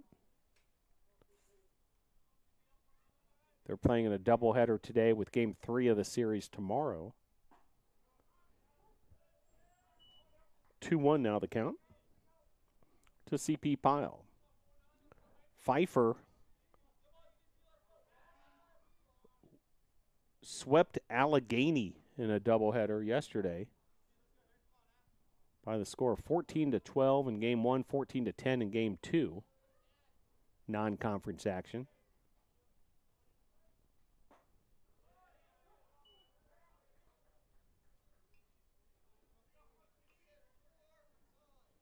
Actually, those games were played on Friday. Game 3 of that series was canceled, scheduled for yesterday.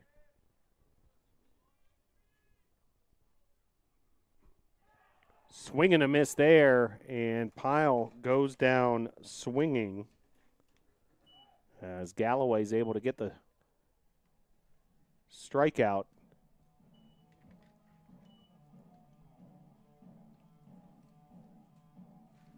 We'll head to the top of the 7th. All tied up at 3 here at Gilcone Field.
Ricardo Serra will step to the plate. And Milstead will continue his outing for the Tornadoes. A 3-3 ball game. This was a tight one in game one, 9-8 on a walk-off by Brevard, and equally razor close here in game two of the doubleheader. A lot of baseball. We got started with a 11:59 a.m. first pitch of game one.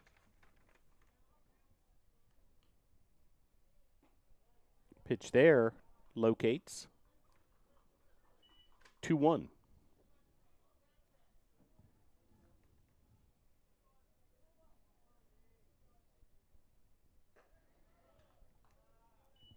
(3-1) now the count.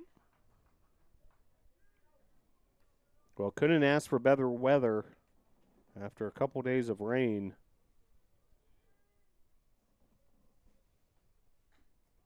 As hit by pitch there.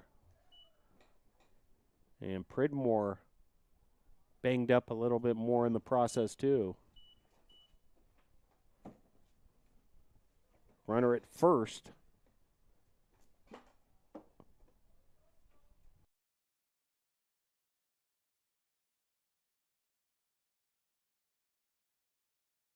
So I'll bring up Ortiz after the hit by pitch.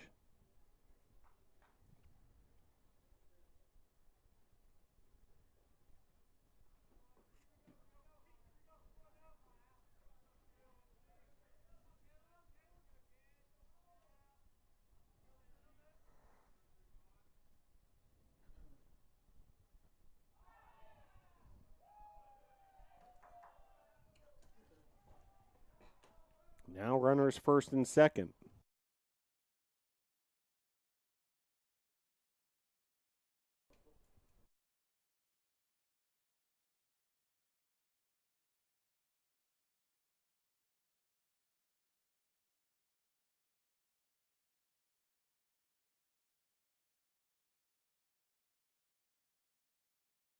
So I'll bring up Justin Brown. Now runners first and second.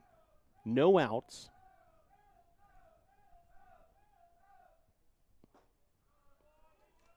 First pitch, strike.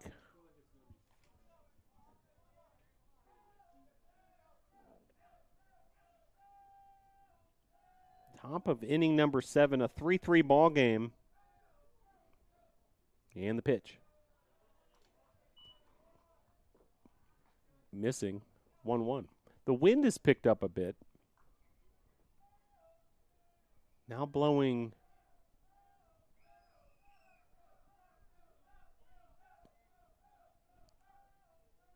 from center to left.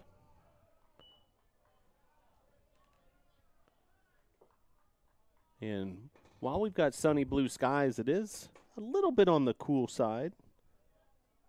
We reached a high of 54. It's currently 49. First day of daylight savings, so sunset an hour later.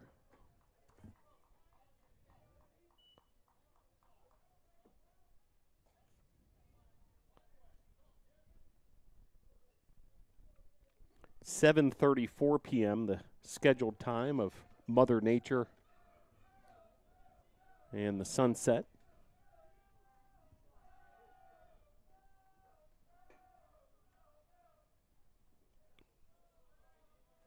Another block for Pridmore. He's had his share of those today.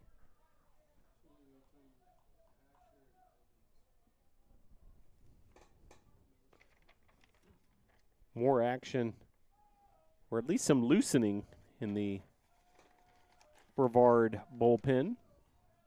3 balls, 2 strikes. The pitch. Inside, ball 4. So a pair of hit by pitch and now a walk have loaded the bases with no outs. Tenuous situation here for the Tornadoes.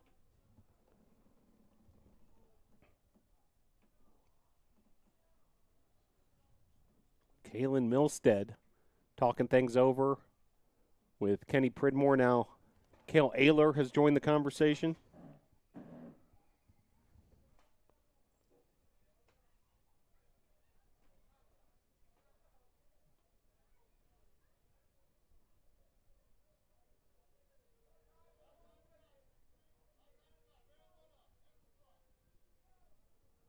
Home plate umpire breaks up the conference and says, let's get this show on the road. 3-3 your score, bases loaded. And Palmgren coming up to bat.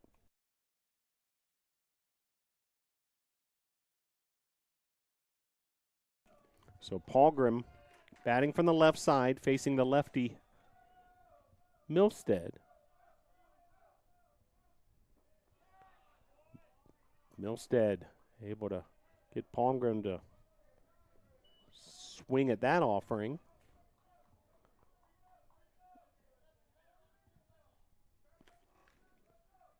Sarah, the runner at third. Ortiz at second, Brown at first. And the pitch. Momentarily gets away from Pridmore, but no damage done. 1-1 the count.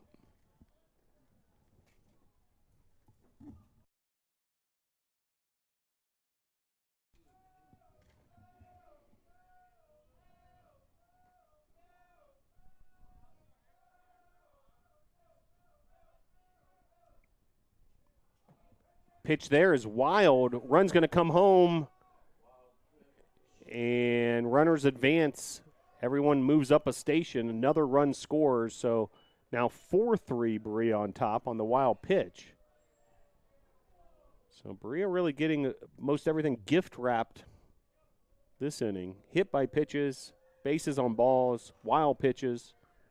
And suddenly Berea ahead 4-3, breaking the deadlock. 2-1 the count.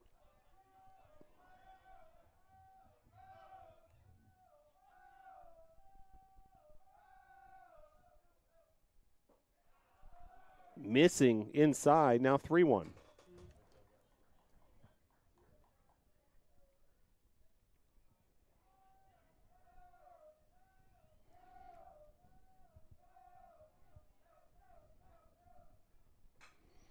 This is smacked into center field. Clark's on the move. He's able to make the play. Runners tag, and that'll be a sacrifice fly RBI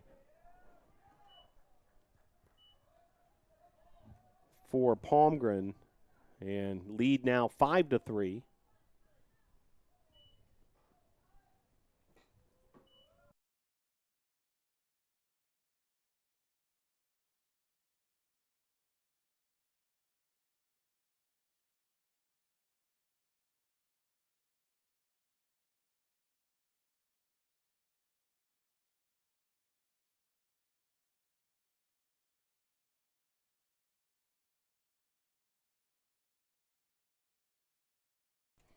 So Zambrana, your batter, he came into the game as a defensive substitution.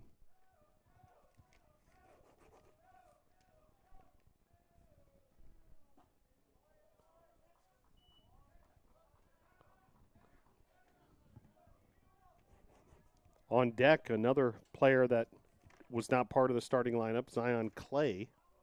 He's now playing right field. 1 out, runner at third. Berea scored 2 runs here in the top of the 7th to take the lead. Tornadoes led 3-2, 3 consecutive runs by the Mountaineers.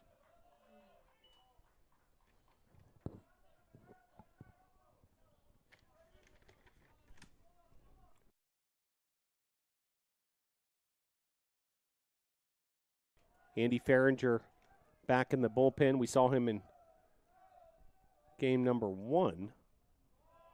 And swing and a miss there. So strikeout swinging for Zambrana. That'll bring up Clay.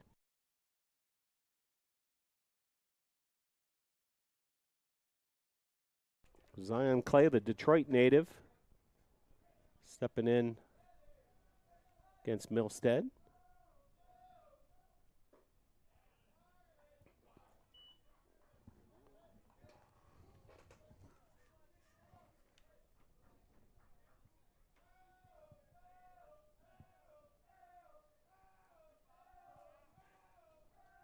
And the 1-0.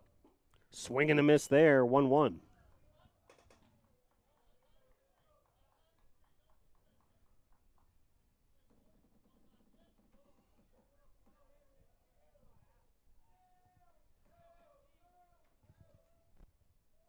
And another hit by pitch, so Clay will take first base.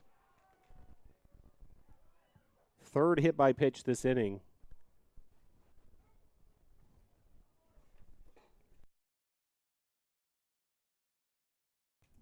Now we'll have a pitching change for Brevard College as Vinny Carone heads to the mound.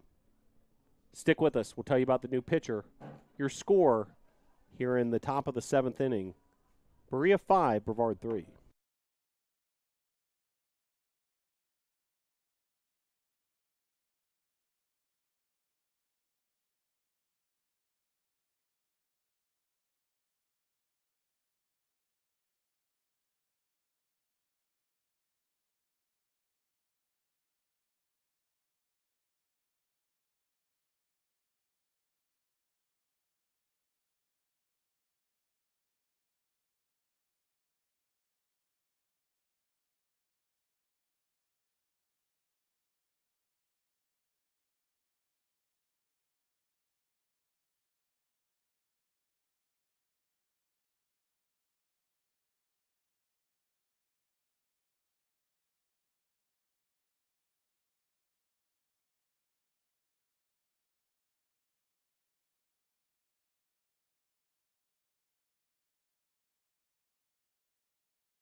So new pitcher is Andy Farringer. We saw Farringer in game 1 of the doubleheader.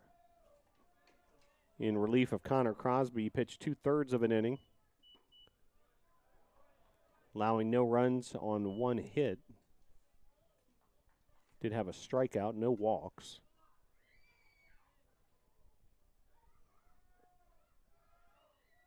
Farringer, the side armor, pitch there, a success. Runners first and third, 5-3 Berea. Berea fighting for a doubleheader split. Tornadoes want the sweep. Pitch here, outside. 1-2.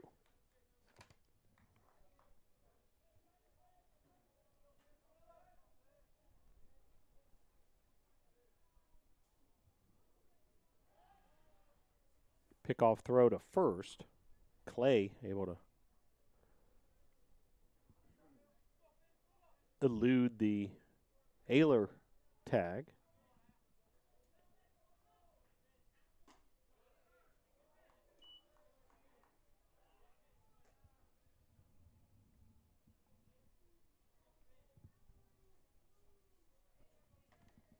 Vasquez, the leadoff hitter for the Mountaineers. He's 1 of 3 on the day. The pitch. Runner was going, fouled away.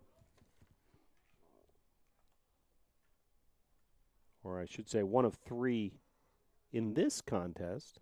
He was 1 of 5 in game 1, so 2 of 8 on the day. 2 balls, 2 strikes, 2 outs. This is well struck to right center field, all the way back to the wall. Runner's going to be sent home, and that's going to be a 2 RBI double for Vasquez.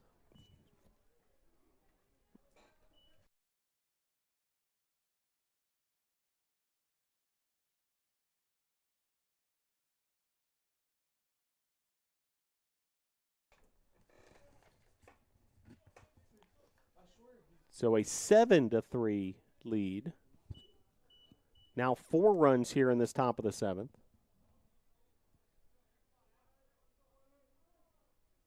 5 consecutive runs in total by the Mountaineers.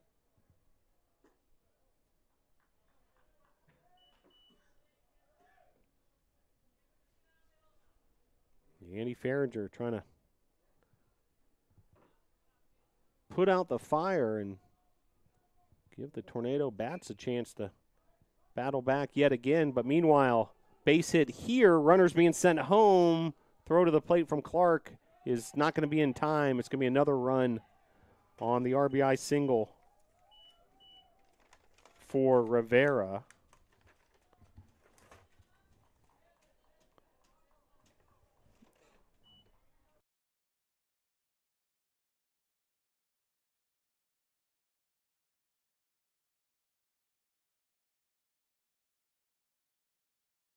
So that'll bring up Manrique, designated hitter out of Miami, Florida. Pitch here inside, but across the plate, ball 1, or strike 1 rather. As the wind continues to pick up, we're starting to get some wind gusts.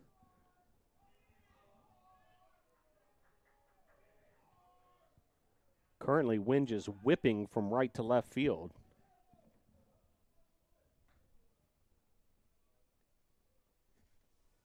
See some of the signage out in the outfield being affected. As this is driven foul down the left field line. 8-3 now your score, a 5-run frame here in the top of the 7th.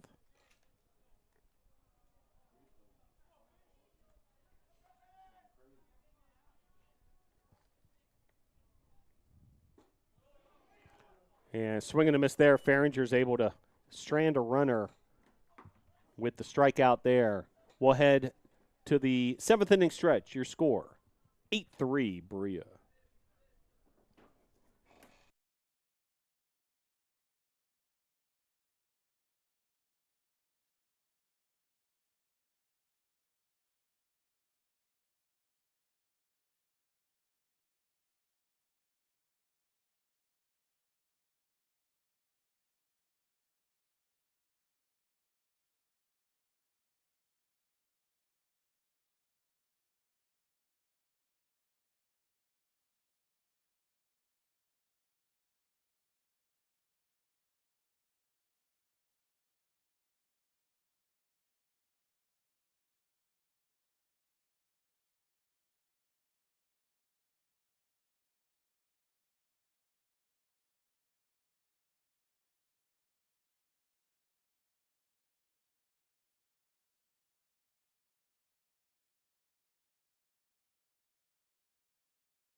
Back here at Gilgone Field, as we head to the bottom of the 7th, Sawyer, Bartoletti, and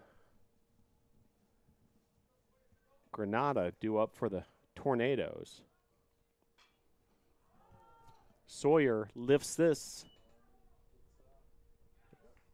to shallow right field, and that's going to be a base hit. So runner at first for the Nados.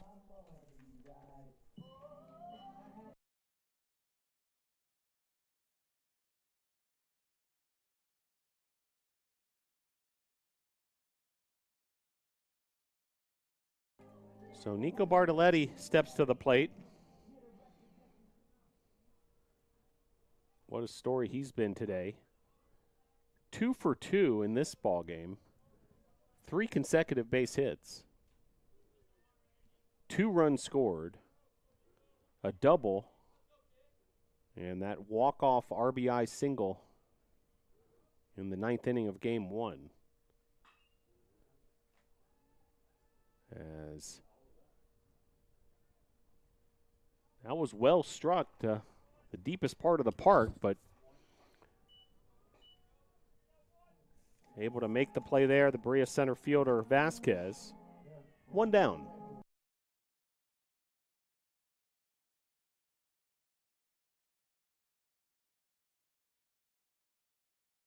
So that'll bring up Lucas Granada. Back to the top of the order we go. An 8-3 ball game.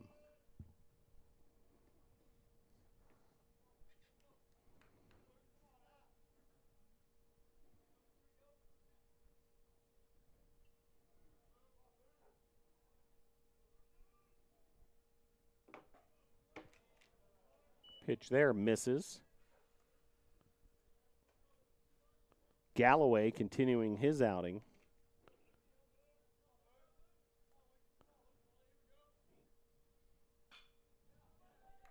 As this is hammered down the left field line and misplayed out there in left field, and the run's going to come into score, and it's going to be ruled a double with an E7, and a run comes in. Sawyer scores the run on the double. Runner ends up at third in the process.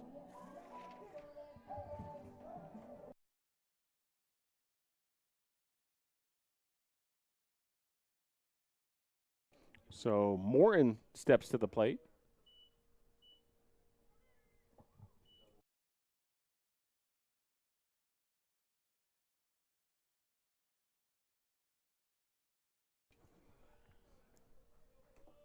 So misplayed out there by the left fielder, Ty Palmgren. You could see Coach Steve Huckey in the third base coaching box. As soon as he saw that misplay by Palmgren in left field, he waved Sawyer home, and Sawyer scored easily. Base hit here, and that's another run for the Tornadoes on the RBI single from Luke Morton. That scores Granada, and a couple runs here for the Nados in the bottom of the 7th.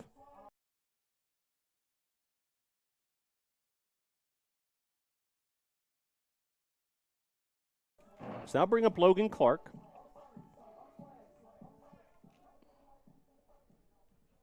Now a 3-run game. Runner at first, 1 out. Tornadoes, 10 hits. Clark lays down a bunt. The second baseman and shortstop of the Mountaineers collide and somehow are able to make the play there to get the lead runner. Clark will go to first.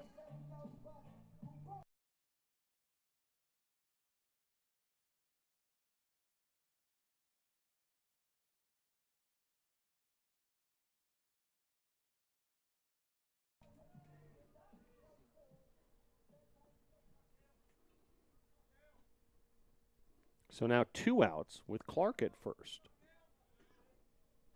on the fielder's choice. Then an errant throw there on the pickoff attempt will move Clark to second. So another error on Berea.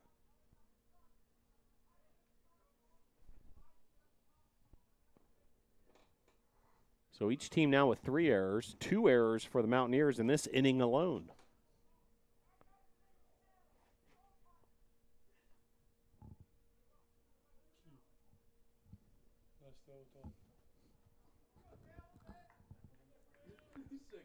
Ayler at the plate. Galloway, the freshman, on the mound. And a hit by pitch. Cale Ayler's going to take first.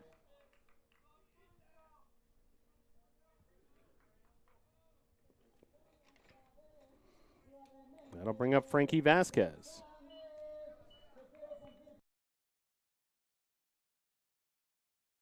But first, we're going to have a meeting at the mound. As pitching coach for Berea is going to have some words for Galloway.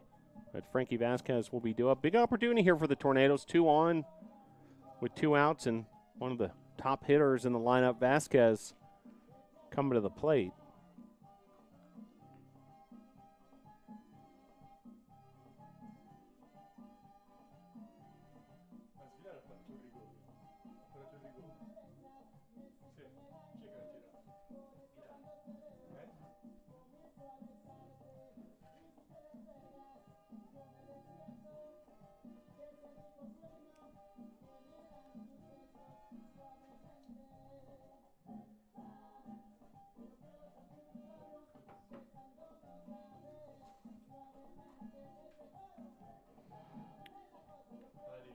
So Vasquez will come to the plate now after the meeting on the mound for the Mountaineers.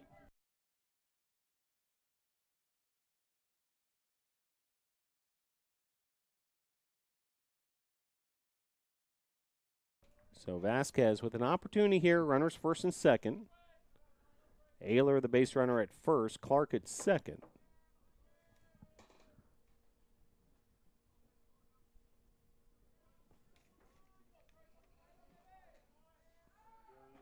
Runners going, and caught stealing on the second part of that double steal, Cale Ayler. And Berea's going to escape that threat from the Tornadoes. However, the Tornadoes able to get 2 runs in the frame. We'll head to the top of the 8th with your score. Berea 8, Brevard 5.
So to the top of the 8th we go.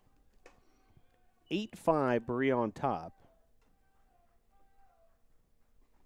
Berea led by 5 runs. Tornadoes able to get a couple in that bottom of the 7th to cut the deficit to 3. And the 1-0. Fouled back, 1-1. Andy Farringer continuing his relief appearance. Second one we've seen today. Pitched in the first part of the doubleheader as well. Have some more action in the Tornado pen in the meantime. Action also in the Berea pen. 2-1 your count.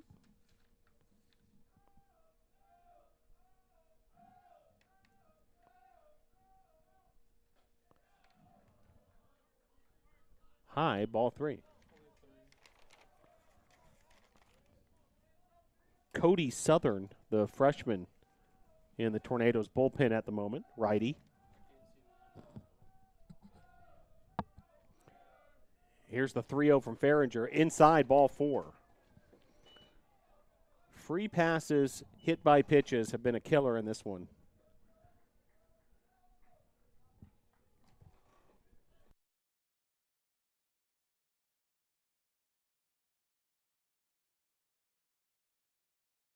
I'll bring up Giovanni Ortiz.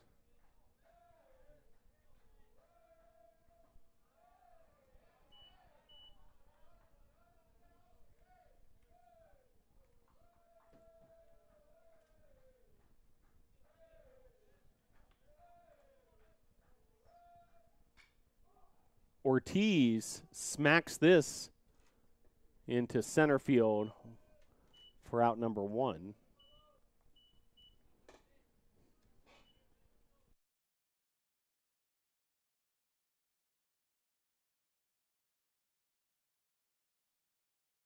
I'll bring up Justin Brown, the third baseman. With 1 down, a runner on first. Andy Farringer delivers. Nice pitch there. Getting that past Brown for strike 1.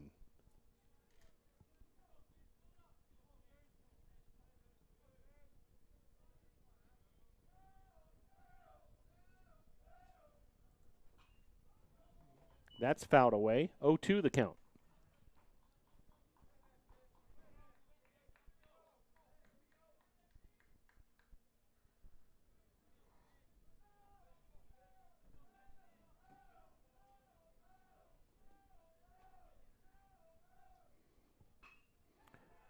Line drive here to right field, and that's going to be a base hit. Runners first and second for Berea.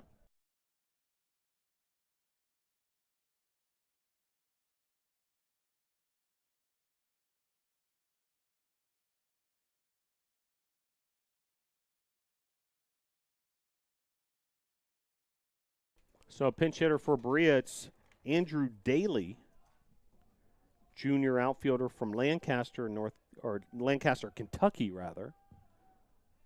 Garrard County High School. And a hit by pitch once again. Bases are loaded.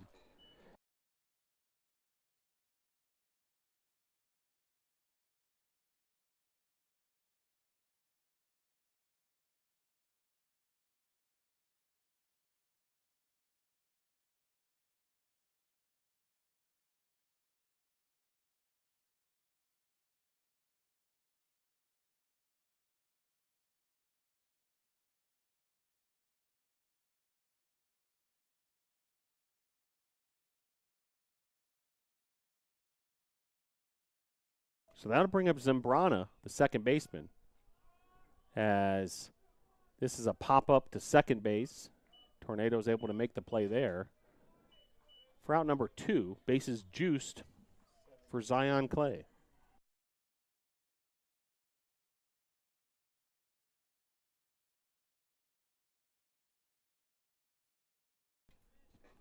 Total of 7 hit by pitch between the two teams. Called strike against Clay. been 7 hit by pitch. There's also been 7 walks between the two teams. So 14 free passes, if you look at it from that perspective, between the two teams. And 2 runs are going to score there. And then the ball gets away from Pridmore, backed up nicely by Farringer. May have saved another base in the process, but 2 more runs come in to score on the Clay single.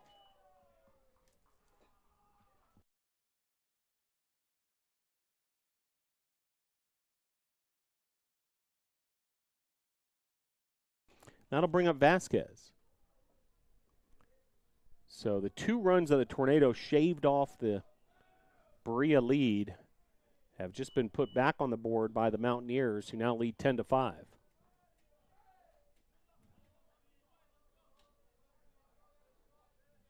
Ten runs on 11 hits and 3 errors for the visitors.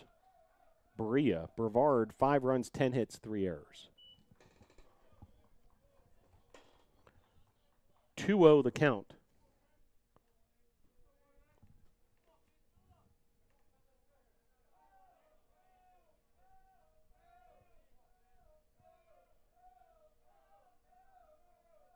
The pitch from Farringer.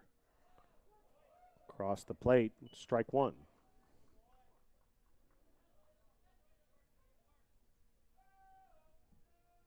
Top of the 8th inning. 10-5 Berea. The pitch. Missing. 3-0. Check that, 3-1 your count.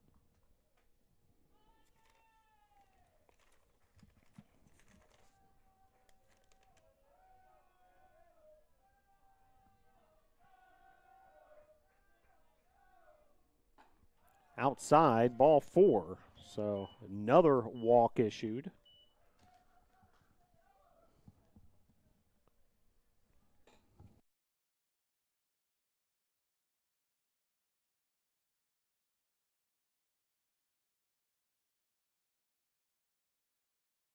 So that'll bring up Rivera, the number 2 hole hitter.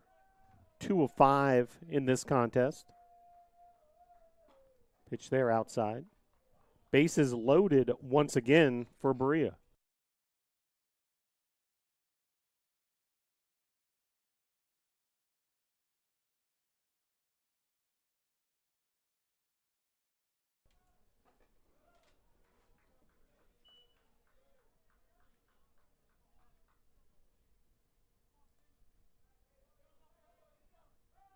Two-0 the count.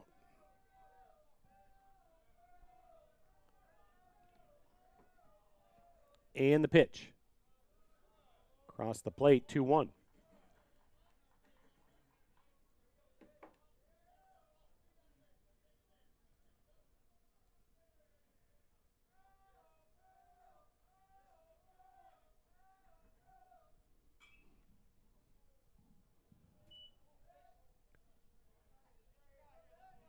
Foul ball there. 2-2 the count.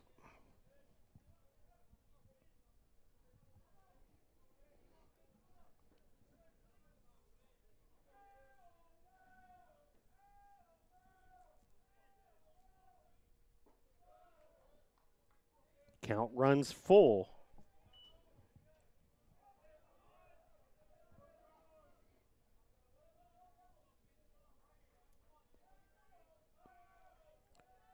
This will be pitch number 35 for Farringer in his outing here at Game 2.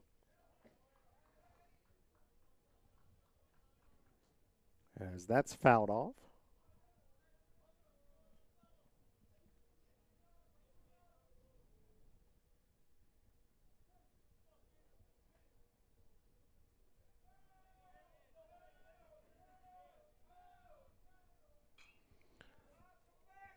Fouled. Pridmore trying to track it down and unable to make the play. Gave it his best effort.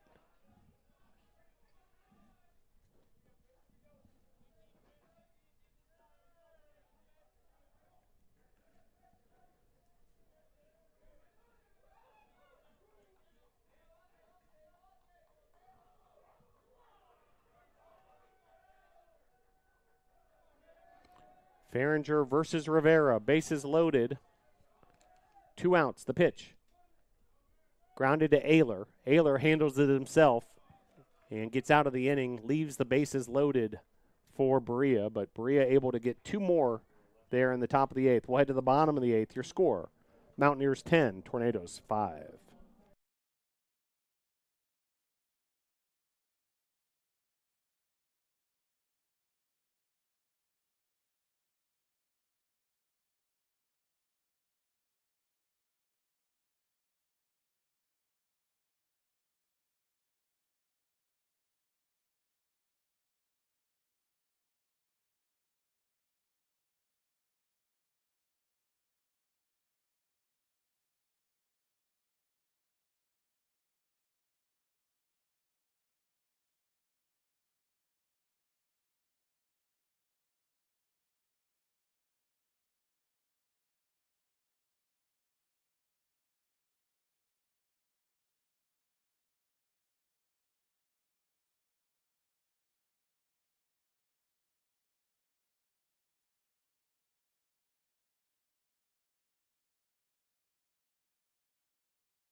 So Frankie Vasquez will lead things off for the Nados. Bottom of inning number 8. Galloway continuing his outing. This will be the 3rd inning of work for Galloway. He's allowed 2 runs, 1 earned through his first 2 innings, 3 hits. And Frankie Vasquez, his latest assignment. Meanwhile, Vasquez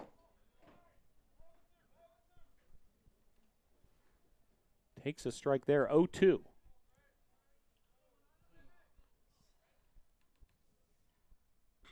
Vasquez places this nicely into the gap in left center field. That's going to be a base hit for Frankie Vasquez. His first of the game. Good-looking piece of hitting there.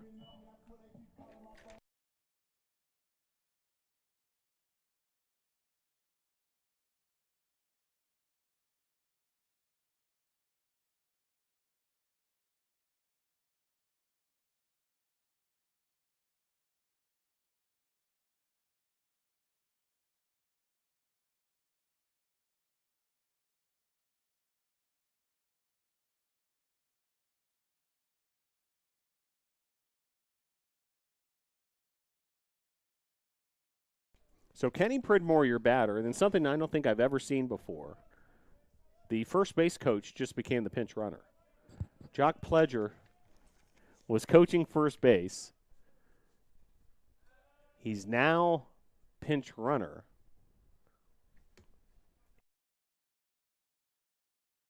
And Frankie Vasquez, who was the runner at first after the base hit, becomes the first base coach. So there you go. Grounder here. 6-4 on the front half. And Pridmore is able to ensure that the double play doesn't happen with his base running, but fielder's choice gets the lead runner, Pledger.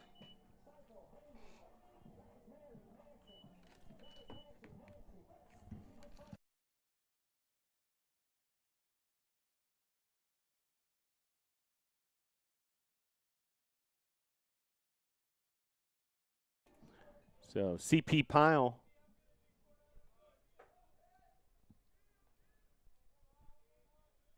will step to the plate.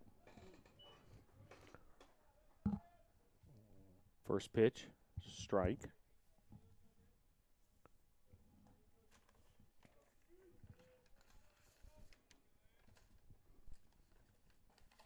Pitch there inside. 1-1.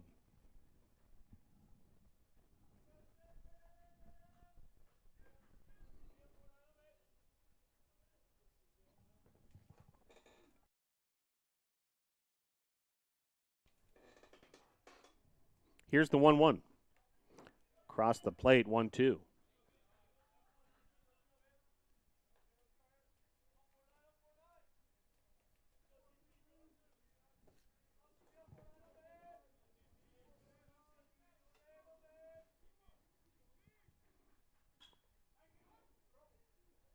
This is sliced down the right field line.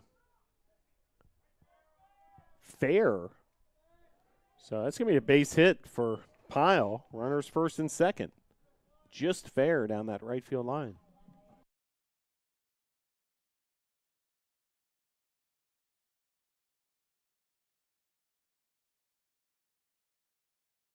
That'll bring up Sawyer.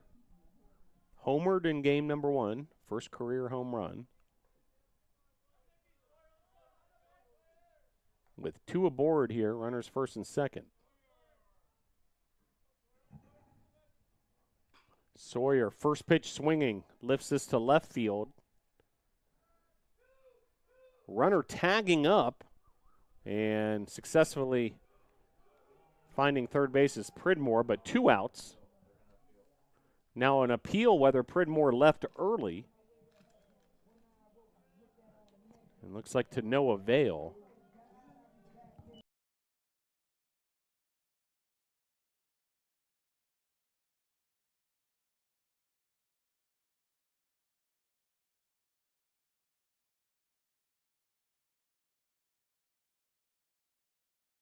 So Nico Bartoletti steps to the plate. What a story he has been today.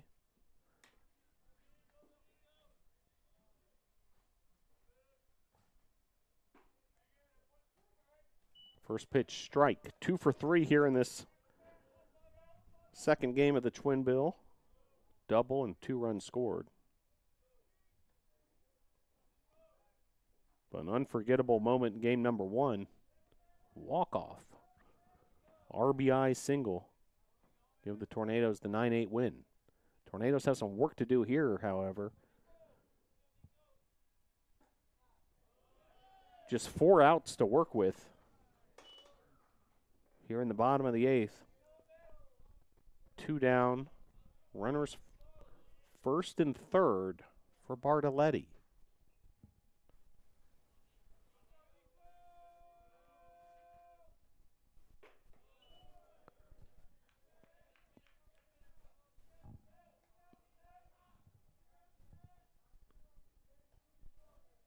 Two balls, 1 strike, 2 outs.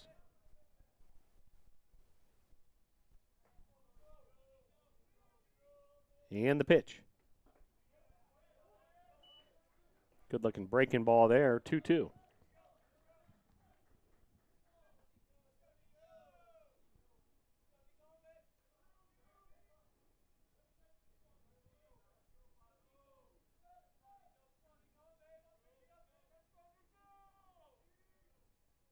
Runner going and safely into second. Stolen base there for CP Pyle. So now runners second and third.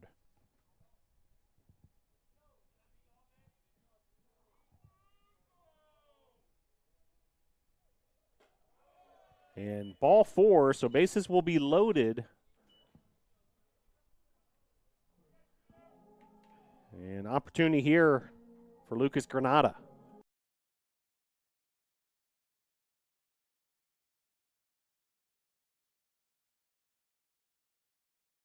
So Granada steps to the plate. Bases loaded in a 5-run ball game.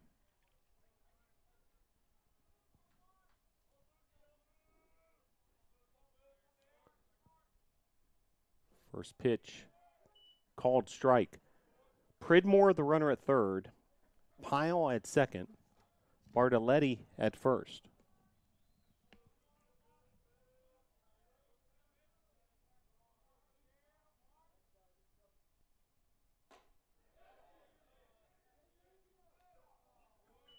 Nice discipline from Granada there to lay off that offering. Checked his swing. 1-1, 2 outs, bases loaded.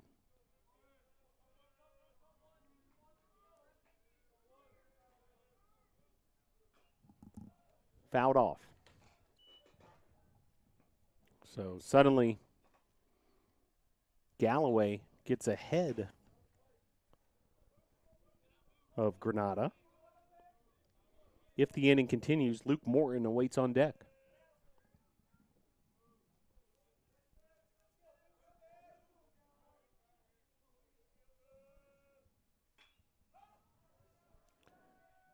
This is hit foul and out of play towards the McCoy Tennis Complex.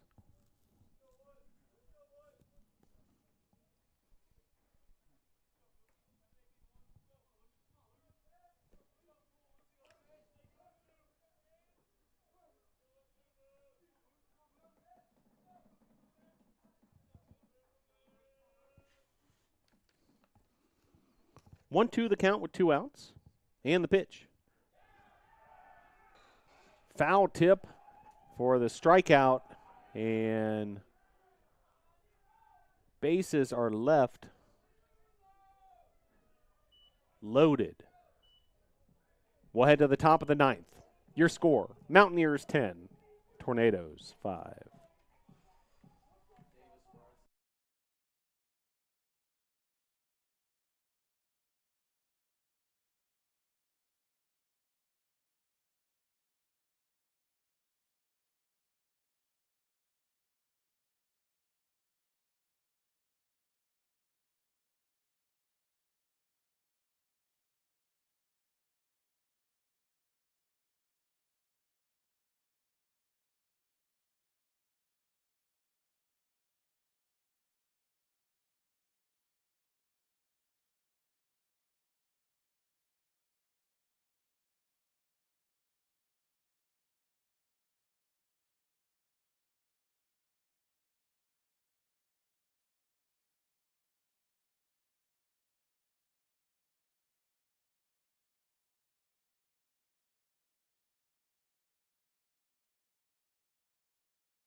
Back here at Gilgone Field, another pitching change for the Tornadoes.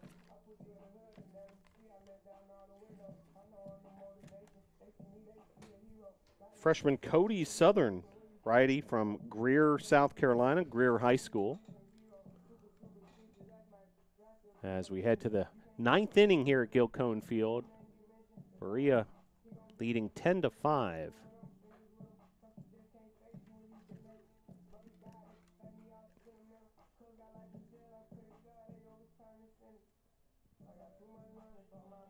Also a defensive change for the Nados. Now playing third base is Davis Bryson. If you recall, Frankie Vasquez was pinch run by Jacques Pledger. So now Bryson will enter the game defensively at third base.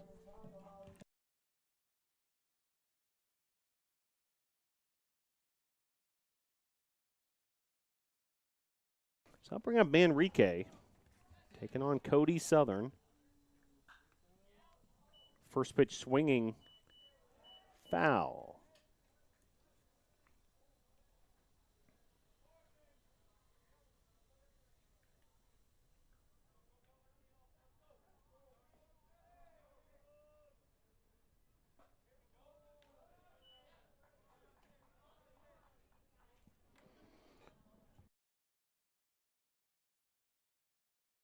First career appearance for Southern.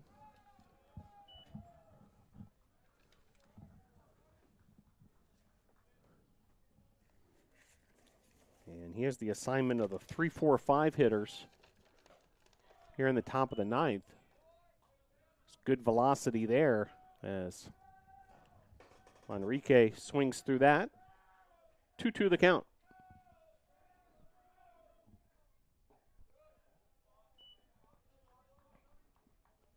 Count runs full. Manrique, Serra, and Ortiz due up. Top of inning number 9, the pitch.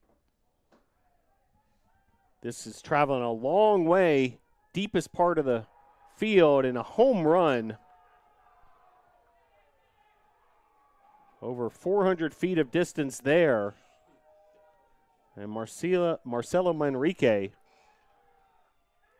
with the home run.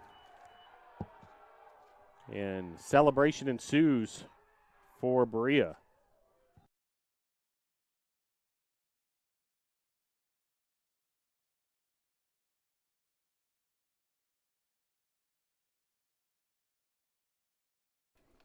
So the lead now 11-5.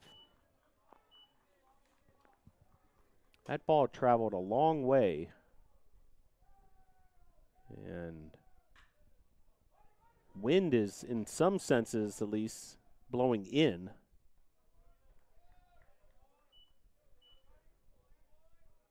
As fly out there to left field for out number 1.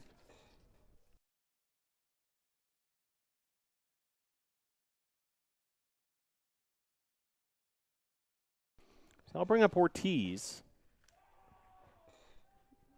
the Berea catcher.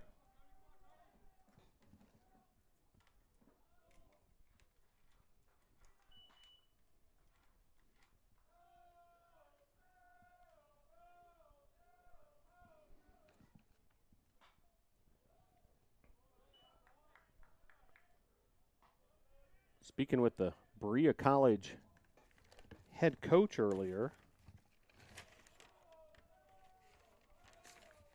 he noted how many one-run losses they've had. That included game 1 of this doubleheader. Head coach Frank Pafall. They lost by 1 run to Oberlin College. They've had several other tight losses, including a loss to Ohio Wesleyan by the score of 5-4. And currently enjoying a 6-run lead here in game 2 of the doubleheader. Looking for their 3rd win of the season. Trying to snap an 8-game losing streak.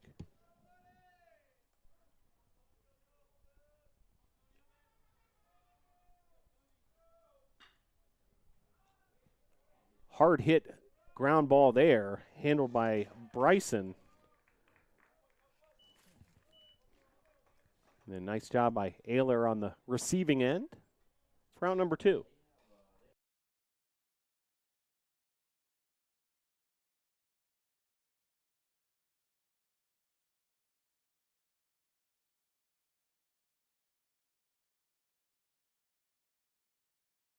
So I'll bring up Justin Brown. Pitch there outside, ball 1.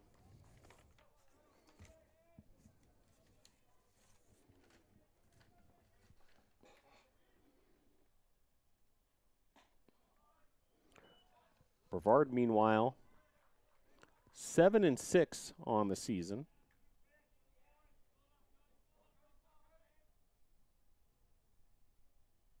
Swing and a miss there. Good looking pitch.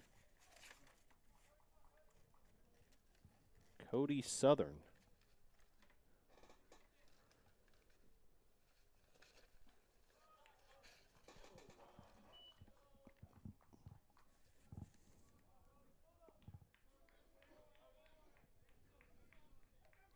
Three won the count, 2 outs, bases empty.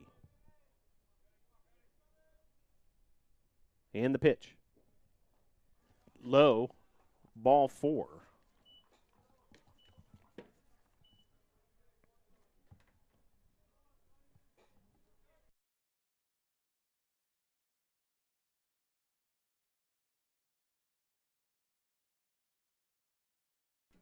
So I'll bring up Andrew Daly.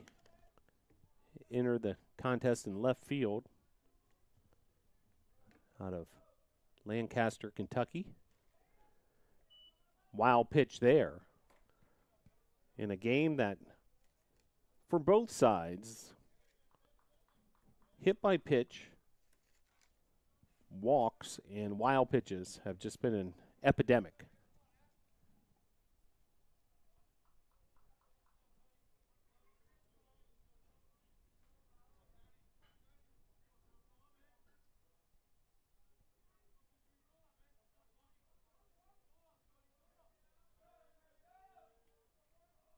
Lancaster, Kentucky, not too far from Lexington. And for that matter, not too far from Berea itself. Berea just south of Lexington on Interstate 75.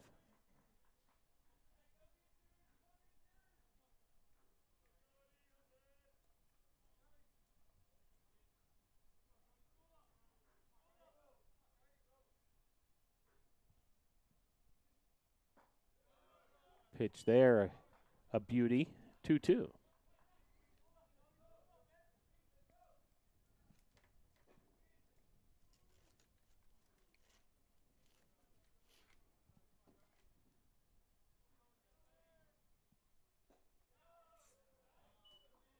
Three-two.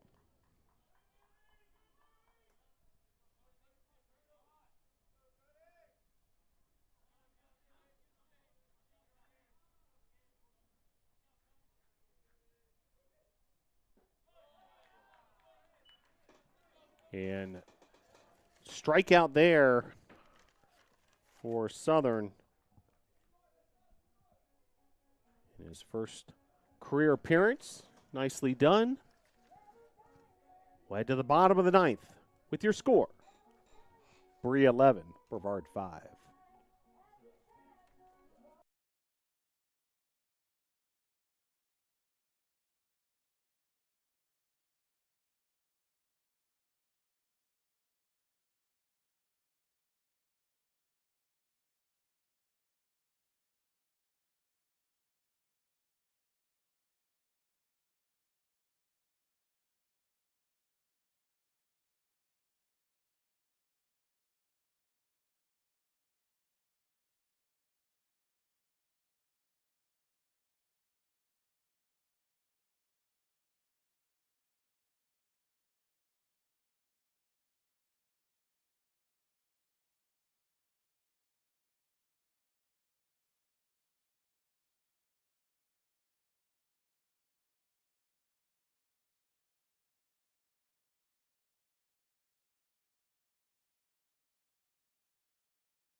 So last chance for the Tornadoes here in Game 2 of the doubleheader.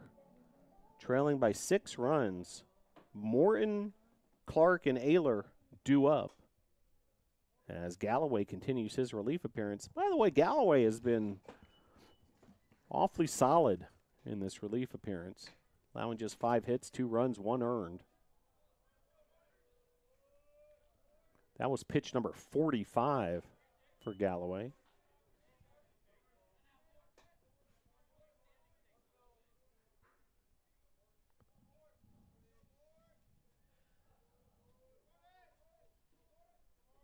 The 1-1 in the dirt, 2-1.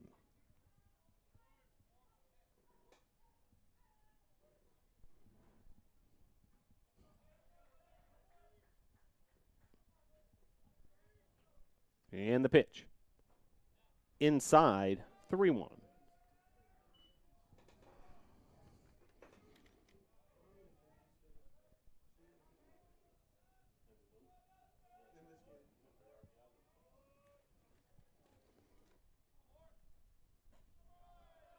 And Morton takes a ball 4 and heads to first base with the walk.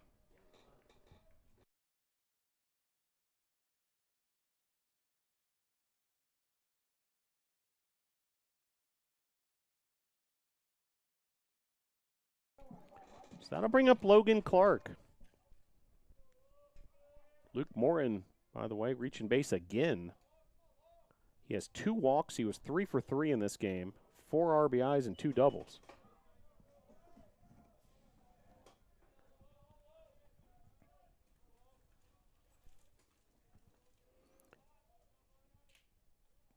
Pitch to Clark. Clark pops this up in foul territory. First baseman for Berea, Sarah, makes the play for out number 1. Tornadoes down to 2 outs.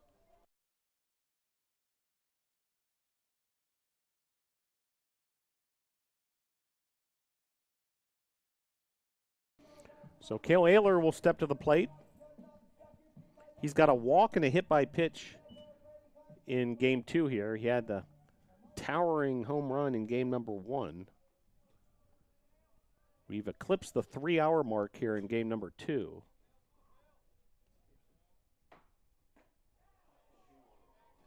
Baseball started today at 11:59 a.m. with the first pitch of game 1.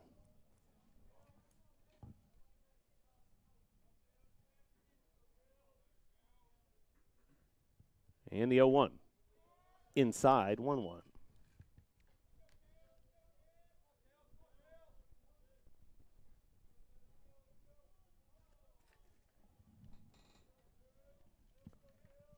Davis Bryson waits on deck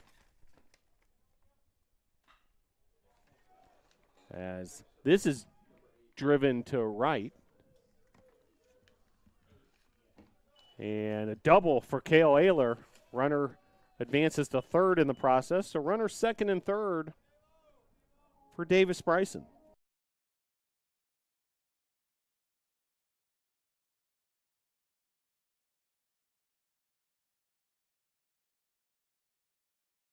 So Davis Bryson will step to the plate. Hayden Jennings,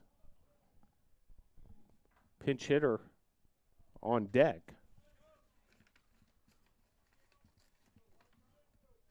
So big opportunity here for Bryson. Runners second and third. Tornadoes still have a lot of work to do if they want to pull off pretty amazing comeback it would be, down by 6 here in the bottom of the 9th. Crazier things have happened.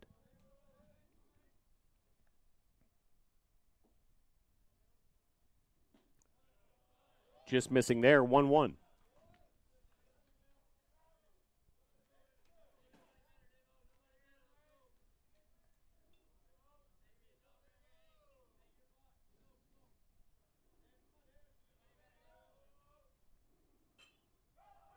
Bryson pops this up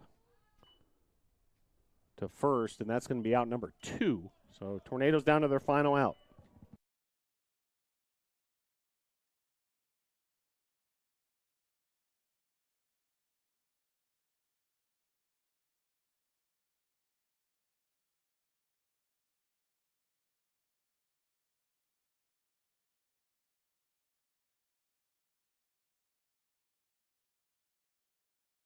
So Hayden Jennings will step to the plate. Runners second and third. Tornadoes down to their final out. Hayden Jennings, the junior, listed as both a catcher and an infielder out of Beaufort, South Carolina. John Paul II High School.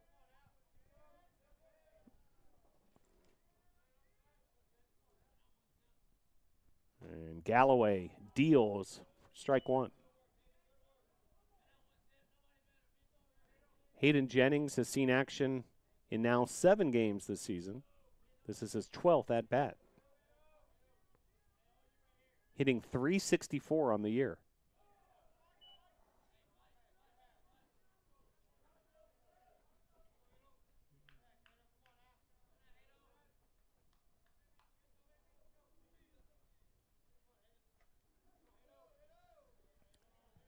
Oh, 2 the count Down to final strike for the NATOs.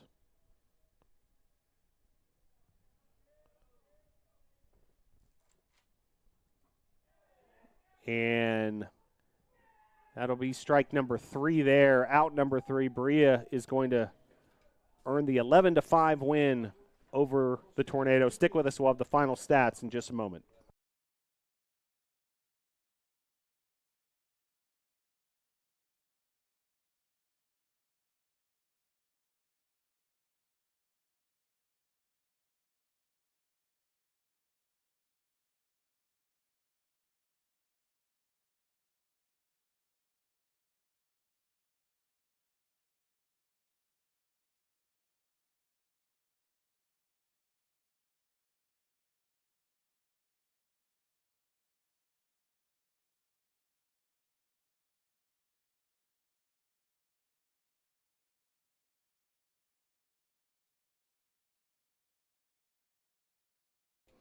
So final score 11-5, Berea with the win, and a split here in this doubleheader. Tornadoes won the first one 9-8 on a dramatic walk-off.